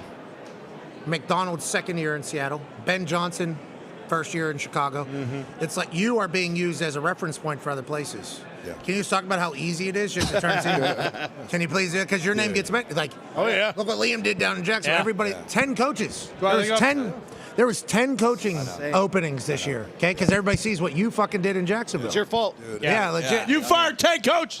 Way to go, bro. Yeah, the coaches union's going to love you, Liam. No, not so much. No. Look, it's a crazy dynamic. We know that this is truly what have you done lately, right? Like, you either win now or you probably don't have much time. I mean, that's just the reality. It's where this thing goes. And you're trusted to be able to make some of those decisions. And I think Braves is cool as hell, man. I saw at the owners' meetings down at the Breakers this spring, man. He's walking around, dude. Like, he just gets it. You can tell he's a dude. He's a guy. He came in and worked out Will Levis when he was in Tennessee when I was at Kentucky.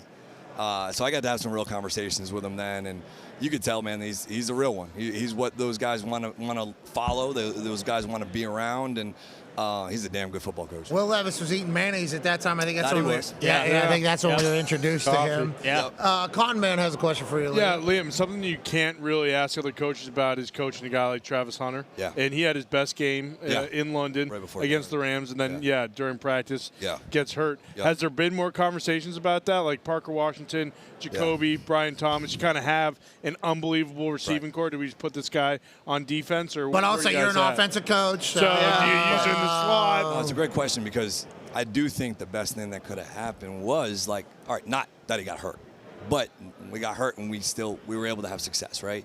So now we get the privilege of going throughout this. He's still rehabbing, going through a whole process of rehab, getting back. But now we can go say, okay, where is this going to truly help us go take the next step?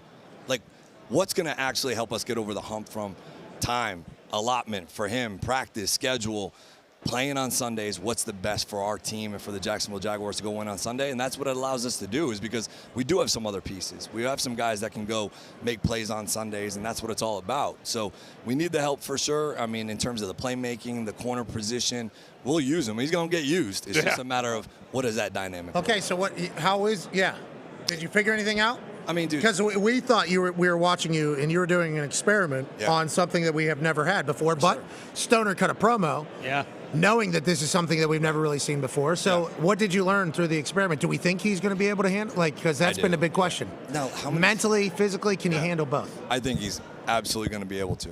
I do. I mean, the guy, just so we know, he has the craziest conditioning of any athlete I've ever been around. Like that, he doesn't get tired. He doesn't sweat. It's kind of crazy. But, he's obviously been in altitude, but he works his tail off. He loves football, fishing. I mean, that's what he does. So as he continues to grow, this was a minor setback for sure, right? But for a major comeback, that's what it has to be. That's his mindset. And Are you counting reps in practice? Did we figure that out? Do you think you got to the point where you figured out how much you should do? I think we were getting there. And then he gets, he has 100 yards against the Rams, gets hurt, forced us to go kind of make some other make some other decisions. And it was a blessing at the end of the day for the way it played out in some ways. But look, we'll look through that. I do think that if you just said, all right, man, go play football without much coaching, I mean, corner, he just looks the part. Is exactly what he is. And then, but also when you get the ball in his hands, I mean, he can make people miss, which I can't coach. So it's still a fine line. It's still something we're working through. Yeah, I'm excited to watch it. I hope it's able to pan out. I hope something historic happens, and he certainly could do it. Ty has a question for you. Yeah, Coach, you mentioned at the start how you were able to retain your coordinators. Yeah. And I assume, part of that is kind of, hey, hats off to me. I was able to put together a great staff. But when nobody thought you were going to be able to put together staff. Exactly. Yeah. But both of those guys were two of the hottest names in this cycle, and maybe you thought you were going to lose them. Is there part of that where it's like, well, fuck, it's nice we get to run it back with these guys, but there's a good chance that I'm going to have to replace both of these guys next year? Yeah, that is the mindset. I mean, you want people to thrive. When you have success, you want everybody to eat. You do. You want guys to continue to grow the game, grow their careers and professions, and be able to move forward. It's no different with players. You want them all to get that next extension, that next contract, go get paid. And those two deserved it. They earned it. I mean, Campy to take that defense from last in the league in turnovers to second. He's the ultimate. Yeah, we need to get him the hell out of the AFC South. Yeah, dude, he's a stud, but so is Lou. Okay. He is. But to get those two back, Grant's the type of guy, guys, we play a game on Sunday, 1 o'clock game. You're done by what, 5 o'clock? He's in the office until 11 o'clock that night, working on the next opponent. 30 years old, out there, like, Loves could ball. be going out, He's loves ball. So it's the way it goes in. Heath Farwell, special teams coordinator, is a G. Yeah, it feels like you have a good culture down there. Congratulations on getting that instituted so quickly. The Louis Vuitton fit is awesome. I mean, I gotta give my wife. I don't style corduroy? myself. And the shoes are cool. Appreciate I it, remember bud. you wearing some Ferragamo, I believe, in the video, or maybe Louis. I forget what it was. They were Were they red? The loafers, whenever you Loafers. got to the blue ones when you got to Jacksonville. Correct.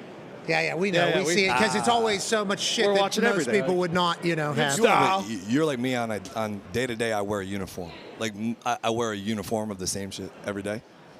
I like it. The black on black, you can't. Steve Jobs. It's awesome.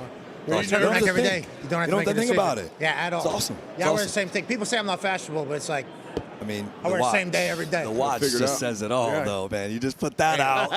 Yeah, it is. It is good. Yeah. Every Good once in a man. while you see a Toyota Camry leave your bank account. Yeah. And then all of a sudden it's like, oh, my wife just got me a gift. Yeah. That's great. And then, right. we kind of keep it moving. That's It's awesome. a nice little surprise. That's awesome. They are awesome. I'm not a big watch person. I don't know what they are, but I do wasn't think either. this one's good. Same. And I think that one is good as well. It is. Yeah. I was an Apple Watch guy It is. before. I mean, I didn't even wear watches. And I think a lot of people tell us that we're new money people. That's why we feel this way. Yeah, that is what people say. Yeah, it's my- easy to look. Yeah, they say that. That guy came from nothing. Look at him, his first time with fucking money right there. My parents were teachers, dude. That bingo. Yeah, me. Yep. So, Yeah. hey, we should be proud of what we did here. Yeah. Could send Bob Can you Sala shoot? one maybe, like welcome to the. We were just texting. See, that's the beautiful Or you just part texted, about hey, it. eat shit. Yeah, I'm in your Come on, city, eat bitch. shit. It's Welcome to my the city city now, now, bitch. Yeah, you're gonna eat these Sam Louis, Graham, what's bro. up? Is that what you said to Salah? Yes. No, we are, dude. It is awesome that he's. I mean, what a cool move by Tennessee. Seriously. I mean, just to get another quality defensive head coach in this league that gets defenses to run around that way. I mean, it's fun for us. I mean, you want to play the best. You want to come, and that's no different for coaches. There's no difference. You want to beat your peers. You want to be better than everybody. Especially and when that's You the way don't it beat goes. the people you hate. Yeah. Exactly. Yeah, Ben Johnson, Matt LaFleur. That's we got- awesome. That is, Yeah, yeah. it's good. We need awesome. coaches. No, This this one's one's better. awesome. This This one's one's awesome, better. too. You started it. You got a great one too. Yeah. Entertainment. Coaches rivalries make the game. Yeah. Entertainment. Spit in Fun his game, face, guys. then. You got to Fun spit in his Yeah, face it's now. not that Hey, we just had serious. Gaethje. I don't know if you're We in could get there. Gaethje. We could get there. I don't know if you're in Gaethje back there. He's Yeah. got some ideas for He'll what show you you. guys is solid. Yeah. Let's go. Hey, can you shoot? You're an athlete, obviously, former quarterback in college. Yeah. From here. That area. Where are we going? That hoop. Yeah. Well, actually, you can shoot it, I guess, at that TV if you want. That TV? Probably the hoop, I mean, though. what about the count? Is it not going to hit? I mean, can I just You try? tell me, that's coach. on you. You tell me, You gotta coach. keep it low. Can I- You gotta keep it low. A lot of people have made it from there into this hoop. If you make it on the first try, we'll Yeah. donate $20,000 to a charity of your choosing. Let's do it. If you make it on the This is second or light. third, yeah, it's state fair ball. Yeah. Liam Cohen, head coach of the Jags. The Louis V fit. This guy. Never doubt. Come on. And Jamar. Ladies and gentlemen, Wow. Eat your heart out, no, Salah. thank you. That was Nothing clean. yes. I don't know if Salah knows. Wow. I don't know way. if Coach Salah knows. That's AFC South football right there. Unbelievable. Head Let's coach go. of the Jacksonville Jaguars. Appreciate it. Incredible shot. Wow. I mean, touch, too. Never felt the ball. Wow, this ball sucks ass. That guy splashed He had to draw plays for I was McVay. like That was the nothing. average, that 15-point-a-game guy in high school. I wasn't Oh, like that's 20. not- I was like that good, Yeah. 12 to 15 That's range. impressive, huh? That's good. Yeah, but you were doing this, too, I bet, huh? Zone defense. Okay, eyes on Zone. the ball, yes. Zone. Instincts. 2-3 zone. A lot of effort. Love it. Trapping the corners. Man, no. Yeah. Worst Get the high hands school up. to make threes. Get loud. Sorry, I used to watch, what was his name?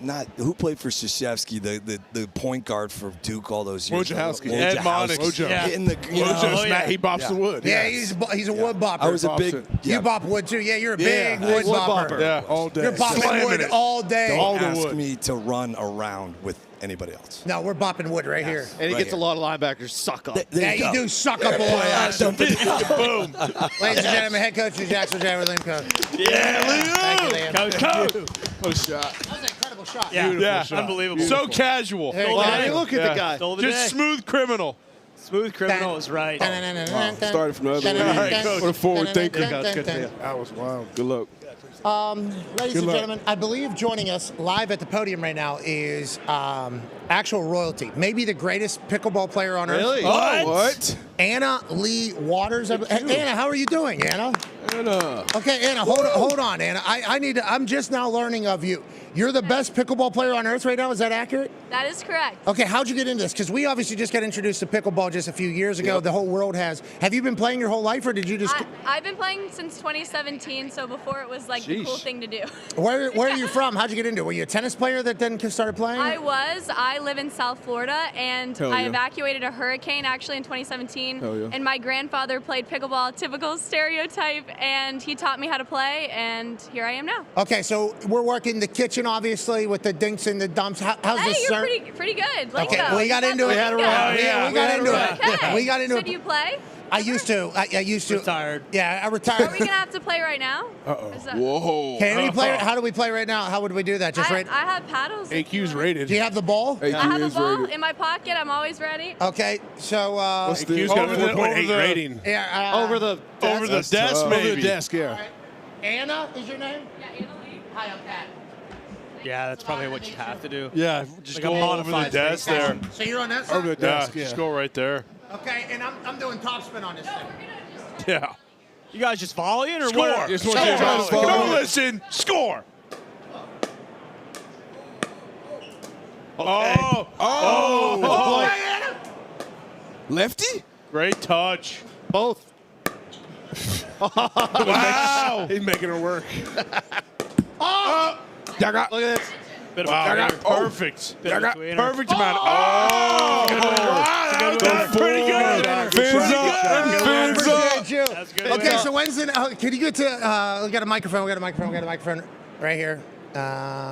Yeah, I think it's on. Is the Okay. handheld on? Can you hear me? Yes. When's the next tournament? When are we winning? What's next? Next week, Cape Coral, Florida, Okay, how do we watch? Oh, yeah. on Pickleball TV. Okay. Yeah, on Amazon Prime. I believe you have a Nike deal and everything, right? That's what I'm wearing now. Yeah. That's Okay. Sporting the swoosh, yes. Okay, so here you're promoting pickleball as a whole. I am pickleball. Yep. Okay, Trying well- to grow the sport.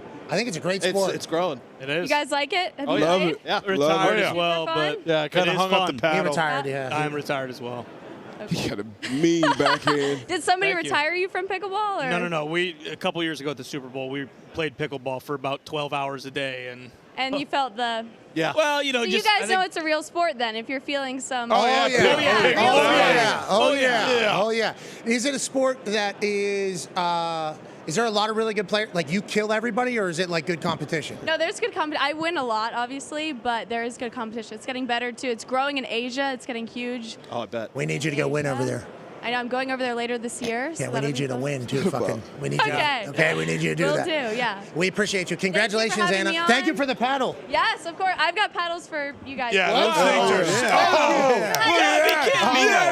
Oh, dude, touch paddles. Thank you so much. Of course. Thank you for having me on. Hell yeah. Thank you very much. Yes, thank you. Congratulations. You do this. Good luck. Yeah, you're right. Good luck, Anna. Thank you. Thank you. Hey, we That was did a have good little game. bit of a. That was a good game. That was- this might get me back right I here. haven't. Thank you, Anna. That was great volley. I haven't. I haven't done that. Taking a What, piss 2 with years or whatever. That was a good. Hell of a volley. Yeah. She was really good too. You know. Well, you're making it Great work. touch. Yeah, I was trying. She to- thought you guys were just gonna jerk around and just do Number one in in the world. How often do you get a chance to play against number one in the world? Make You made it work. Made it work a little bit. Yeah, absolutely. And by the way, no doubter. Yeah, she showed up. And then she She said, "Let did. me just put one right at his belt." Bang. Yep. All right, this is over. Thanks. Fun game. Joining us now, fun game, greatest of all time, maybe. Man who obviously out of Florida State is one of the greatest players in the history of college football. Then when he gets to the NFL, he's the most electrifying man to ever speak. Ladies and gentlemen, in front of the program, we are so thankful he's here. For Carlos Jr., James Winston. J-Mo! Thank you, J-Mo. Oh man. Yes. How are you? Yes. Man, you missed it. Yeah. I can go for a Carl. Yeah, this is what it's all about. This is radio. This is why you Yeah. come here. You look The guy. awesome, James. You bring some This is burgers? why we're here. You bring some Carl's Jr.? That's why you lift all them weights. Oh. Yep. Shoes. No. I like it. Kill somebody for a Carl's Jr. burger. Hold on, we're about to talk about it. Yeah. Because I'm just learning of this, what they're doing. James, great to see you. Man, pleasure.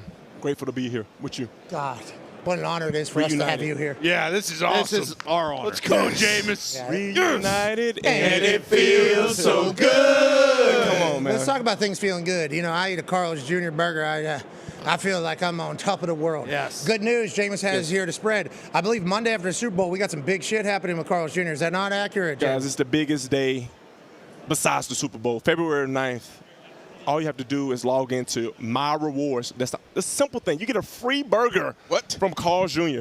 The juiciest, most succulent, most resilient burger you ever gonna have. Preach. Right. And it's free $99. What? $3.99. Yeah. All you have to do is sign up on the app and create your My Rewards app, and you get a free burger. Yeah, you go to Carl's Jr. app, you download that, and free hangover breakfast burger the day after the big game. Smart. All you got to do is sign up for My Rewards to claim your free burger on February 9th. What's the burger of choice for you, Jameis?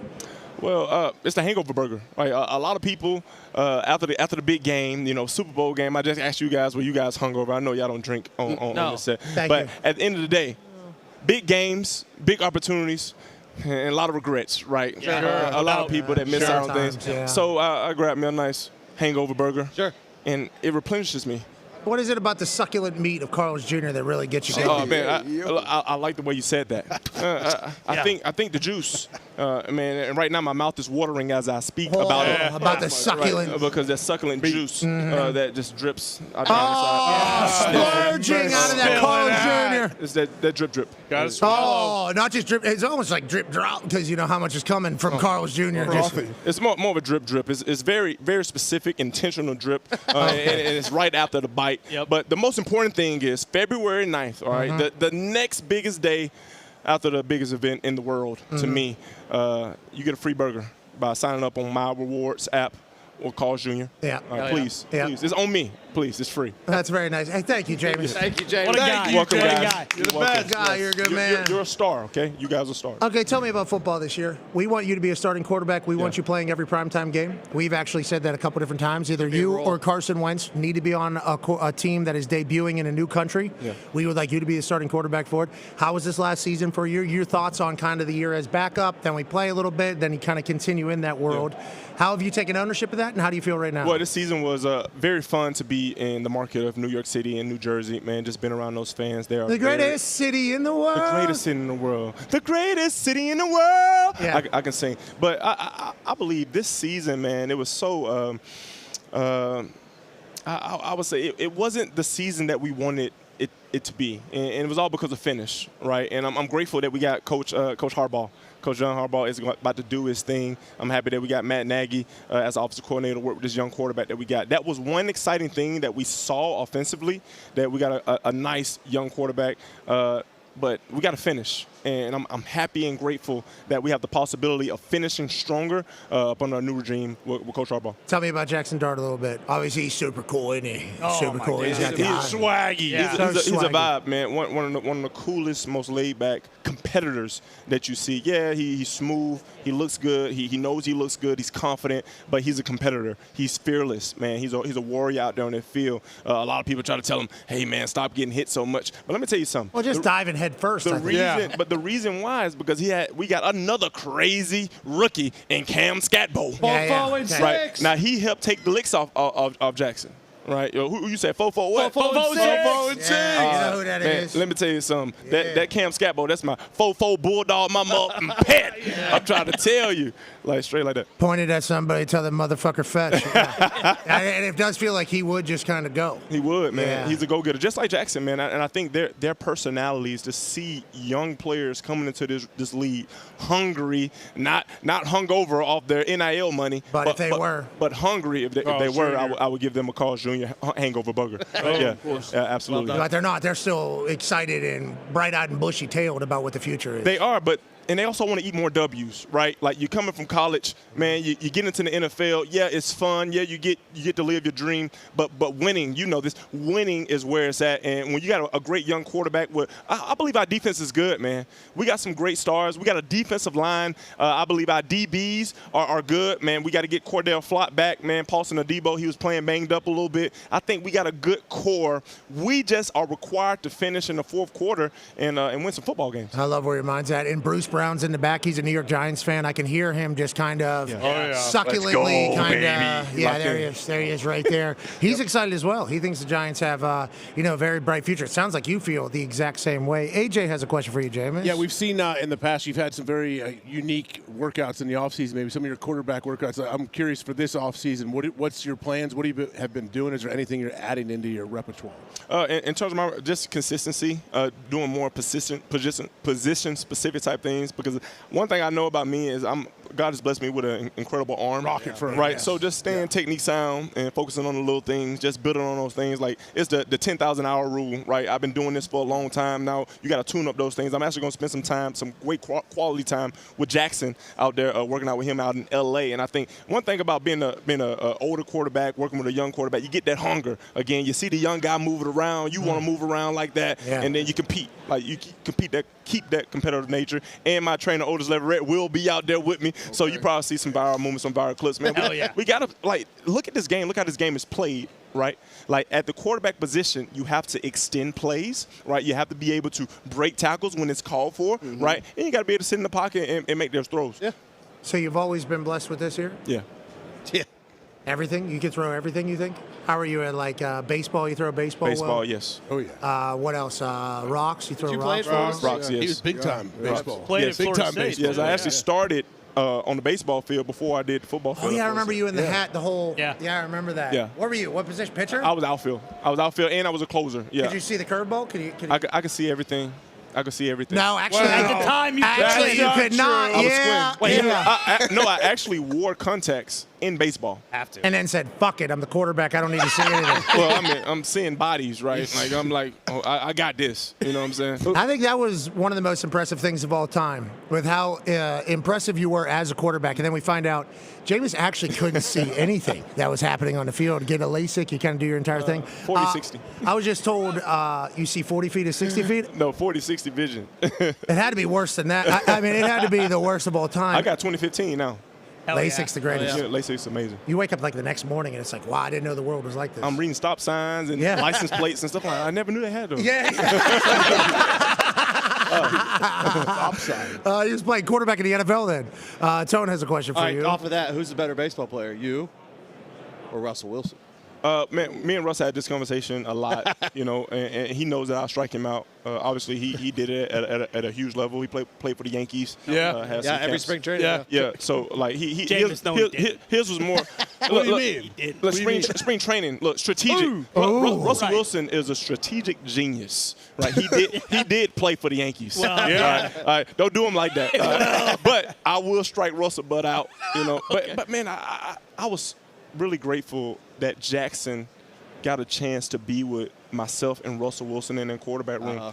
Man, seeing Russell Wilson being the Super Bowl winning quarterback, future Hall of Fame quarterback that he is, humble himself and serve this young quarterback with the type of swag. Like, Jackson has so much swag. Like, for Russ could have easily just kept quiet, stayed to the side, and just like, I'm gonna let the young buck do it. But Russ was proactive, man. We were working. We were there 8 o'clock at night, man, still studying, watching film, helping this young kid prepare, man. And it was something that was made where Jackson got to see early on the love and the obsessive trait that is required to be an elite quarterback in this league. So for him to get that his first year, seeing a Super Bowl winning quarterback, seeing a quarterback that thrown for a gazillion yards, right, that's won good football games in this league, and him being a rookie, being thrown out there, right, in circumstances that wasn't easy for a lot of us in that room, right? Because they brought Russ in. Like, shoot, I went up there and signed. They signed Russ 2 weeks later. Yeah. We thought you were getting a shot. Yeah, you know what I'm saying? So all of us were in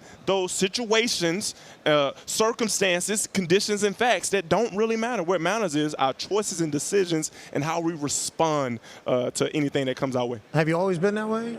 What you mean? Just like always, feels like you just. I mean, every time we talk to you, we think to ourselves, hey, this guy's fucking always says the right thing. It's a growth process. And I think, like, honestly, I'm grateful that the NFL has allowed me to endure that growth, right? Like, one of my favorite scriptures, Philippians 4:13, I can do all things through Christ, through him who strengthens me, right? But before that, Paul is in jail talking about being good with a lot and being good with little. And he talks about how he learned the secret of being content, right? Everybody talks about, I can do, with God, I can do anything I put my mind to. But no one talks about when you are in those high places, when you're having success, right? And when you're in those low places, it's equal, right? That contentment doesn't mean satisfaction, but that contentment is required to be the light that we all required to be. Amen. Amen. Yeah, thank you. You did a prayer for us last year. I think we just ran it. Yeah, it was great to hear. I mean, you immediately went into it. We are not joking about your name here. We are getting out here. I love that is something that you've leaned on, been very public about, and also you've always just remained true to who you are.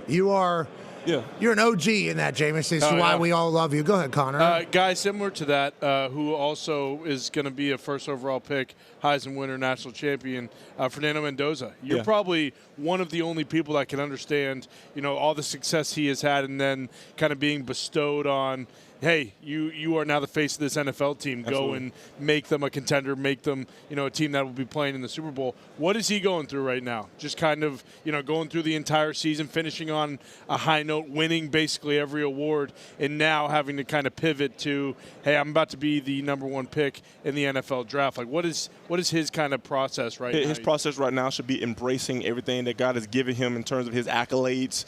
This Indiana football team, man, shout out to them. Like, honestly, I never would have thought in a million years that Indiana would be the national champions, right? So what they've done, what Coach Cinetti has done at that program is exciting.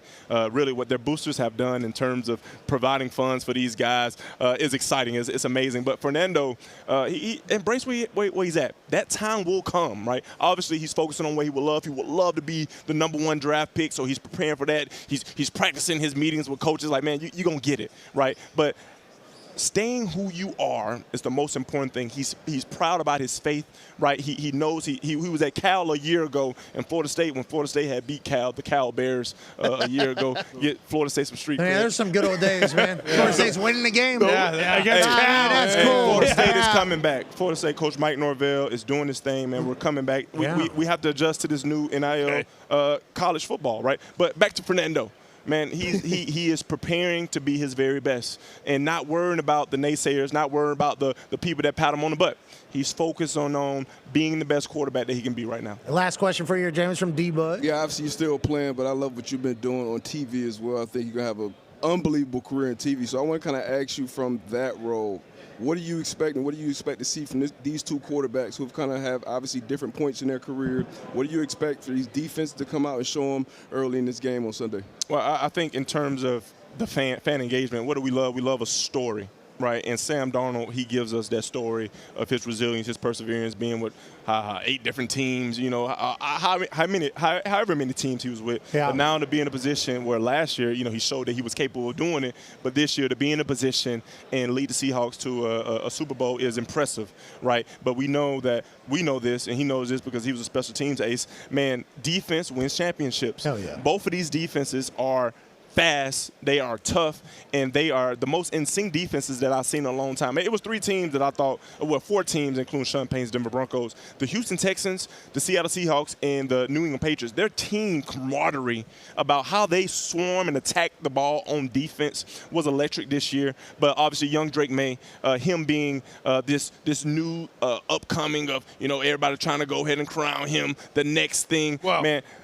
But seriously, everybody trying to crown him the next thing. He has a lot on his shoulders, right? But what he has been doing well, and what the most important thing that a quarterback does is win football games. He doesn't have to do too much. He doesn't have to go and create this Super Bowl winning moment. Obviously, the team wants him to do that. I think Sam has more to prove in terms of fan engagement to the world, because we've seen him on these big moments, right? And now we're all rooting for him to come through and win, right? But Drake, this is going to be our first time, really, all eyes being on Drake May as he lead the New England Patriots back to their promised land, right? Oh, yeah, and to your point, too, the Pats game against the Giants was where Jackson Dart tiptoed down the sideline and was like, hey, man. Oh, got absolutely blasted. Time to stay either out of bounds or don't you think you say, like you talk about his competitive fire and how guys like it and everything. When he was just diving head first. Crazy. Don't you think that is a time for you to maybe say, hey, young man,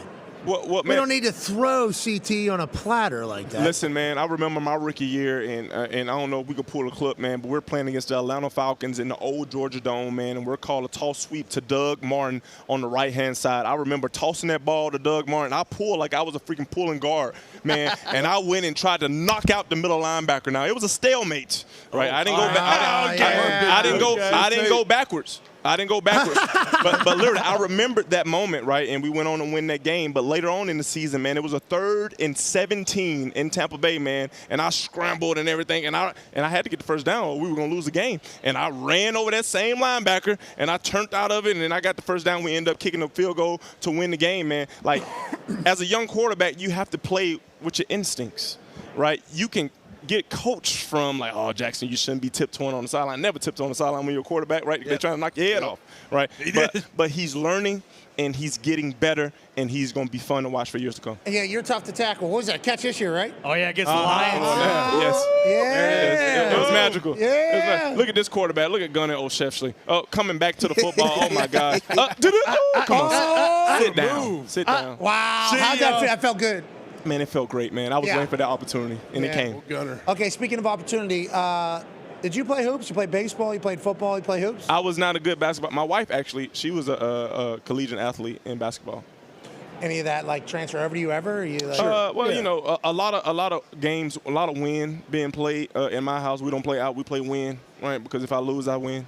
But anyways, a lot of that being played in my household. Yes. Good idea. I got a W. I got an I. I got an N.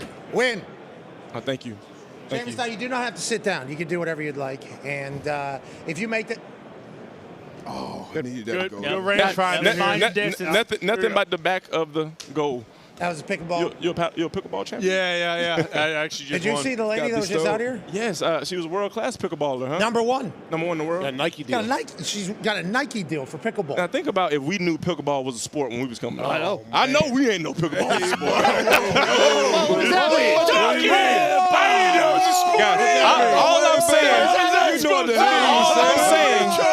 All I'm saying I guess it is does kind of rhyme me with and him James. ain't have no membership at the YMCA to play pickleball. That's all I'm saying. We was at the Boys and Girls Club, and there wasn't no pickleball up in there. It was two-hand touch. It was probably some kickball, but it wasn't no pickleball.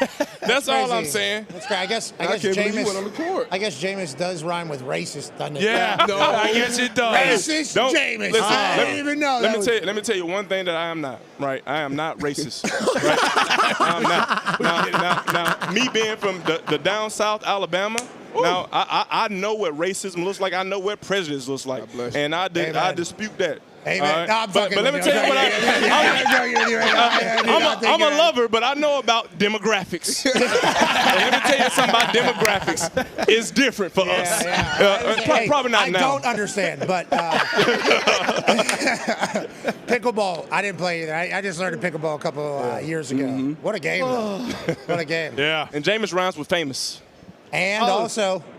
No, it doesn't. Yeah, well, not actually. No. I would like to let you know, never actually. Jameis, if you're able to make this shot, okay, you already had a rangefinder. You're a professional ball thrower. We think you probably be $20,000 donation to a charity of your choosing. Oh, wow. Okay. If you make it in the second or third attempt, because you will get 3 attempts, it's only a $10,000 donation. So let's make sure we go ahead and make this one. Now, look above you. There's lights and cameras. Thank you.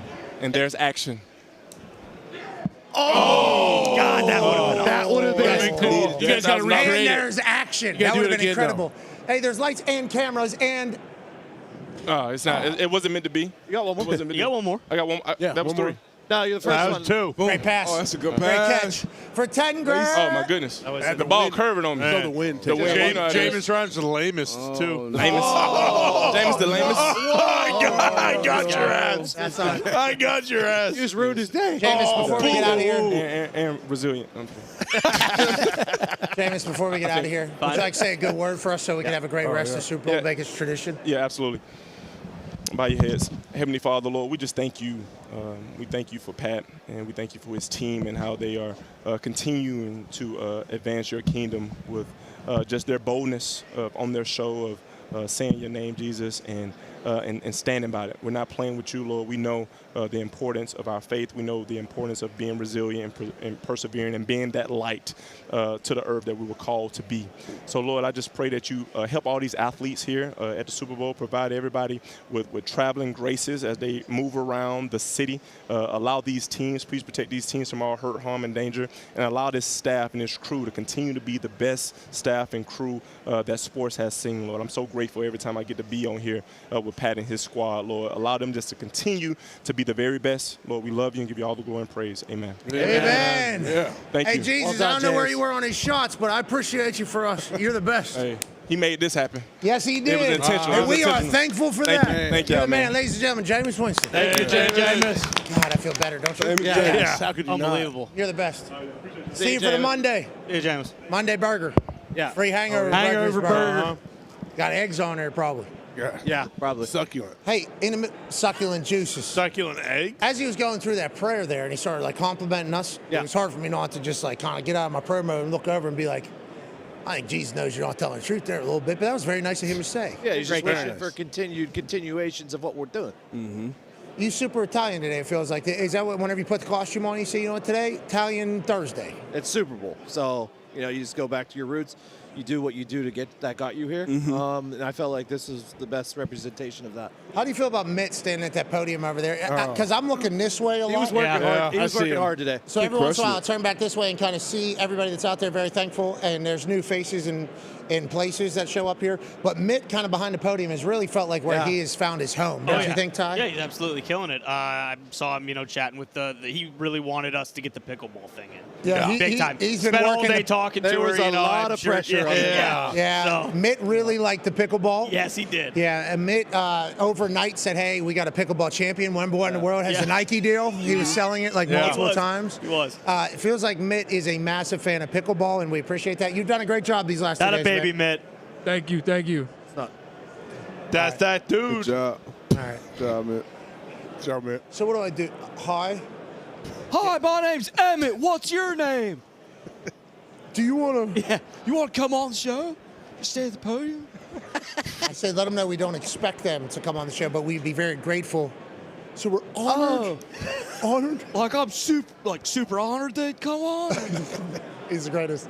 Thank you, Mitt. Love you, Mitt. All right, we got to get out of here. Hey, let's have a Let's have a great Thursday night. Absolutely. Tomorrow's show. Yeah.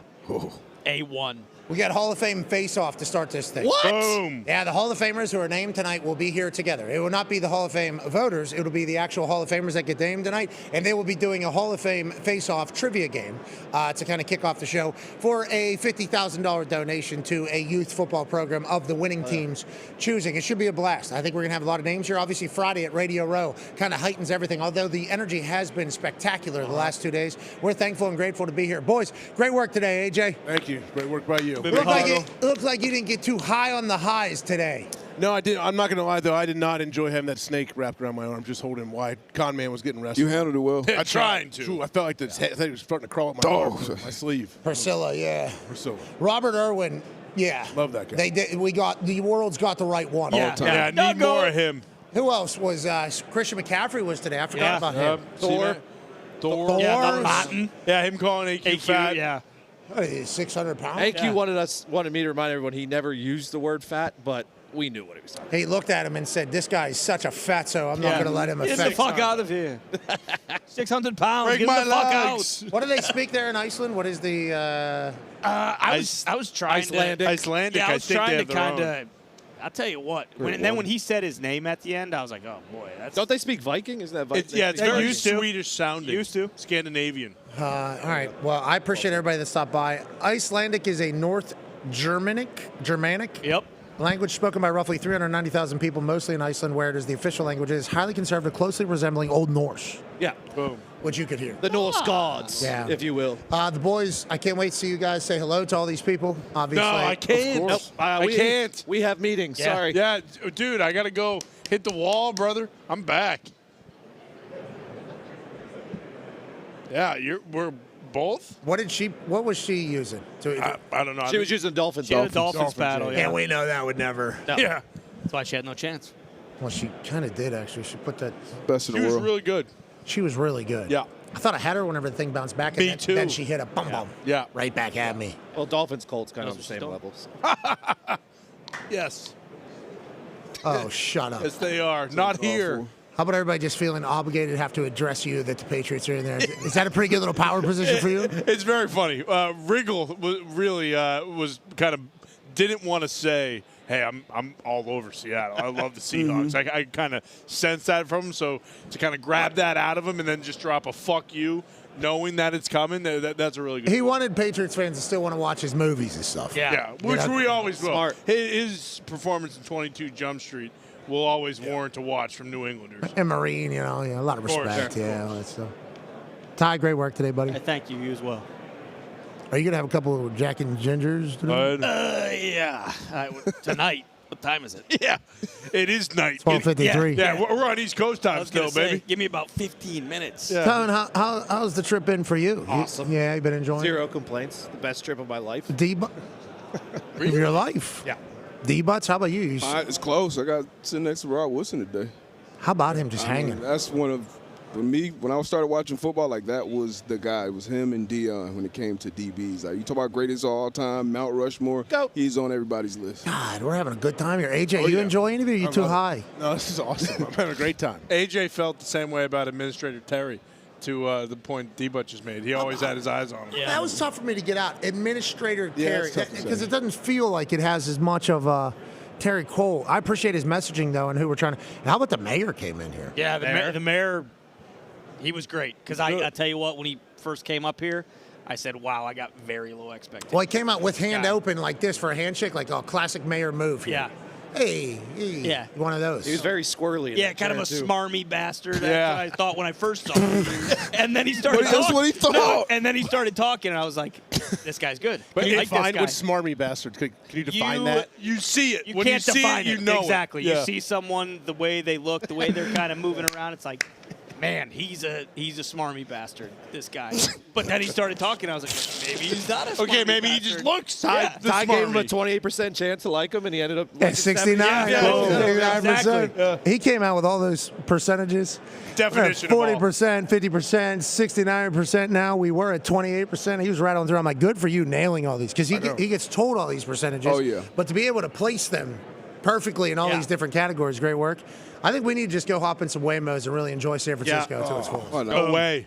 I got to pee, too. No fucking way. It's been about 2 hours. Yes, it has. This is quite a run for us. I'll tell you what, I looked down at all the guests we had lined up. We had a lot more. After Robert Irwin, when I started rattling them up, the boys, Rob Riggle, Brock Purdy, Justin Gaethje, Jameis Winston, Liam Cohen pops in. This is awesome. Purdy's a fiery son of a bitch. You can tell. He He's a fucking, almost and I beat mean the this shit out of Ty. in a good way. He's a fucking prick. He wanted to say fuck you to me. Oh, yeah. Yeah, sure. So I love that guy now. wish he would have. I'm happy he didn't because he's class. Yeah, he is. Yeah. But inside, he told you a bunch, which is why we appreciate It's that. class personified. Liam was fucking cool. Yeah. Louis V Cool as fuck. dripped out the whole time. He looked pretty good, too. You remember? He was Yep. getting a little. That's because Saul was breathing down his neck. Yeah, you're right. Yeah. He needs to be in fighting ship. Gaethje? Holy shit. Yeah. Those He's ears. Those ears. Both of them. Why doesn't he just cut them off?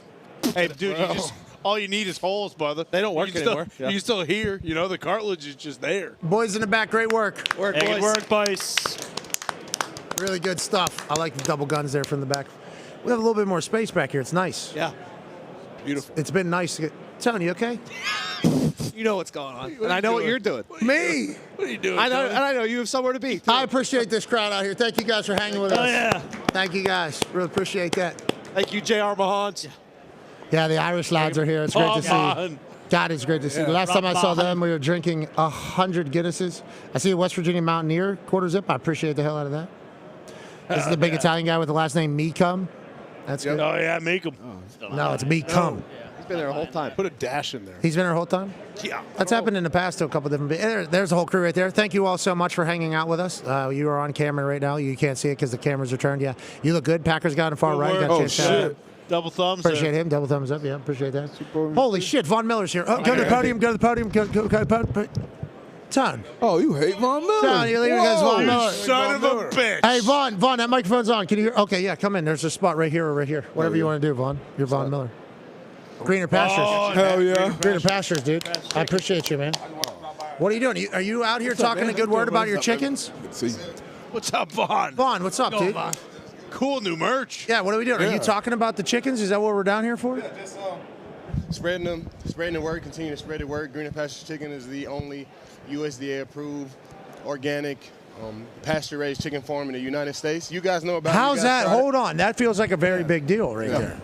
Yeah, I mean, I try to win Super Bowls on and off the football field, and I'm trying to do the same thing with I like that. I like that's good. Hey, that's good promo. That's good promo right there. The merch is obviously sweet. If I wanted to buy some wingies, I just go to the website. How do I go about getting your wingies? GreenerPasturesChicken.com. We actually have a special on chicken wings right now for the big game on Sunday. GreenerPasturesChicken.com. Get you a wing bundle. Are you doing thighs now too? Because I know thighs, chicken tenders, breast, everything. Oh, The tendies. What do you put on the tendies? You ketchup and hot sauce, or what is your go-to? So for me, a little onion powder, a little garlic powder. Yeah, you know, season it. If you're not using salt, you can kind of get crazy with that. You don't have to measure it, but you know how it tastes. The bird speaks for itself. The way that our birds were raised, it really speaks for itself. Cluck cluck, it says, doesn't Yes, it? sir. Yeah, it does. It certainly does. How are you feeling? How's the body? You look incredible. And I'm feeling good. I'll be 37 in March. Can you believe offensive linemen are still falling for this trick? They're still falling for it, so I'm gonna keep going. D-Bud has a question for you, Vaughn. Super Bowl MVP, man. How often do you think about that? I know this time of year brings those memories back. And what was your feeling going into that game? You know, when it's time for kickoff. You know, we all have dreams. You know, as a football player, you always had that dream to play in a Super Bowl, win a Super Bowl. Never in a million years did I have that dream that I would be a Super Bowl MVP. It just kind of happened. And when you're doing things for somebody else, you know, things like that happen. I was playing that game for Coach Kubiak, DeMarcus Ware, Peyton Manning, Wade Phillips. I was trying to get that experience for them, not myself. And it just full circle, it came back around, and I was able to win Super Bowl MVP. Whenever you talk about the offensive line still falling for it, what have you added? Do you feel like you are still at the point of game wrecking? You have to, right? Don't you have to have that? The easiest way to wreck the game is sack, force, fumble on a quarterback, the softest guy on the football field. So I'm still able to get there. Can I play 80 snaps a game? Probably not. But there are times in the game where I can still go in and be effective for sure. AJ has a question for you. Yeah, I guess what does your offseason look like now? I'd like to ask guys that, compared to when you were young. Yeah, so it was like a clip when I was in Washington where I told reporter Nikki, I told her I wish I would have tried harder when I was younger. Just naturally, as you get older, you know, things become tougher. I try harder. I get to the facility at 6:30 in the morning. Weight room, nutrition, like I cross my T's and dot my I's on all of that stuff. I wish I would have started off like that. And sometimes you make the best decision that you can with the information that you have, and that's what I was doing. But I wish somebody told me, like, hey, stay on your body, stay in shape, do everything that you can to be the best football player that you can while you still fast, bendy, while you still have the athletic ability. Because now it takes 2 hours to warm this engine up.